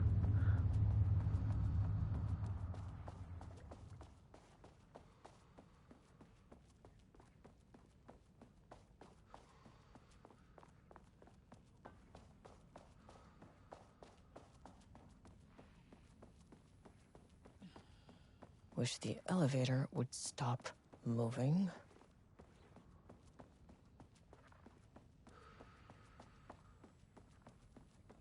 Ah, Borderlands 2. I got you, Mr. Epic.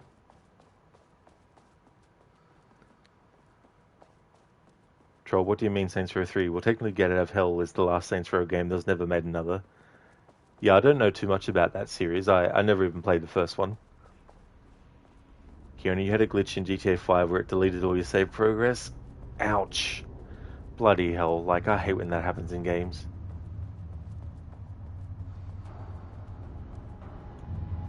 That's what I forgot to do last time.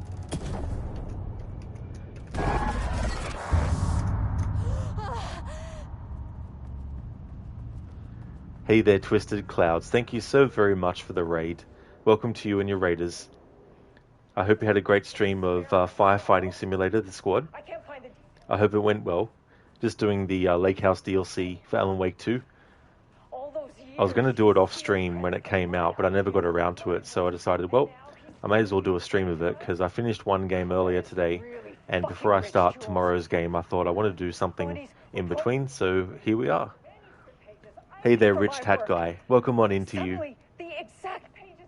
Shadow, good thing is that it was 2 years ago, and that game is long deleted from your library. Oh, that's fair enough, too, as well, doing that. It's good to, get rid of things that you don't from going down to want to actually play anymore. And I don't know, just inverting the amplifiers or misaligning the receivers. This stuff,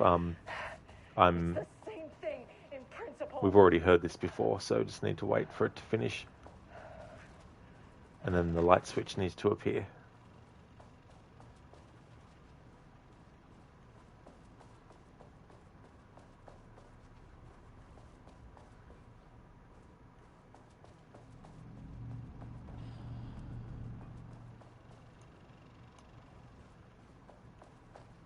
Here we go.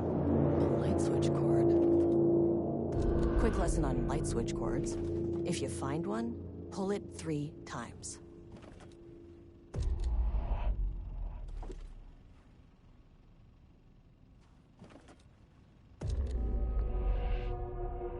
The Ocean View Motel is a dimensional intersection.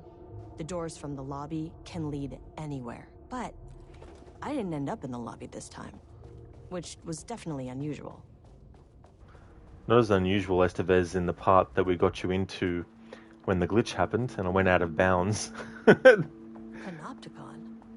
But the Panopticon is at headquarters. Yeah. That's right, Shadow, yep. The rule of 3 for control. So you pretend you haven't heard her scream.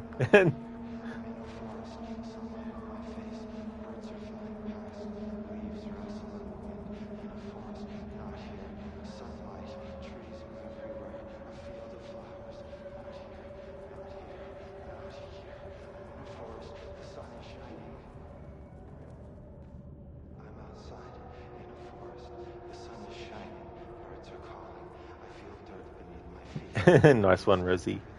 3 shall be the number thou shalt count, and the number of the counting shall be 3. 4 shalt not thou count. Hang on, I'll start again. 3 shall be the number thou shalt count, and the number of the counting shall be 3. 4 shalt thou not count, neither count thou 2, excepting that thou then proceed to 3. 5 is right out. I love that movie. Monty Python and the Holy Grail is such a great movie. Camelot. Camelot. Camelot. It's only a model. Psh. On second thought, let's not go to Camelot. 'Tis a silly place. Shadow the Panopticon. That's it.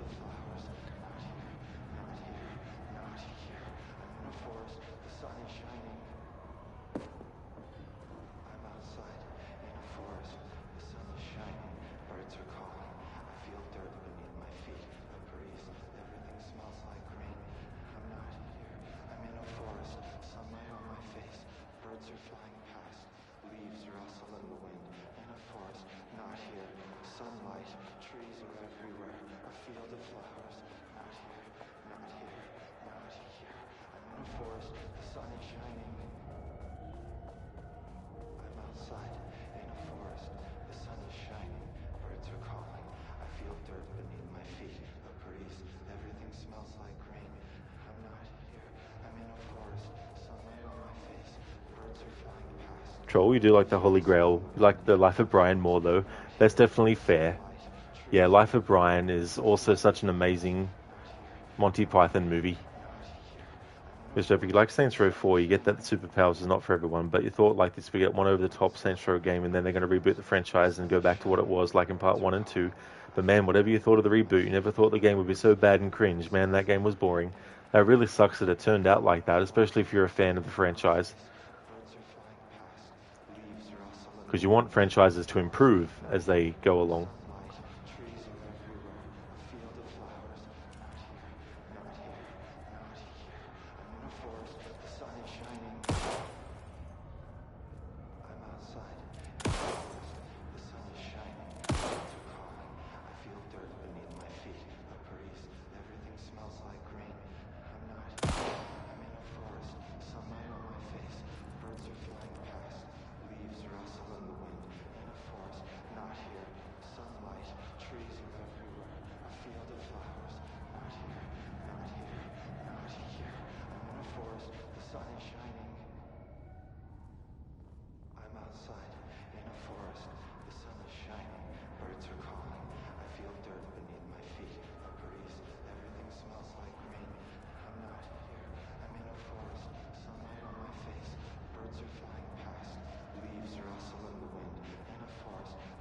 Oh my god, really?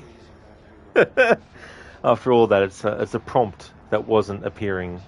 Like, this is one of those things where at least make the prompt to talk to him appear on the screen like this far away.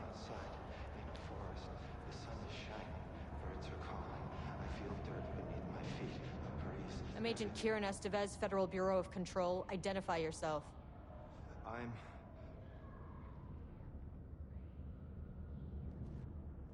It's quiet. Who are you? It's been a long time since I've seen anyone. Dylan, you son of a bitch. Shadow, you think you have to let him finish?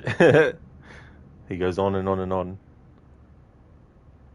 There's a sign over there for the Panopticon. The Panopticon's only in New York, in HQ. Is this the oldest house? I think that's where I am. So you are inside the oldest house. Is anyone else alive? I can't. It's a waste of time.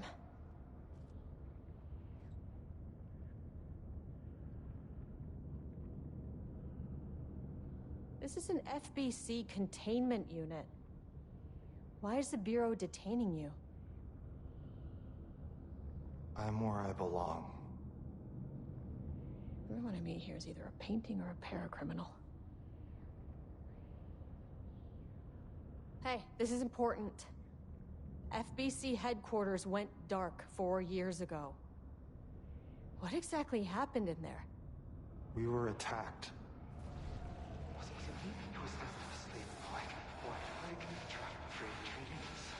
No, no, not again. Not yet. No, no, no, no, no. Hey, stay with me. Stay with me. Okay.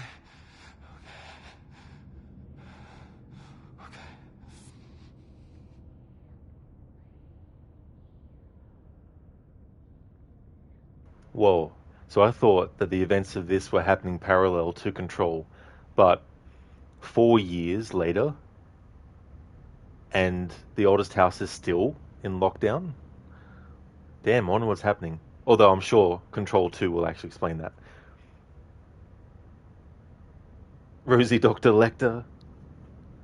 Imagine. Yeah, Shadow. Yeah, Dylan Faden.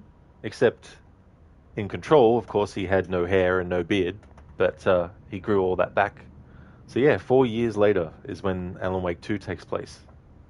In terms of like its relation to Control, that is. In terms of Alan Wake 1, it takes place 13 years later. Mr. Epic, you mean one dude never wears a shirt because whatever, don't give a reason, and his handshake tattoo on his arm. Man, that guy was so gangster with that nothing screams, I'm part of a gang like a tattoo of a pancake.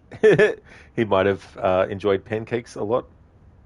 I remember in the original Cabin Fever, that kid who just goes, pancake! And then starts doing some kung fu moves and then bites them on the thing and then gets infected. Shadow, it happens 4 years after Control, you guess. Yeah, because I was wondering, and the way things were before this point in this DLC, I was like, oh, okay, so it must be parallel to the events of Control, but yeah. Estevez saying that it went dark 4 years ago, meaning, of course, that no one's been able to access it or find out what happened to it since then, so yeah. I was kind of hoping for Control 2, and they might still do it.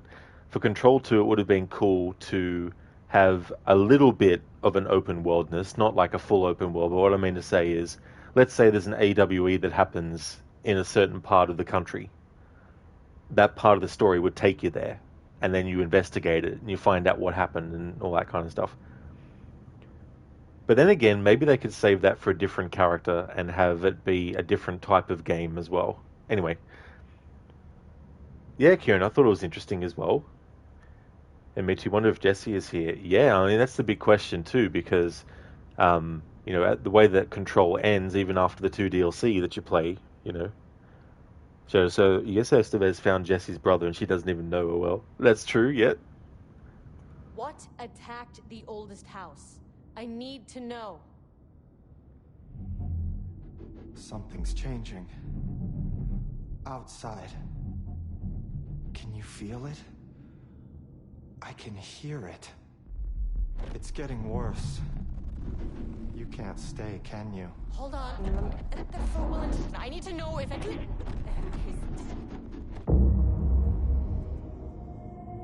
Tell Jesse I tried. I really did.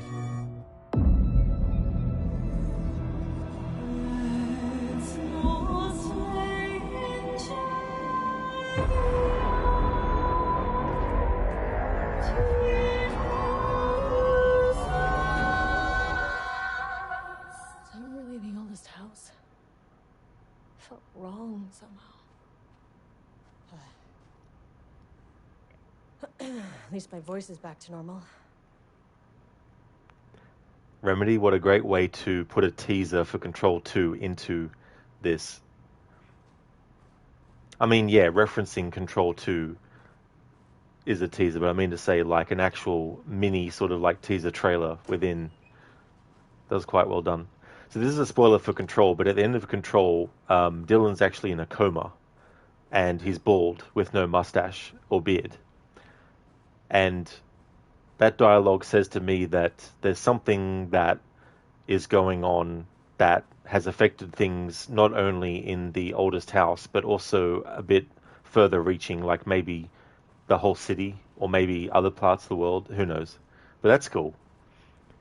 I like that. Pierre of thank you so much for the follow. Thank you very much. Rosie, that guy probably wasn't important. Nah, he wasn't important at all, I don't think. Oliver, somebody took too much LSD. Most likely. It will be interesting, Shadow. Definitely will be. I like stuff like that. Because it puts questions, it's like, I wonder what's going on, Did, is there something that happens to Dylan inside his coma? To make things go the way that they seem to be going. It looks a little bit like a post-apocalyptic kind of scenario as well. Like, I think there was a quick shot of him wearing this trench coat thing. I think he might have had long hair, but I don't know. It went by so quick. But in any case, there we go.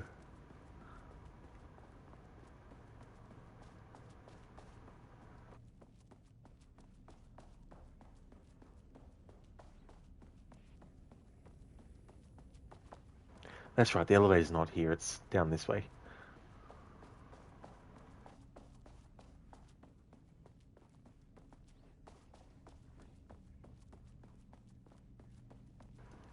Amita, you're only learning now that the games are connected. You just thought Alan Wake games was just some zombie games.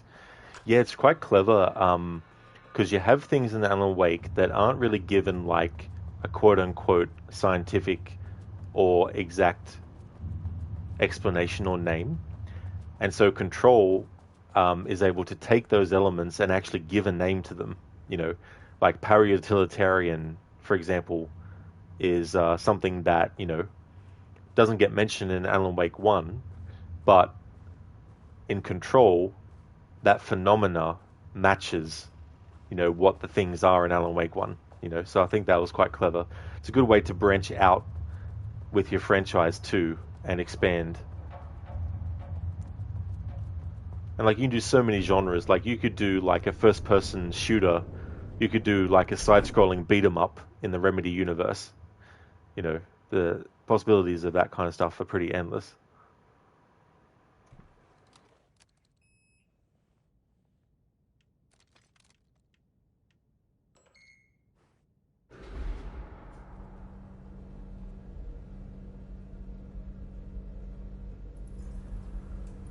I'm not complaining.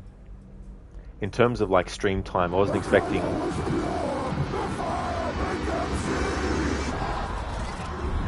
Oh, Jesus. 1, 2, 3, 4. Sublevel 5. 6. Wasn't expecting to do a long stream. But it's good to know the approximate length of this DLC, because then I can, when I want to do future playthroughs incorporating it, I'll know what to expect in terms of that stuff. But yeah, it's good that it's a meaty DLC as well. Almost scared you too as well, Amita. The game did its job.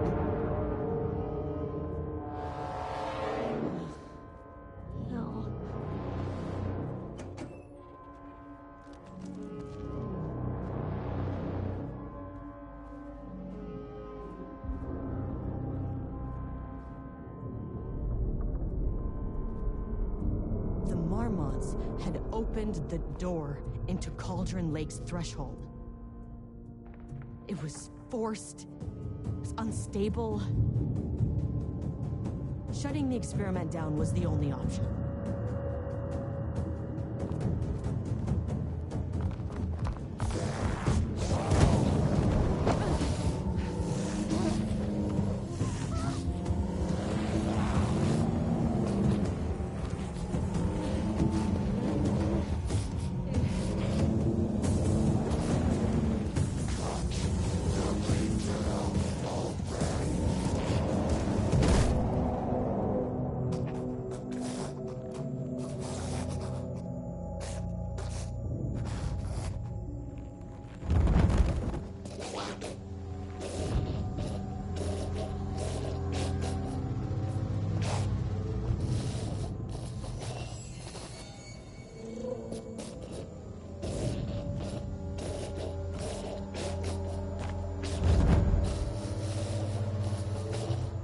Consider this a divorce.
I can't believe that. I selected the fucking flashbang and I went to use it and she had the shotgun all of a sudden.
Did to you, to Rudolph Lane. I will do whatever I can to make sure this kind of thing doesn't happen again. The putrid weight he could never wash away!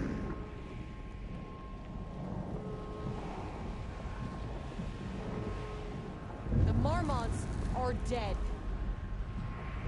I don't know if that's any sort of consolation, but done. It was all over him. The threshold is tearing itself apart. I need to shut this down. Look, I'm sorry. I know you didn't make a choice here. It's not fair, but I have to shut this threshold down before it fractures.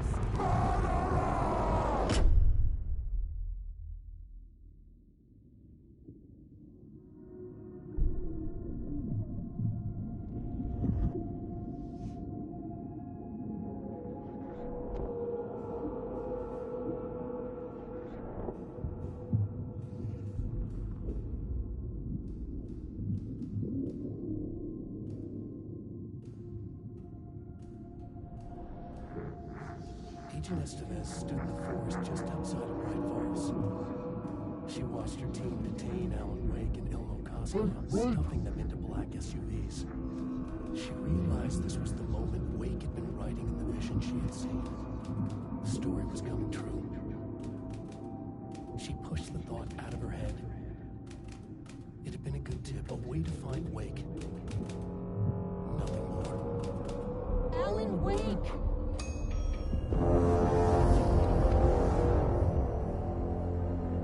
After the Threshold event collapsed, I was back at Cauldron Lake. But for a moment, I was somewhere else. I saw Alan Wake there. He was writing about me finding him in Bright Falls, in the woods. It was a good tip.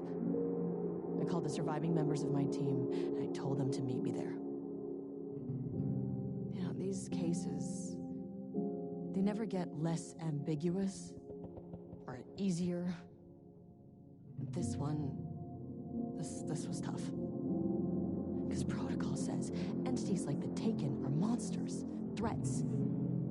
The Marmonts were monsters way before the Shadow got to them. So at the end of the day, what's the difference?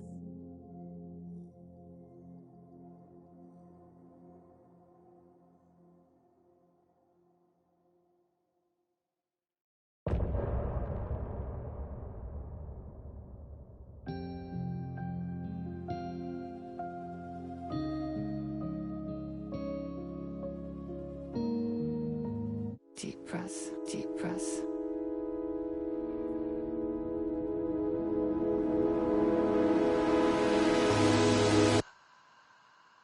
Clock stopped, and I know that she was dropped.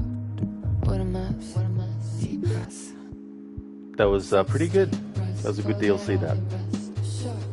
Sharp pain, there's something in the way. Gives you more insight into Estevez's character. Gives you a teaser for Control 2.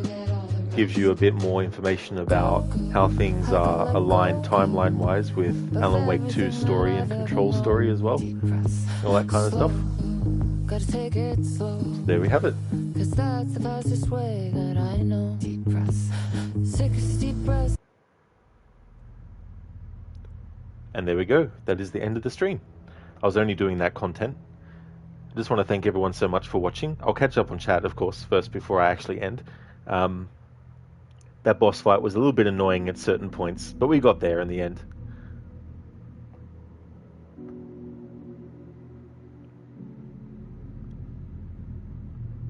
Yeah, Oliver, rip.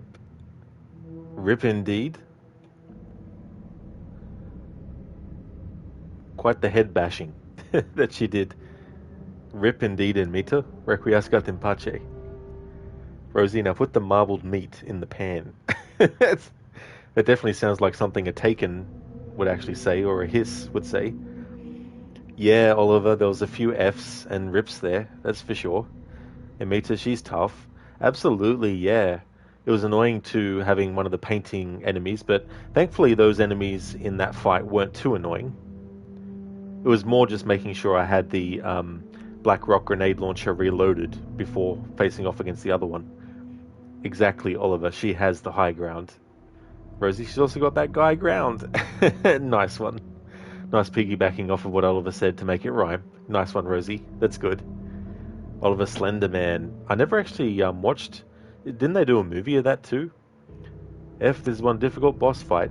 It can be tricky, you know, especially when you want to switch quickly from one thing to another and the game doesn't necessarily keep up with the speed you're doing it. Shadow, so in other words, Estevez doesn't even know that Jesse is now the new director. She'll have quite a surprise. Exactly, Shadow, yeah. That's the thing. If it's 4 years after the events of Control and the oldest house is still inaccessible by everyone else from the outside. Code Eve's having some burning sensations after some mango, habanero sauce bread. I definitely don't blame you for having that reaction. Code, that's for sure.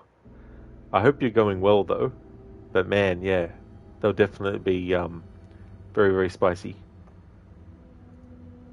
Yellow averts like rage. Code, one local guy is making these sauces. This mango one is number 2 on the pack you got from the market day. No extracts, just real things grinded to somewhat painful mixes. Oh, you'll love that though, right? The painful mixes.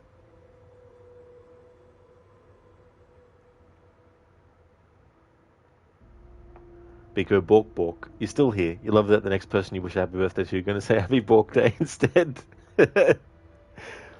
Could change your username, Biko, to Bork. Thanks for the GGs in Mita. Muchly appreciated. Thanks for the GGs as well, Oliver. Thank you very much. And Mita, Murderer, Gollum. I know, right? Thank you for the GGs, Keone. Thank you very much. That's right, Biko. Yeah, the end of the DLC. Shilla, no, you just got home. Replay it, please. Welcome in, Shilla. I hope things are going well for you. I definitely will replay it in the future.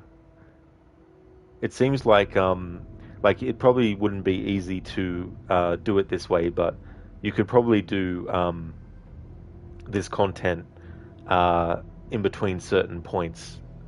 Almost, well, it wouldn't be seamless. Thank you for the GG, Senny. Thank you very much, dude. Shilla, ahoy, Rod. How's it going? It's going well, thank you, dude. It was good to play this. I liked it. I thought it was a good DLC. Shadow, huh? That's it? No epic crossover? No epic crossover or anything like that. Biko, oh, nice. Thanks, Rod, for that. Tomb Raider, which one? Yeah, that's true. Yeah, Keone and Biko. Yep, so Tomb Raider's next time. So I'm going to be doing Tomb Raider The Last Revelation, because that game is celebrating its 25th anniversary. Hey there, Stan. Did say Tomb indeed. You may very well, Biko. Absolutely. That's right, Stan. Yeah, it's Well, it's 3 a.m. now. You going good, Sheila? That's excellent. Oh, that's okay. You don't need to be sorry, Sheila. That's no worries at all. Thanks for popping in. The week was horrible so far in terms of time. I really hope that the week gets better for you in that regard, Sheila. You know, but that's no worries, dude. It's good to see you in chat again. Stan, much like Bayek, Rod also doesn't sleep. I do eventually, but not yet. Biko, oh, last revelation. Is that the death of her mentor and then she becomes the suspect? Yeah, Biko. So, Von Croy doesn't die in that one. So the one you're thinking of is Angel of Darkness. But this one is when Lara goes to Egypt and she unleashes the spirit of Set upon the world, and she has to undo what she's done. And her mentor is introduced in that game, actually.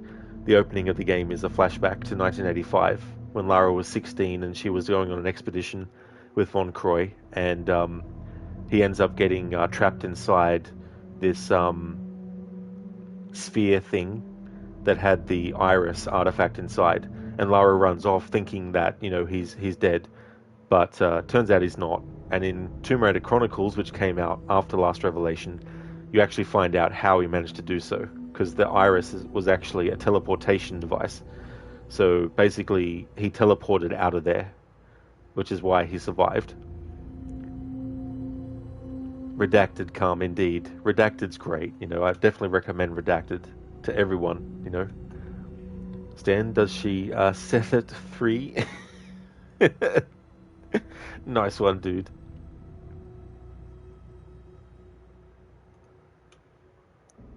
Biko, you've played it, you think? Yeah, it's a really good game. It was actually the first one I played in 1999 when it came out. It's still my favorite one.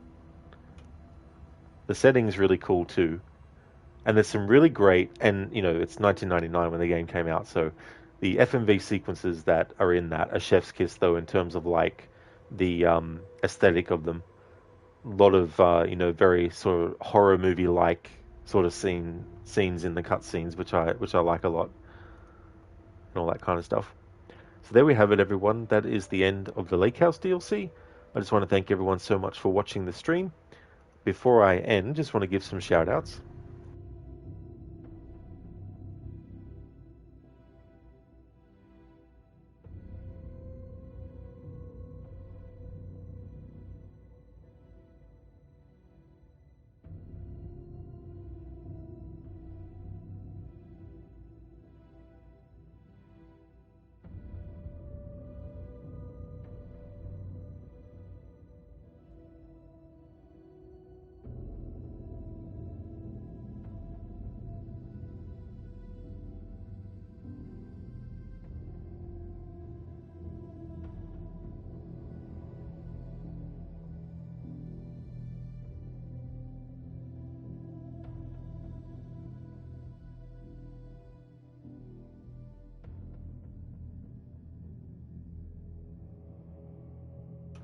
Would definitely like to recommend people check out AC, who has been doing Conan Exiles, in Meta, who's doing a playthrough of Skyrim, Game Fanatic, who is doing Borderlands 2, Crocodiles is doing Stronghold Crusader, and he's going to be getting into Assassin's Creed 1 as well. He's doing a historical order run of multiple games across different series, which also includes the Assassin's Creed series, and he's playing through all these games in timeline order. Lucinda is doing a playthrough of the first Resident Evil remake, most recently finished off Resident Evil 1 Original and Resident Evil 0. Mr. Gote is a streamer of games like Banishers Ghost of New Eden. Schiller Locke has been doing Euro Truck Simulator 2. He's also a fan of Assassin's Creed as well, and is also doing a playthrough of GTA 5. Shaky is playing through WWE SmackDown Here Comes the Pain, and Twisted was doing Firefighting Simulator The Squad. So definitely recommend checking out all those streamers if you haven't before. Oh yeah, Stan, that's all good, dude. No worries at all for the stream. Definitely see you tomorrow for some Tomb Raider action. I haven't 100% decided what I'm going to do with that playthrough. I think what I might do is I might do all the secrets, because it's been a while since I did that, and I might actually do a dual pistol only run of it, where I can't use shotguns or Uzis or anything else. But I'll just think on that. But yeah, Tomb Raider The Last Revelation will be the next game that you'll see from me. And I'm thinking it might take me more than Wednesday, Thursday, and Friday to do it, but I was thinking of doing something else on the weekend. So I'm going to figure out what game I want that to be, but I haven't actually worked it out yet. Oliver was really cool. Have a good rest. Thank you very much, Oliver. I definitely will. I hope that you have a good one. No worries at all, Senny, for the shout out. No problemo, dude. And same to you as well, Schiller. No worries at all for the shout out, dude. Absolutely, Keone, you definitely will. See you on the next stream. Thank you so much, everyone, for watching. I really do appreciate it. If you see me streaming Tomb Raider, The Last Revelation, then you know it's Wednesday. That's currently my Wednesday through to Friday game. And then on the weekend, I'm going to think of a different game that I'd like to actually do as well. But yeah, that's the current schedule. That's all good, Biko, for the stream, dude. Thank you so much for watching as well.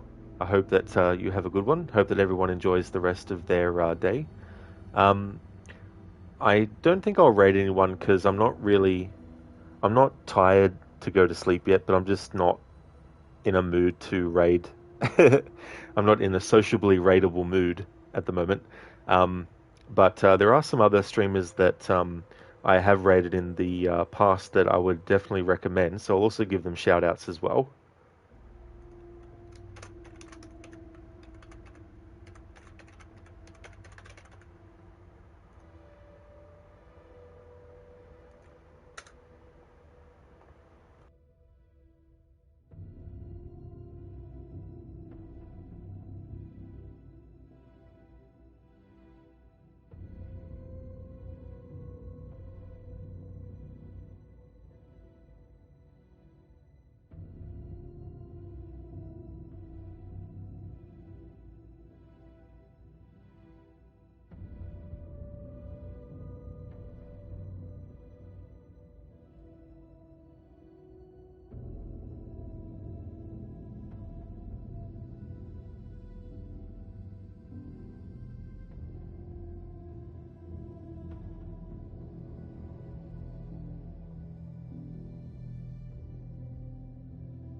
Okay, so these are streamers that are currently live. So I would also like to recommend Feats Beats Games, who is doing a playthrough of Legacy of Kain, the Soul Reaver Remastered. He's also doing Tomb Raider streams as well. Also highly recommend checking out Gizlek. He's also live at the moment. He's doing some Warcraft Orcs and Humans. Grail Draven, he's live at the moment. He's doing a playthrough of Warhammer 40,000, Space Marine 2. And Queen of Skeletons is live at the moment, and she's doing a playthrough of Doom Eternal. I actually saw that she was playing Alan Wake 2 earlier as well, so she's also playing through games like that. A big fan of horror stuff. So yeah, definitely recommend checking out those streamers as well. Biko, you just want to go, that's fair enough. Yeah, exactly, Biko, you know. Oh, that's all good, AC. Absolutely no worries at all. Thank you for being here too. You're also getting set up for a truly pacifist run of Dishonored 2. Oh, hell yeah. That's awesome, AC. I wish you the best for that. I hope that it goes well. Biko, don't feel bad. We know you just want to go have a day to yourself and see you tomorrow. No worries at all, Biko. Definitely will. Thank you, Senny. I definitely will, buddy. I hope that you have a good one as well. That's right, Biko. Yeah, I went on mute while I was getting those shout-outs. Thank you again, everyone, for watching. Muchly appreciated. And I'll be back in the next stream with Tomb Raider: The Last Revelation to celebrate its 25th anniversary.